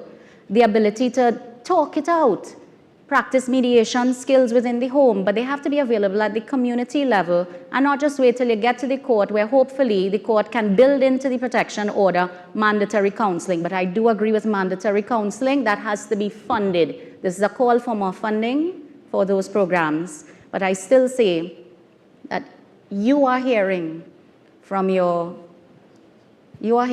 victims well before the court hears and certainly before the police do. Thank you, Justice Hines. Next, please. Good afternoon, members of the State, members of the Embassy of the European Union, and everybody within this room. My name is Denise. I am a member of the Humanitarian Foundation for Positive Social Change. I'm also the co-chair of the fundraising committee for the Coalition Against Domestic Violence. My question specifically relates to the legislative agenda. Because domestic violence is taking on new forms that is including embracing technology. I know that in 2021, there was the Sexual Offences Amendment No. 3 bill that sought to treat with voyeurism, and it was heavily debated. I don't believe it's been passed as legislation as yet. But the question I have is, when will legislation be passed to deal specifically with criminalizing, with civil remedies, intimate image-based sexual abuse, particularly since there are people in this country that are taking footage of women without their knowledge and consent and are circulating this on covert mediums, locally and transnationally. I want to ensure that this legislation specifically will deal with, as the UK recently has, creating the images, including deepfakes. We had a recent US senator who indicated that this was akin to rape. And it's actually happened in our schools, where there's a secondary school where these young girls, someone put deepfakes of them and circulated it. And that stays and affects their reputation, emotional, psychological, financial, and the like. And that it will also deal with taking and installing or modifying equipment that will enable such an offense, sharing, as well as treating with third parties that are potentially complicit in the distribution. I'd also like to ask if this will include a look-back period of 7 to 10 years, because research has told us that a victim is not always able to immediately report a crime. It takes them some time to process it, or at least in this case, it might take a victim some time to actually come into contact with the actual content. The second piece of legislation I would like to ask is legislation in relation to regulating psychologists. There may be one point of contact where a domestic violence survivor may go to speak. And what will be possible to regulate that profession to ensure that parties have qualifications in domestic violence? And the third one, of course, is just to ask if there could be clearer legislation in relation to stalking. I know that it's quasi-covered under the offences against the person, but since some people might actually represent themselves, I think it's vital that stalking is made a bit clearer. Thank you. I don't know if Fazana wants to comment on that. Yeah. Thank you for the question, and I'm happy that you are aware of the Sexual Offences Bill. There's been a lot of work in the preparation of that bill and the debate being in the Parliament. It was before a special select committee of the Parliament. The report has been laid, and it's actually on the order paper to be debated in this session. So it's something that you could look forward to being passed, hopefully in the near future. But I would mention that taking and sharing sexual images is also covered currently in the Domestic Violence Act as a form of emotional and psychological abuse. And there was also the civil case of Teresa Ho, where there were civil remedies in that regard. I would leave the psychologist question for you. Yes. But you also spoke about the 7-year limitation, and under criminal law, there's no statute of limitation for criminal offenses. Yeah? Dr. Douglas? Indictable. Yeah. It's the Sexual Offences Amendment Bill number 3. Yes, That's that is still also in development, yeah. Dr. Douglas? Yes. I think it's important when we talk about mandatory counseling. I just love the point that was made by the last speaker about regulating certain professions. And our profession really needs to be regulated. There are a lot of quacks. Say it again. A high form of quackery. Oh dear. That is trying to pass as a professional psychologist, social worker, etc. And by the way, a psychologist is not a social worker is not a psychologist is not a psychiatrist. All these things the public would need to know.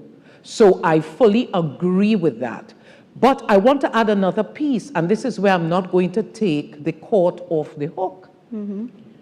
When we, as service providers, the court will order someone to come and see us, those of us who are not quacks, and we then provide a report to the court. You would not believe how often that report gets lost. Oh dear. You would not believe how often the poor judge sits there saying, where is the report from Dr. Douglas? Dr. Douglas sent in her report early, and for some reason, the judge does not get the report.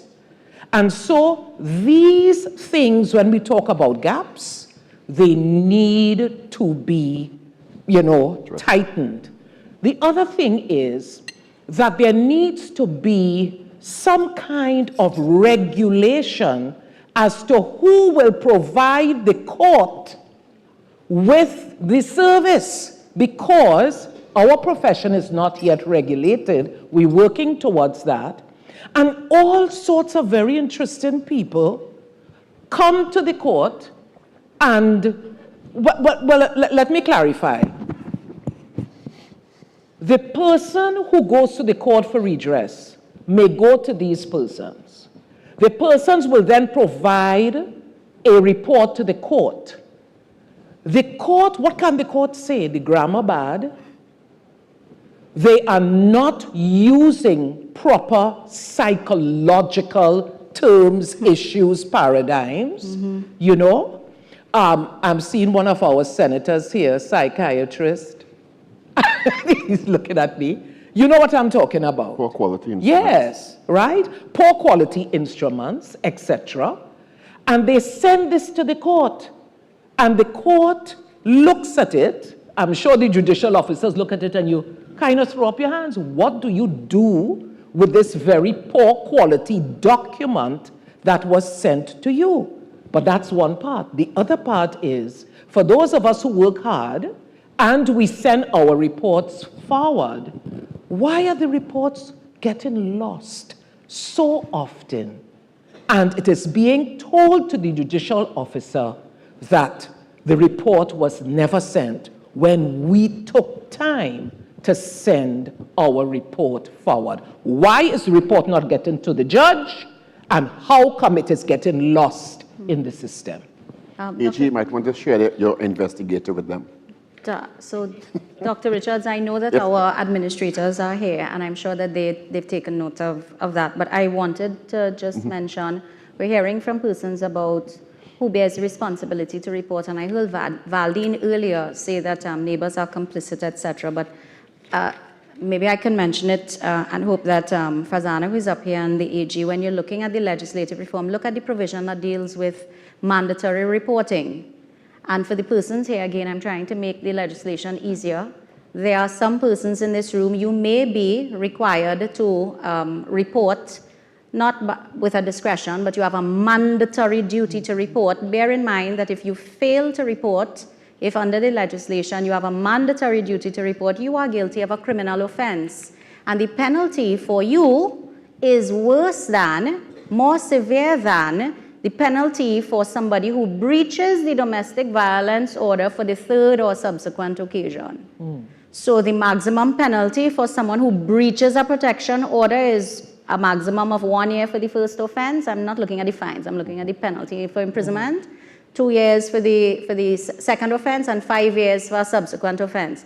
The penalty for someone who has a mandatory duty to report, teachers, nurses, doctors, persons who have, and this is for children and persons who are who require assistance, yes? Vulnerable persons. The penalty is a maximum penalty of 7 years imprisonment, which is higher than the perpetrator of the domestic violence. That ought to tell you that the signal to you is what you are doing or your failure to act is perhaps seen more seriously than the others. But I think, AG, with all due respect, we may need to look a little more closely at that provision, build it out. There are more categories of persons who ought to be captured by the mandatory reporting duty so that we can de-escalate with some interventions rather than wait till it escalates to bloodshed and murder. Yeah? Okay. Chair, I just want to say very quickly something as well. When we spoke about the fact that the police, we will hold them accountable, there's another group of people that we have to hold accountable, and that is the public servants who serve in these institutions. We don't get to see the judge. We don't get to see the AG. We don't get to see the ministers. The people who serve us are the public servants who are greeting us right at the desk. And very often, what happens is you are sometimes treated very poorly, insulted, told to sit, and you are treated with scant courtesy. So when we speak about the fact that people have to be held accountable, it's important that in these ministries, in the courts, with the police, everywhere else, it may not be the people at the top, but it is the people who are interfacing with the public. And the last thing I will say is, have you ever been to a police station? I took a woman to the police station. A man was fighting with her on the side of the road. I got her in my car, took her to the police station.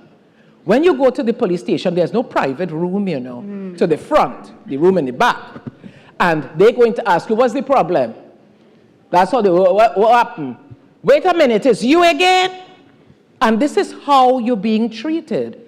Even the physical appearance, even the way a place is built, is going to say to a victim whether I want to come forward or not. Thank you. I've counted 20 people in the lines, and if we multiply that by 2 minutes per person, we'll be here for the next 40 minutes. And it's not going to be 2 minutes, and you have interventions to count from panelists. So again, I'm asking people to be as succinct as possible. We appreciate all your comments and questions, but again, let's just be as succinct as possible in your deliveries. Next person, please. Good afternoon. My name is Karishma Prasad. I'm from Lakshmi Girls Hindu College. Firstly, I would like to thank the panelists for being so objective in their discussions.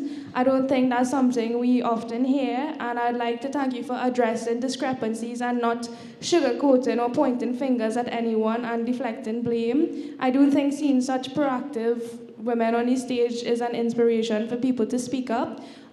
First of all, I want to discuss something in my perspective as a student and also a young woman in this society. I'd like to address the suggestion specifically to Dr. Douglas in her capacity as a psychologist.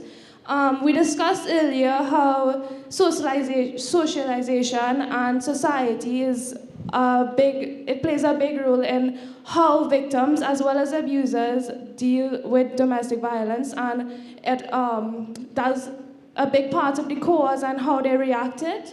So a big part of socialization is education. Education is a social institution. It plays a big role in the formative years of all of us. It's where we develop a lot of ideas. So we do say that society needs to change the culture, but society doesn't change overnight. Society, that might take not days, not years, probably decades at minimum. So I think one of the small places we could start is in schools and education. So I would like to know your opinions on the possible implementation of programs in schools. And when I say this, I don't only mean at the secondary level, I mean at the primary level. We may think it's too sensitive for children, but that is where their social development starts. That's where their psychological being starts. So we need to address that as well. We need to sensitize young people to these issues and how serious they are. As we mentioned earlier, a lot of us come from a very conservative society, and we do listen to religious leaders, and we often think, especially in our place as women, we think that it would be out of place for a woman to displace a family, break up a family, and to be so outspoken and so cantankerous with their husband to not be able to take a little bit above. But we need to understand. I think one of the main things we need to teach children in schools is who to go to, even though sometimes people will be afraid because they'll be afraid that people are not discreet. We need to teach people who to go to in schools, if it be it the school psychologist, instead of a religious leader or somebody in your community who may lead you astray. As you all said, they would say, hey, maybe you should have more children. We are taught that we are women. We are in the 21st century, but we were taught that women, one of their only roles is to be the homemaker. So also to sensitize young people, I think one of the things you could do is bring in psychologists to speak to both primary and secondary students, obviously at different levels, to teach them about the black and white of it, what is abuse and what is not, and more specifically mental abuse, because in this country I do believe there's a big stigma against mental abuse, and a lot of young men and women and older ones don't recognize what is abuse. And I think a psychologist, somebody qualified such as Dr. Douglas, needs to speak to children, and it shouldn't just be part of the curriculum to execute something to sweep under the carpet. It should be something that is a big deal and not something to just get out of the way to tick off the agenda. I do think that's... Well done. Paul. Yeah, it should be treated to the severity, the caliber it should be. So, yeah, that's what I wanted to know. If Dr. Douglas, I want to hear her thoughts and opinions on this, and what is one of the measures we could take in schools. And when we speak about mental abuse, I mean, I'm not talking about girls' schools only, I'm talking about boys' schools as well, because they are not only the abusers, they're the victims as well. And also when we speak about the psychological causes and also implications of abuse, mental and physical, we need to talk about what leads people to become abusers. I hope you're not going to turn that page on that part now. No, I'm done. I'm really, really sorry. Thank you for the time. No problem. Thank you for your comments, Dr. Douglas. You know, Honorable AG, I think you're recognizing that there's a huge outpouring, that you've touched a nerve in this society, and it's so wonderful to hear one of our young people. Let me see how quickly I could be. A lot of what you said, spot on, but let me start off with this. Even as I point out certain things that are gaps, I have a lot of compassion for Trinidad and Tobago. I'm very much a patriot. And I have compassion because we are a very young country. And we are trying to do things because of the internet and social media, and we see what's happening everywhere else, at the same level as countries who've been around for donkey years. So I have a lot of compassion for us in what we are trying to do to bring it to a certain level, yes? Having said that, I have to give some kudos to the Ministry of Education because the ministry has built in something called personal development. I am a member of the board of the Bishop Anstey High School. I am an alumnus of that school. And actually at 7 o'clock this morning, I was chairing a committee made up of students, parents, teachers, called the Mental Health and Wellness Committee of the school. And we are looking at prevention and we are looking at intervention. Now, prevention is very hard to prove the success when you're trying to prevent something. Because if it doesn't happen, you have to have a robust structure to prove that because of that preventive action, this action did not take place. To prove nothing. To prove right. So it's sometimes difficult.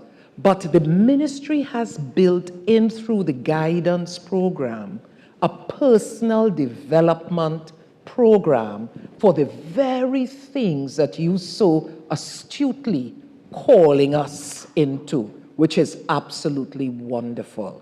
All right? And so those are the things I wanted to say. The other thing now is when you call psychologists to come to schools, I go to a number of schools. I may look young, but I'm not as young as I used to be. And so it can really be quite a weight to go into schools to say certain things, to pass on the message. But we have another problem again.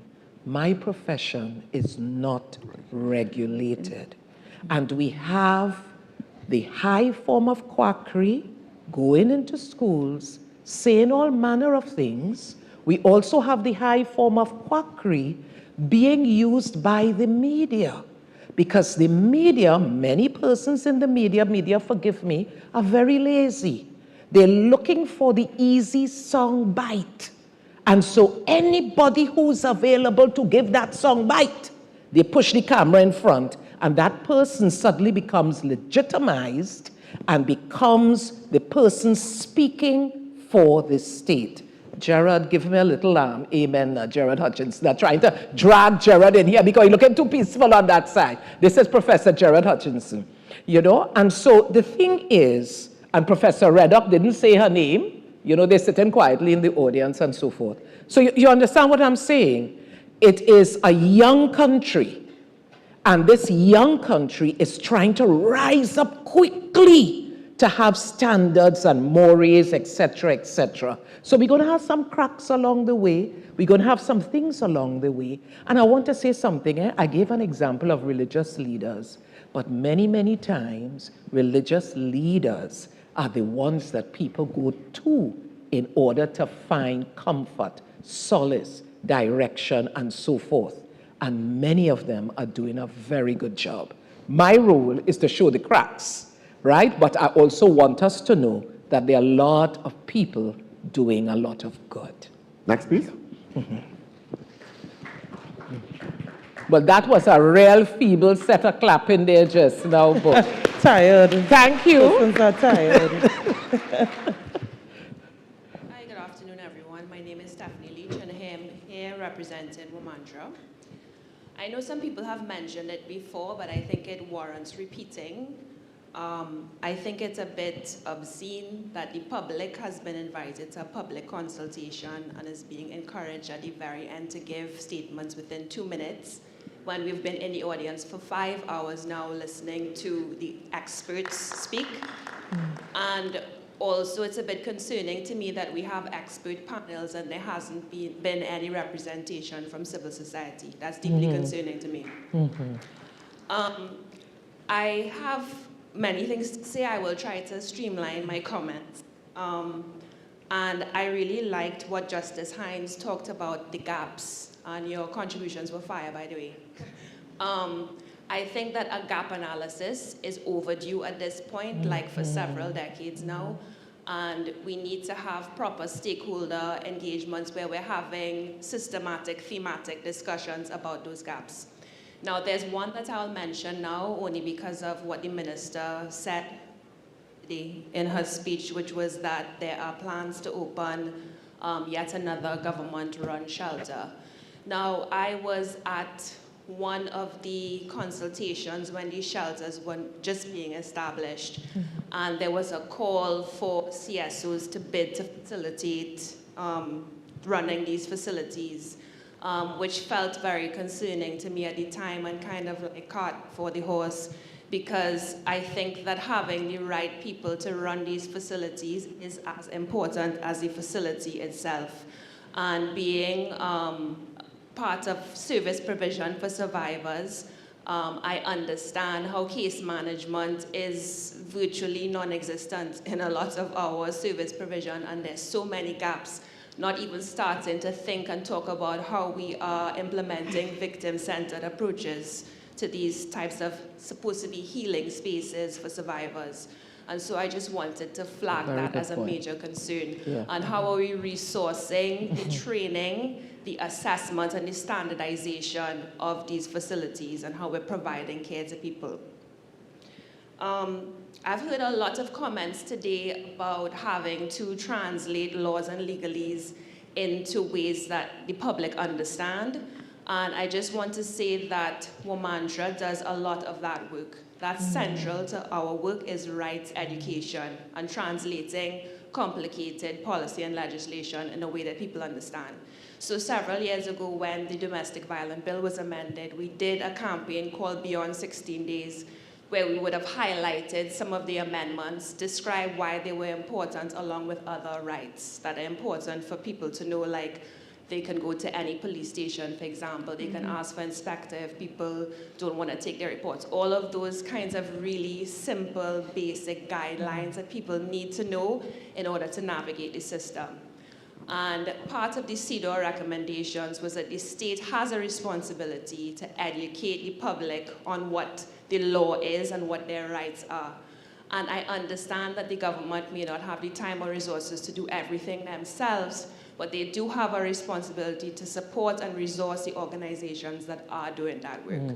So this is a public call for the government to have, strategic and meaningful partnerships with civil society organizations who are doing that work. I know, Dr. Cooper, you also mentioned that it's difficult to prove nonviolent acts, right? Dr. Douglas? Dr. Douglas, yes. my apologies. But the law is very specific about that. So there's different categories about mental, financial, sexual types of abuse, which are literally spelled out. This is something that we have documented in a handbook called Journey to Justice, which is available online, including all of the rights that people have and step-by-step information about how to make a police report, how to make a hospital report, what does your ticket look like that you should receive, all of these things that people need to know. We no longer have any copies of this book. We were initially supported by the UN and CVCC to print this book, but again, this is a resource that we would be happy for the government to support us to continue to produce and to disseminate among the population. There was also this question about police training, and I want to say that Womandra has been involved in many attempts to do that over the years. I know that Mrs. Guyland knows us very well throughout the years, but this is a service that we have offered for free on many occasions, and not because we are doing it for free, but because international donors are the ones that are investing in us in order to train our service providers, not our country and our government and our service providers investing in us. And we've been told on many occasions that there's no possible way that they could train all police officers. Not even a small unit like the GBV unit or the SV unit. We've never been able to get all officers in one room. The most we might get is 1 or 2. The Police Training Academy also had a special interest group that they started in order to do sensitization around key populations, which just disintegrated after several years. So what I'm saying is there are many gaps. we are happy to continue talking about those gaps and to try to come up with solutions together. Thank you. Thank you for your comments and your feedback. I would say one thing, though. It is very difficult to prove verbal abuse, right? Emotional abuse, etc. The word is prove. If it has just happened between two people, one person has to prove it. And to prove, it's easier to prove physical abuse. Next, please. Hi, my name is Divya Ramali. I'm a representative of Lakshmi Girls Hindu College. And so we talked a lot today about protection orders, but amongst those, we also heard a lot that fell through the cracks or weren't followed up with. One way of ensuring that it is followed with can be introducing more serious consequences for officers who don't follow up on it. And then along those lines, is there any way there can be an independent, unbiased committee to oversee specifically the Special Victims Unit to enforce repercussions for officers who do not execute their duty according to the Constitution? Yeah. Thank you. Superintendent. Excellent, excellent. I think the future is in good hands. We actually have the Police Complaints Authority as well as the Police Complaints Division. Now, the Police Complaints Authority, you can make a report there and it will be investigated. The Police Complaints Division, that is actually within the TTPS, where disciplinary action can be taken against errant officers. So it can happen, and that is why I keep saying, when you are wronged by a police officer, report it and let the matter be investigated. Do not just accept it. I just want to correct something. I know you spoke about supervising, so to speak, overseeing the officers in a particular unit. I appreciate the sentiment, but I want us all to remember that the responsibility is on all police officers of every single rank. And the Domestic Violence Act includes specifically that when an order is granted, not only is it to be served on the perpetrator, but it is also to be served at the police in charge of the station near where the respondent lives, police in charge of the station nearest where the applicant lives, police in charge of the station nearest the applicant's place of work, police in charge of the station in the area where any child attends school. The Act already insists on this, so it covers police officers all over who are expected to respond if we had a domestic violence register, so that we can quickly pick up that somebody is doing something, let's go, they may go for the child, they may pick up the mother, they may go to her workplace, etc. So it's all police, that's my point. Next, please. Good afternoon, everyone. My name is Elise Marsland. I am also a director of Omantra, but I'm also the synergy sage at a startup called Vine, and the resources and reparations co-lead at an international organization known as Whose Knowledge. I'm going to try to be as brief as possible, but I would like to start just with a personal story, which is that in 2022, my uncle, as a consequence of chronic domestic violence that no one in my family knew he was experiencing, he was living with a man who was in the capacity of his caretaker and who was his godson, and know that he had been in chronic abuse, and it was during the pandemic. By the time I saw my uncle again, by the time my mother finally saw my uncle again, he had been severely bruised. He had had boxer's ear on both sides of his ear. He had a bruising across his neck that looked at him as if he had obviously been choked, but he claimed that he had fallen. And when it was reported to the within a month he was dead with severe brain injuries, severe pneumonia, and a few other illnesses and ailments that they discovered. And when we reported it to the police, the first police officer reacted like, well, that is man and man thing, so he not getting involved. We got another officer, however, she took that report, was insufficient to convince the pathologist that an autopsy was necessary, so my uncle is recorded as having died of natural causes. The man who was beating him and who is responsible for his death was also stealing from him. which we only knew as a consequence of his death. We only found out that he had been stealing thousands and thousands of my uncle's money long after, and he was a priest who did not earn much. He was an Anglican priest, which meant that he wasn't being taken care of by the church in the same way that Catholic priests might be. So I'm not just speaking in my capacity as the head of an organization who interacts with this from a particular distance. I'm speaking from a place of familiarity with some of the gaps. And what I'm curious about is, how are we engaging stakeholders more meaningfully and intentionally than in expensive consultations that are one-off incidental events that don't actually allow us to interact with the mechanisms that we are then required to depend on for support. Because the reality is that there is no forum for me to meaningfully engage the state. I can't contribute my thoughts, my experiences anywhere. I am the head of a startup that is a data-oriented company that we are trying to solve that problem specifically from the perspective of stakeholder engagement. But there's also this issue of data. We continue to talk about there not being enough data. And what I would say is that there is ample administrative data that is not being utilized, and there is insufficient stakeholder data which is not being collected. So we have data that can be analyzed to help inform decisions, but it's not being done.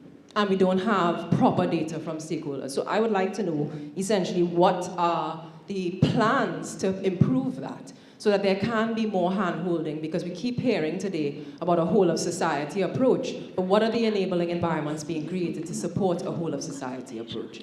And specifically, I'm wondering as well about the interministerial arrangements that are being set up to support the proper implementation of these legislations. Because as Justice Hines pointed out, less than 5% of women report to the police, less than 15% report to the health services. How are we empowering people within the community to act in particular ways that will remedy this situation? Because too many people are dying. And the point is that a lot of what gets said in these fora feels like political pandering. It doesn't feel like meaningful engagement with us. And I think my last question would just be, what are the accountability measures? Because we heard about the PCA and the Complaints Division, but the reality is the PCA is a toothless dog. Unless the commissioner acts on what the PCA's recommendations are, they're not empowered to actually do anything. So the point is, in a situation like what happened with my uncle, how do I report that officer? Who do I report her to? She didn't really do anything wrong. She just didn't do her best. And my uncle is dead.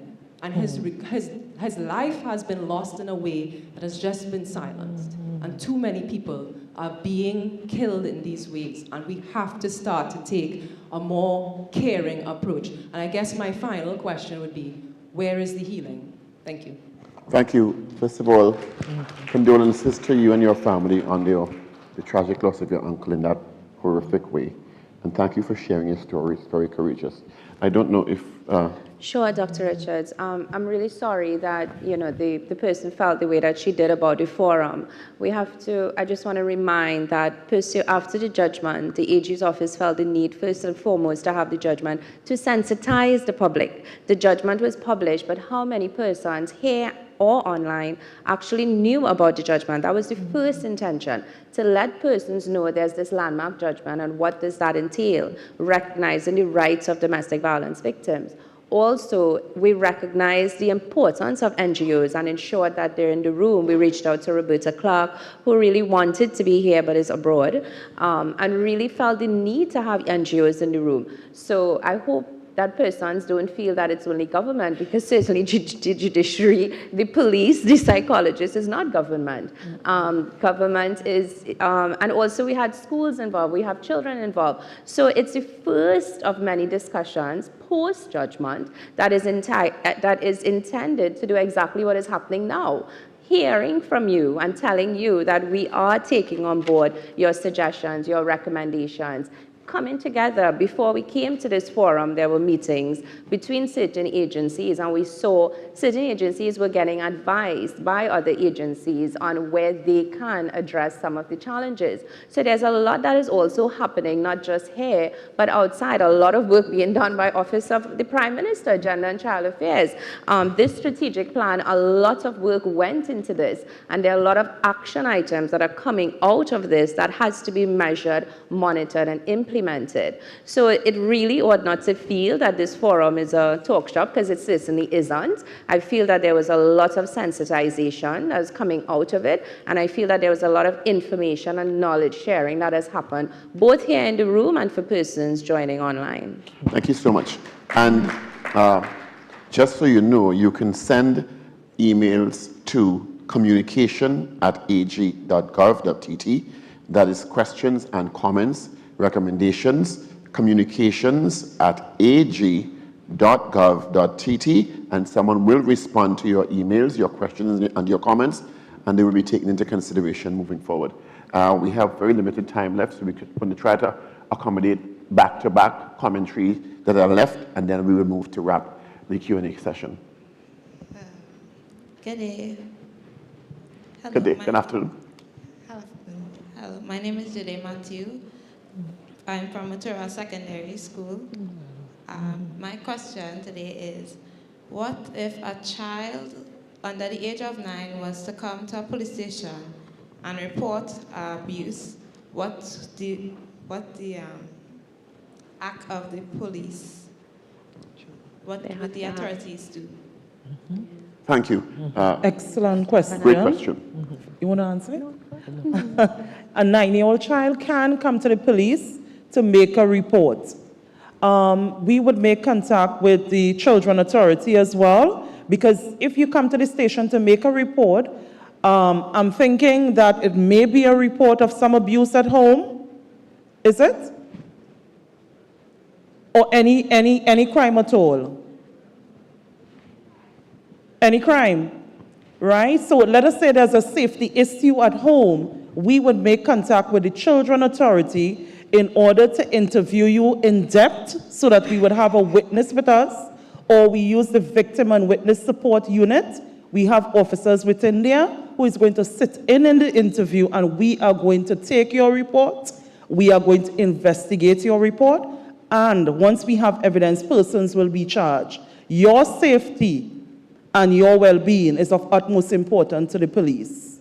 Yes? So the child can make the report in the absence of a parent? In the absence of a parent. Okay. Next, please. Thank you. Hello, good afternoon, everyone. Good afternoon. My name is Safia Acosta. I'm also here with Womantra, but I'm also representing myself as a survivor and the Alliance for State Action to End Gender-Based Violence. I had a lot of comments, but I am very aware of time, and I really want to give other people a chance to talk. So I'm just going to reiterate the list of demands that we would have submitted to the state, and this would have been around 2020. Now, we had the domestic violence amendments, but there's still a lot of work to be done, and so I just want to make note of the following demands. And so this is from the Alliance, right? It's for increase effectiveness and accountability and transparency of state mechanisms, and I think a lot of people touched on that today about being able to collaborate, to ensure sufficient financial support and resources made available to organizations providing services to survivors and victims. As my colleague Stephanie would have shared, Womantra is one of those service providers to adjust it, to establish a social fund as a national budgetary priority, to support psychosocial services and interventions. And I do want to acknowledge that this grant is in the right direction. I think we've been talking so long, this mic is dying.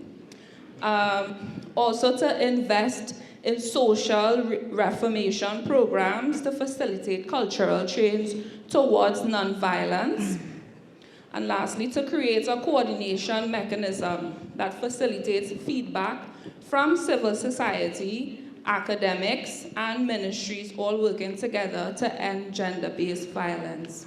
So those are the demands from the Alliance for State Action to end gender-based violence. I have another question. Well, this is my question, which is for this consultation, is the plan to amend the Domestic Violence Act or any other acts in the law, or is it to conduct or to complete the implementation of the provisions within the Domestic Violence Act?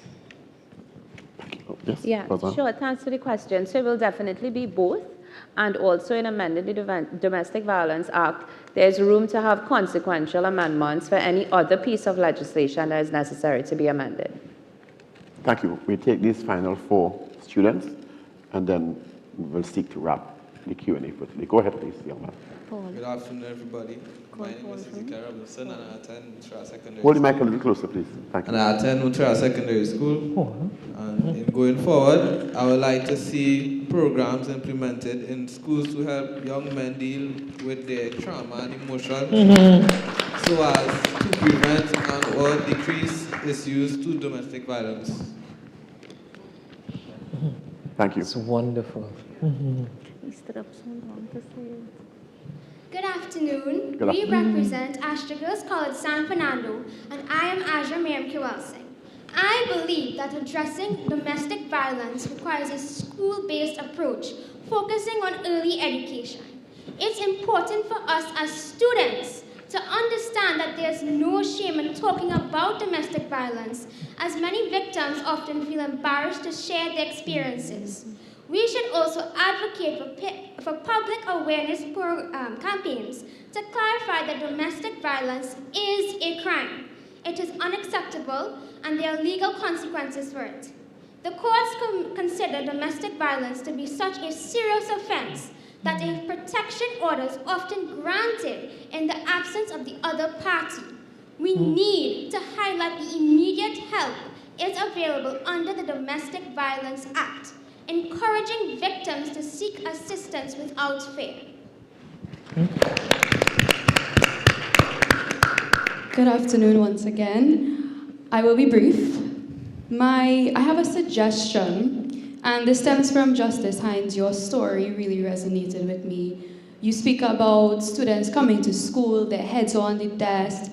In some instances, they're acting up in class to these teachers, and the teacher's response to this behavior, it does not ease the situation at all. So I'm simply suggesting that there be training for both teachers and students to be sensitive towards violent and aggressive children. In the situation of students, it can be so simple as having class-by-class meetings with the school's guidance counselor, and this is in the hope of bringing awareness to the student population of their surroundings and the situation of many of the students among them. Thank you. Thank you. Good afternoon, everyone. I am Acacia Knight. I would like to begin with a short quote. Out of the heart are the issues of life, and the heart of the community, of the church, and of the nation is the family. End quote. We all know that children adopt or follow what they see and not necessarily what they are told. So based on this, do you believe an initiative should be taken to assist parents in overcoming their personal challenges and educating both parents and teachers to provide the right environment for children to become productive and useful in society? I think that the right environment is fundamental to a child's ability to succeed and would thereby assist in eliminating the proliferating effects of domestic violence in our communities. Thank you. Yep, just a couple of comments on that side. Good afternoon, Kelly Marie Ramnath Outland. I'm not a survivor, I'm surviving. There are advocates here against violence against women, as well as domestic violence. Some of these are also lawyers who represent the perpetrators and defend them. How do we address this conflict of interest? Because it's like you're hugging me with your front hand, but slapping me with your back hand. The other thing is, it's not always husband and wife or two people involved in the situation. Sometimes you move on, and in my case, my ex-husband is emotionally abusing my partner and preventing an effective parental relationship with my children. Is that third party covered under the Domestic Violence Act? And the third thing I'm experiencing, since I first requested this matter to be heard in court, my first hearing took 7 months to happen. And that's just the first hearing, while these children who are subject of a Children's Authority report are waiting in limbo. Those are my comments. Thank you. Thank you. There were questions involved in the comments, though, and there was one I wanted to answer. I think the question you're asking is if forgive me, I don't mean to misquote you, your current partner is able to get relief, or if you are able to access relief for abuses or excesses in relation to your current partner? Yes. The definition in terms of persons who are in a domestic relationship, especially as it relates to reliefs in relation to how emotional or psychological domestic violence is committed, if you go very, very carefully and you look at the legislation, it's easy to read. And it also covers a number of behaviors which can affect persons who are in a current relationship with the applicant, and it even goes so far as to cover persons who are close to the applicant. So even if it is your friend or who is helping you, or your neighbor who is helping you, it can be interpreted very widely. It is meant to cover those who wish to help you and support you, even as you're on your journey to getting relief. And I congratulate you for continuing to survive. Yes. Next comment, final comment. Good afternoon. Rundle Fields, President of the Single Fathers Association. I want to say thank you for you guys putting this on today. I must concur with the rest of the people that I really would appreciate, or would have appreciated if we had a little more time to expound. But in the interest of time, let me mention, I think, the thing that stuck out to me the most. And I think it was the statistic that was put up there. And maybe it stuck out to me for a different reason that it stuck out to everyone else. Because we were speaking about the expansion of the Domestic Violence Act. And we made sure to mention that it was expanded to capture psychological, emotional, verbal abuse. But if you look at that statistic, looked at it from 2019 to 2024, particularly emotional and psychological abuse, the highest number of reports was 4. From 2019 to 2024. Some years recording 0. To me, that is very worrisome. Because though it is good that they have been included and it's been expanded, it says to me that we have not sensitized our public to even become aware of when they're being psychologically abused to make a report. Very, very, very, very critical point.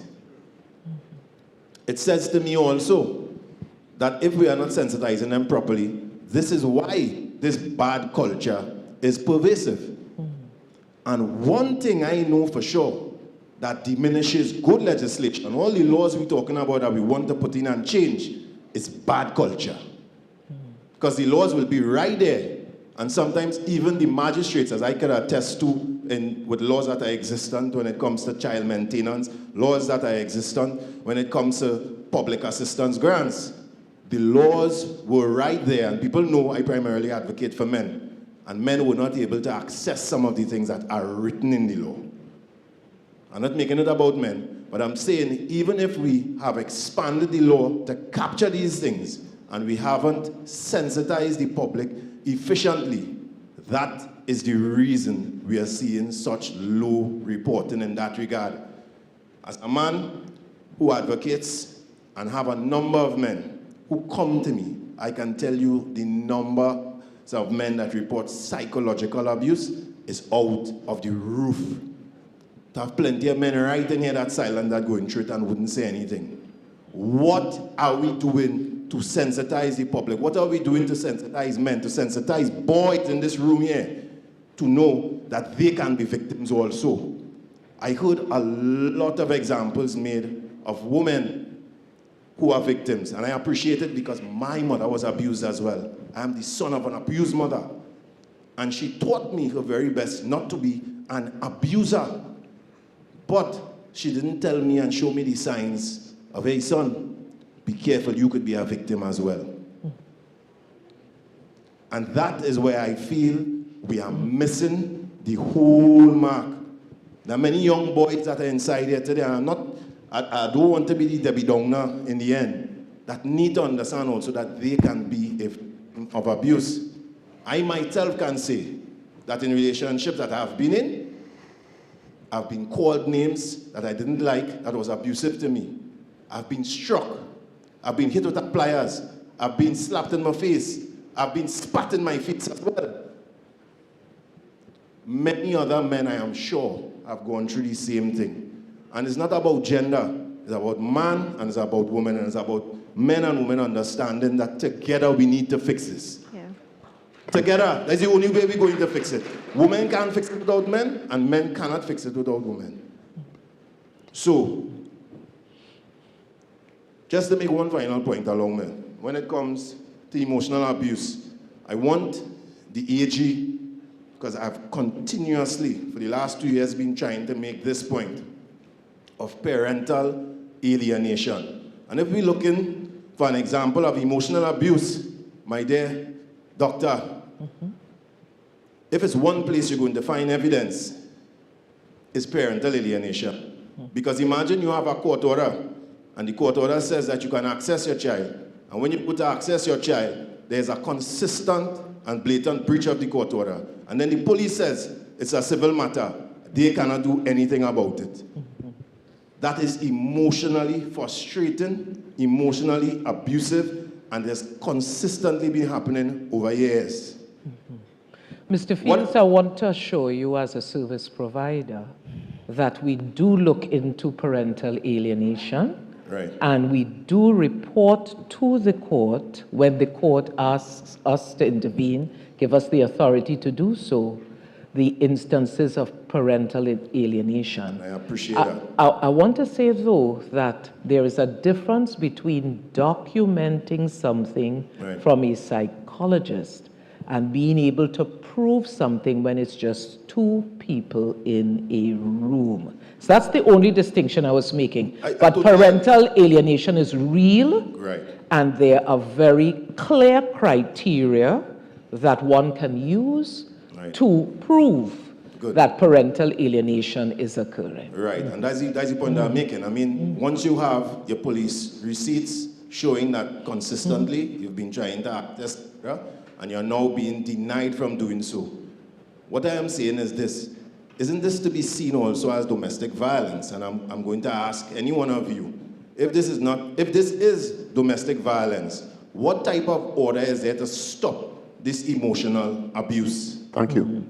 I know Mrs. Seabrance, you wanted to make a quick comment. There's a mic right there. Okay. I think there is one bit of statistical information I think we have to get clear today, and that is that the statistics that were quoted by Farzana in her opening referred to reports of abuse to the police. But in fact, there are between 8,000 and 10,000 applications that are made for protection orders in the district courts, the magistrates court, and the family courts every year. And fully 1/3 of those applications are made by men. And many of those applications refer to emotional and psychological abuse. So that it is not correct for anybody to go away with the impression that there is no reporting or that there are zero reports of emotional and psychological. If you look at those statistics are available within the judiciary, there are applications made. And there is another little, I don't want to call it misconception, but it is not as difficult to prove emotional and psychological abuse as you might think. Because in the modern era, much of the emotional and psychological abuse is perpetrated on social media. And there are many, many instances of that evidence being brought into court in the form of screenshots of WhatsApp communications. Videos. WhatsApp communications are now the modern proof of emotional and psychological abuse because much of it occurs there. There's a lot of recording of conversations. There's a lot of emotional and psychological abuse in emails, and those easily find themselves before the courts. So the magistrates court and the family court make many orders prohibiting emotional and psychological abuse. The problem comes with when the order is made and there is a breach of the order, there is a gap. And the gap is, in my estimation, that it is the discretion of the police to decide whether they are to charge for breach of the protection order. Because the protection order in the first instance is not a punitive measure. It is just an order telling you what you should or should not be doing. It is when you transgress the order that it becomes a criminal matter. And in my experience, persons find difficulty in persuading the police to charge for the breach of the protection order. So there is a gap. There are other countries, such as Barbados Attorney General, where it is left to the victim or the holder of the protection order to decide whether they are going to cause a summons to be filed for breach. But under our legislation, it is the police who have the discretion to charge for breach when you report it to them. So that is something I think we need to look at to see whether that is a gap that we need to deal with. Thank you, Mrs. Well, Seaborn. it's just that the police give themselves a discretion. They don't actually have a discretion. If there's an order in place and there's a complaint about a breach, that is a criminal offense, and they ought to charge and let it be subject to the scrutiny of the court. Well, what they say is that they are investigating. Isn't that so, Superintendent? Yes, we investigate. They investigate. And thus far, all protection orders, once there's breach and we have the statement with the evidence, persons are charged. If we are in doubt, we seek assistance from the Director of Public Prosecution in most instances.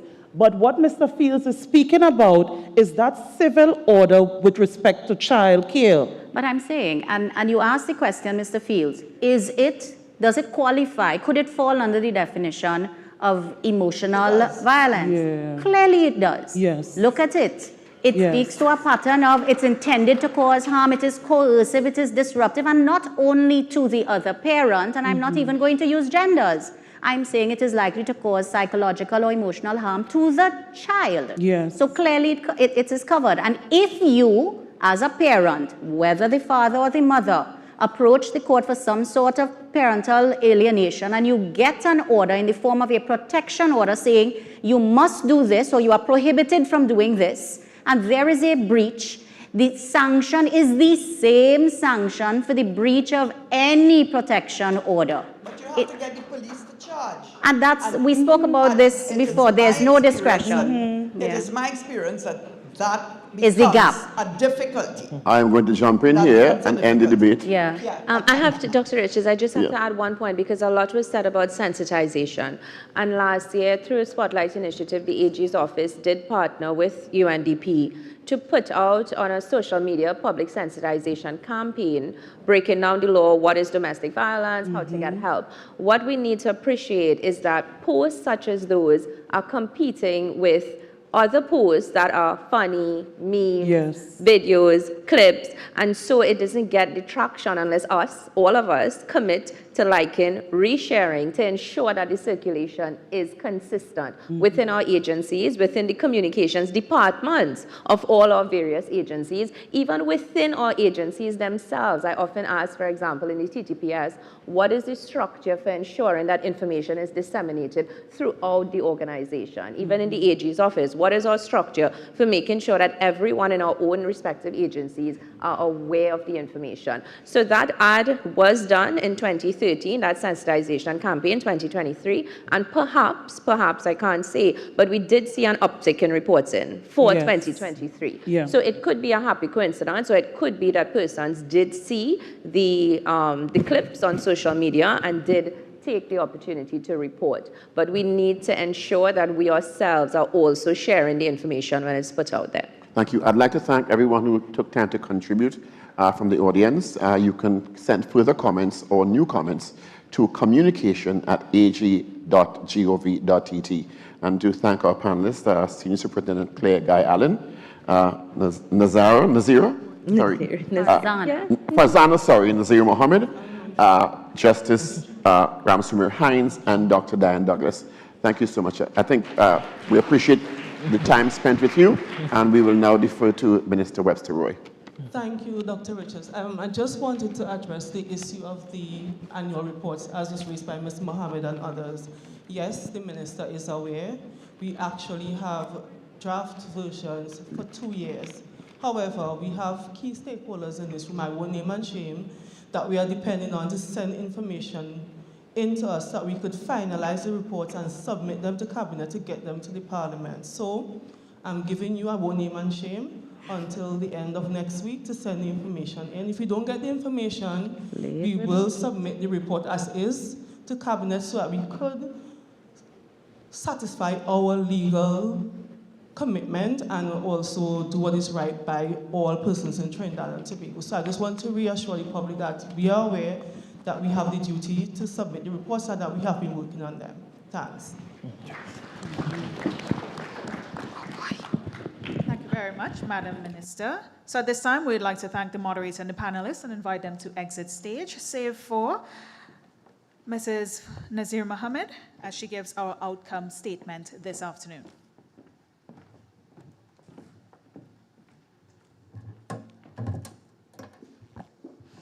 Okay, so we did promise at the onset that the intention for today's proceedings is to keep track of everything that is being said, all the recommendations. Thank you to everyone who gave us feedback.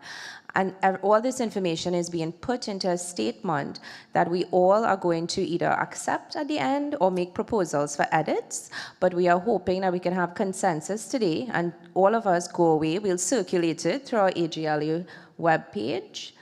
And we ask that everyone, you also use this statement as a monitor and tracking for us and whether we did and delivered on what we promised to do here today. So I believe it's being put on the stage, but I will, in the interest of time, begin reading from the statement.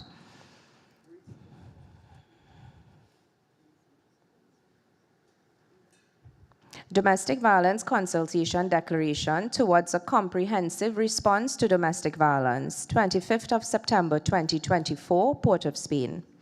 Preamble, recognizing the significance of domestic violence, of this domestic violence consultation organized by the Office of the Attorney General and Ministry of Legal Affairs, which brought together officials, justice sector agencies, experts, civil society, the public, and other key stakeholders, acknowledging the persistent and alarming rates of domestic violence which continue to destabilize families and communities, and the gaps in operationalizing the current legislative framework, understanding that domestic violence is a multifaceted issue requiring a multi-sector, stakeholder, collaborative approach across agencies and disciplines, ensuring the protection and empowerment of victims, survivors, and accountability for offenders, recognizing the need for action, standardization, and improved public awareness to support the effective delivery of services and interventions to address domestic violence.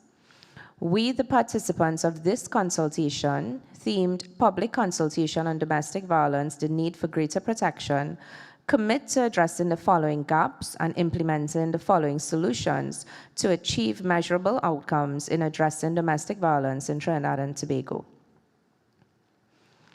Policy interventions.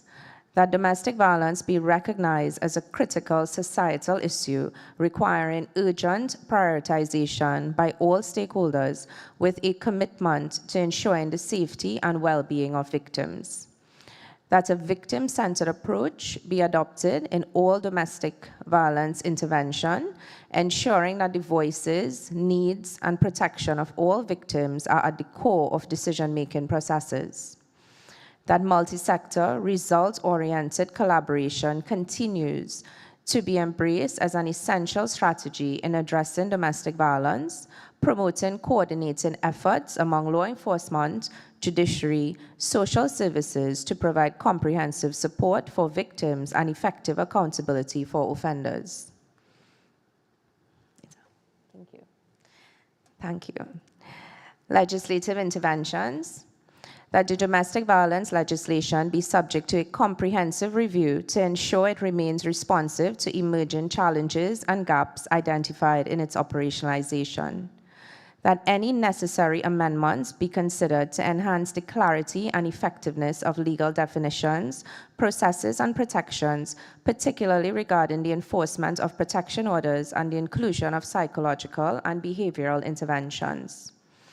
That ongoing legislative review requires alignment with international best practices and evolving societal needs, promoting stronger legal mechanisms for the protection of domestic violence victims and the accountability of perpetrators. Operational interventions. That psychological and psychoeducational support and counseling for victims, including the families of victims, children, and perpetrators be provided, as well as access to safe spaces to support persons to better navigate the negative effects of domestic violence. That a comprehensive public awareness campaign be launched to educate the public on identifying domestic violence, the available state support and services for domestic violence from state agencies, ensuring that victims and perpetrators know where and how to seek help. That a multi-sector committee foster collaboration among key stakeholders, including civil society, ensuring better information sharing and coordination in responding to domestic violence incidents. That service delivery be strengthened, particularly in relation to the serving of protection orders, by improving police protocols and response times to better protect victims and hold offenders accountable. That all agencies and entities involved in the enforcement and support of domestic violence legislation acknowledge the critical gaps in resources and take necessary steps to ensure the provision of adequate human, financial, and other resources to enable the effective implementation and operationalization of the legislation. The police service. That the police service undertakes to ensure the full implementation of the domestic violence register, providing a comprehensive and accessible system for tracking incidents and interventions. That the police service commits to improving its handling of affidavits, ensuring that they are presented in court in a timely and consistent manner, thereby supporting the judicial process. That the police service prioritizes the protection of unrepresented victims, ensuring that all necessary support mechanisms are in place to safeguard their rights and well-being during domestic violence proceedings. That training be provided to all police officers, especially those in the gender-based violence unit, to enhance their understanding of domestic violence issues and victim support, thereby improving police response and service delivery. That service delivery be strengthened, particularly in relation to the serving of protection orders, by improving police protocols and response times to better protect victims and hold offenders accountable. I just need to grab one thing from my desk. Just permit me 1 second. There's a minor amendment to the statement.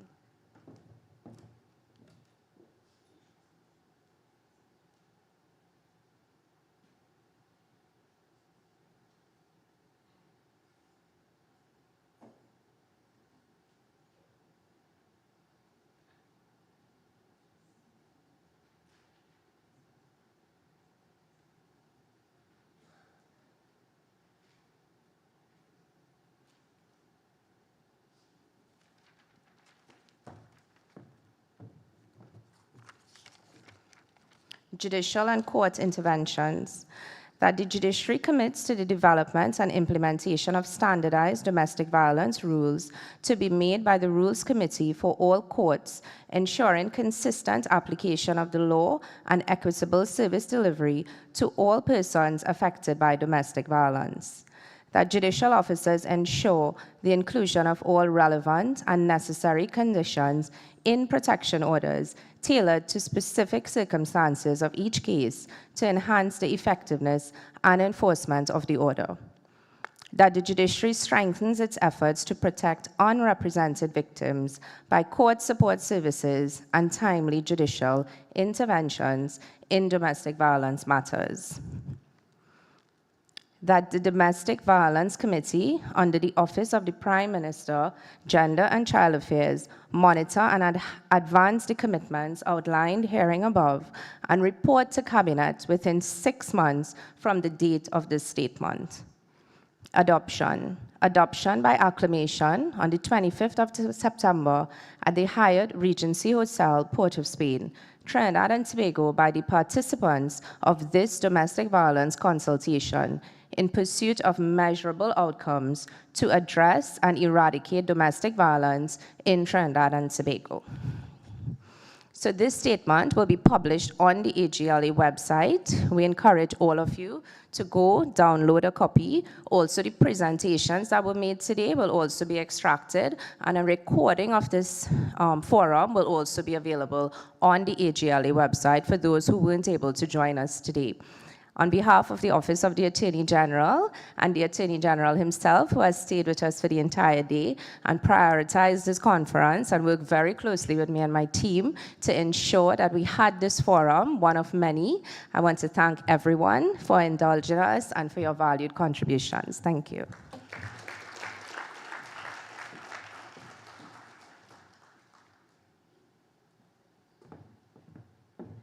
Thank you very much, Mrs. Farzana Mohammed. So at this time, this consultation is coming to a close, and as you could have clearly seen, it is more than just a talk shop. It is a way to ensure that everyone has a much better sense of security, to be able to live free from all forms of violence, whether male or female, and build sustainable peace and resilience within our country. Ladies and gentlemen, thank you for having us in your space, especially those of you viewing online and those of you represented in the room today. Thank you for contributing to the success of this event as we continue to fight for a brighter future free of domestic violence. No longer should any of our people suffer in silence, because that is the kind of world that we want. I thank you for your time, and I urge you to participate in making this country a safer space for all of us. I, Sigoni Mohammed, am pleased to have been your mistress of ceremonies at today's public consultation, and as such, I wish you a great afternoon, and I pray you arrive to your destinations safely. Thank you so much. Have a great time.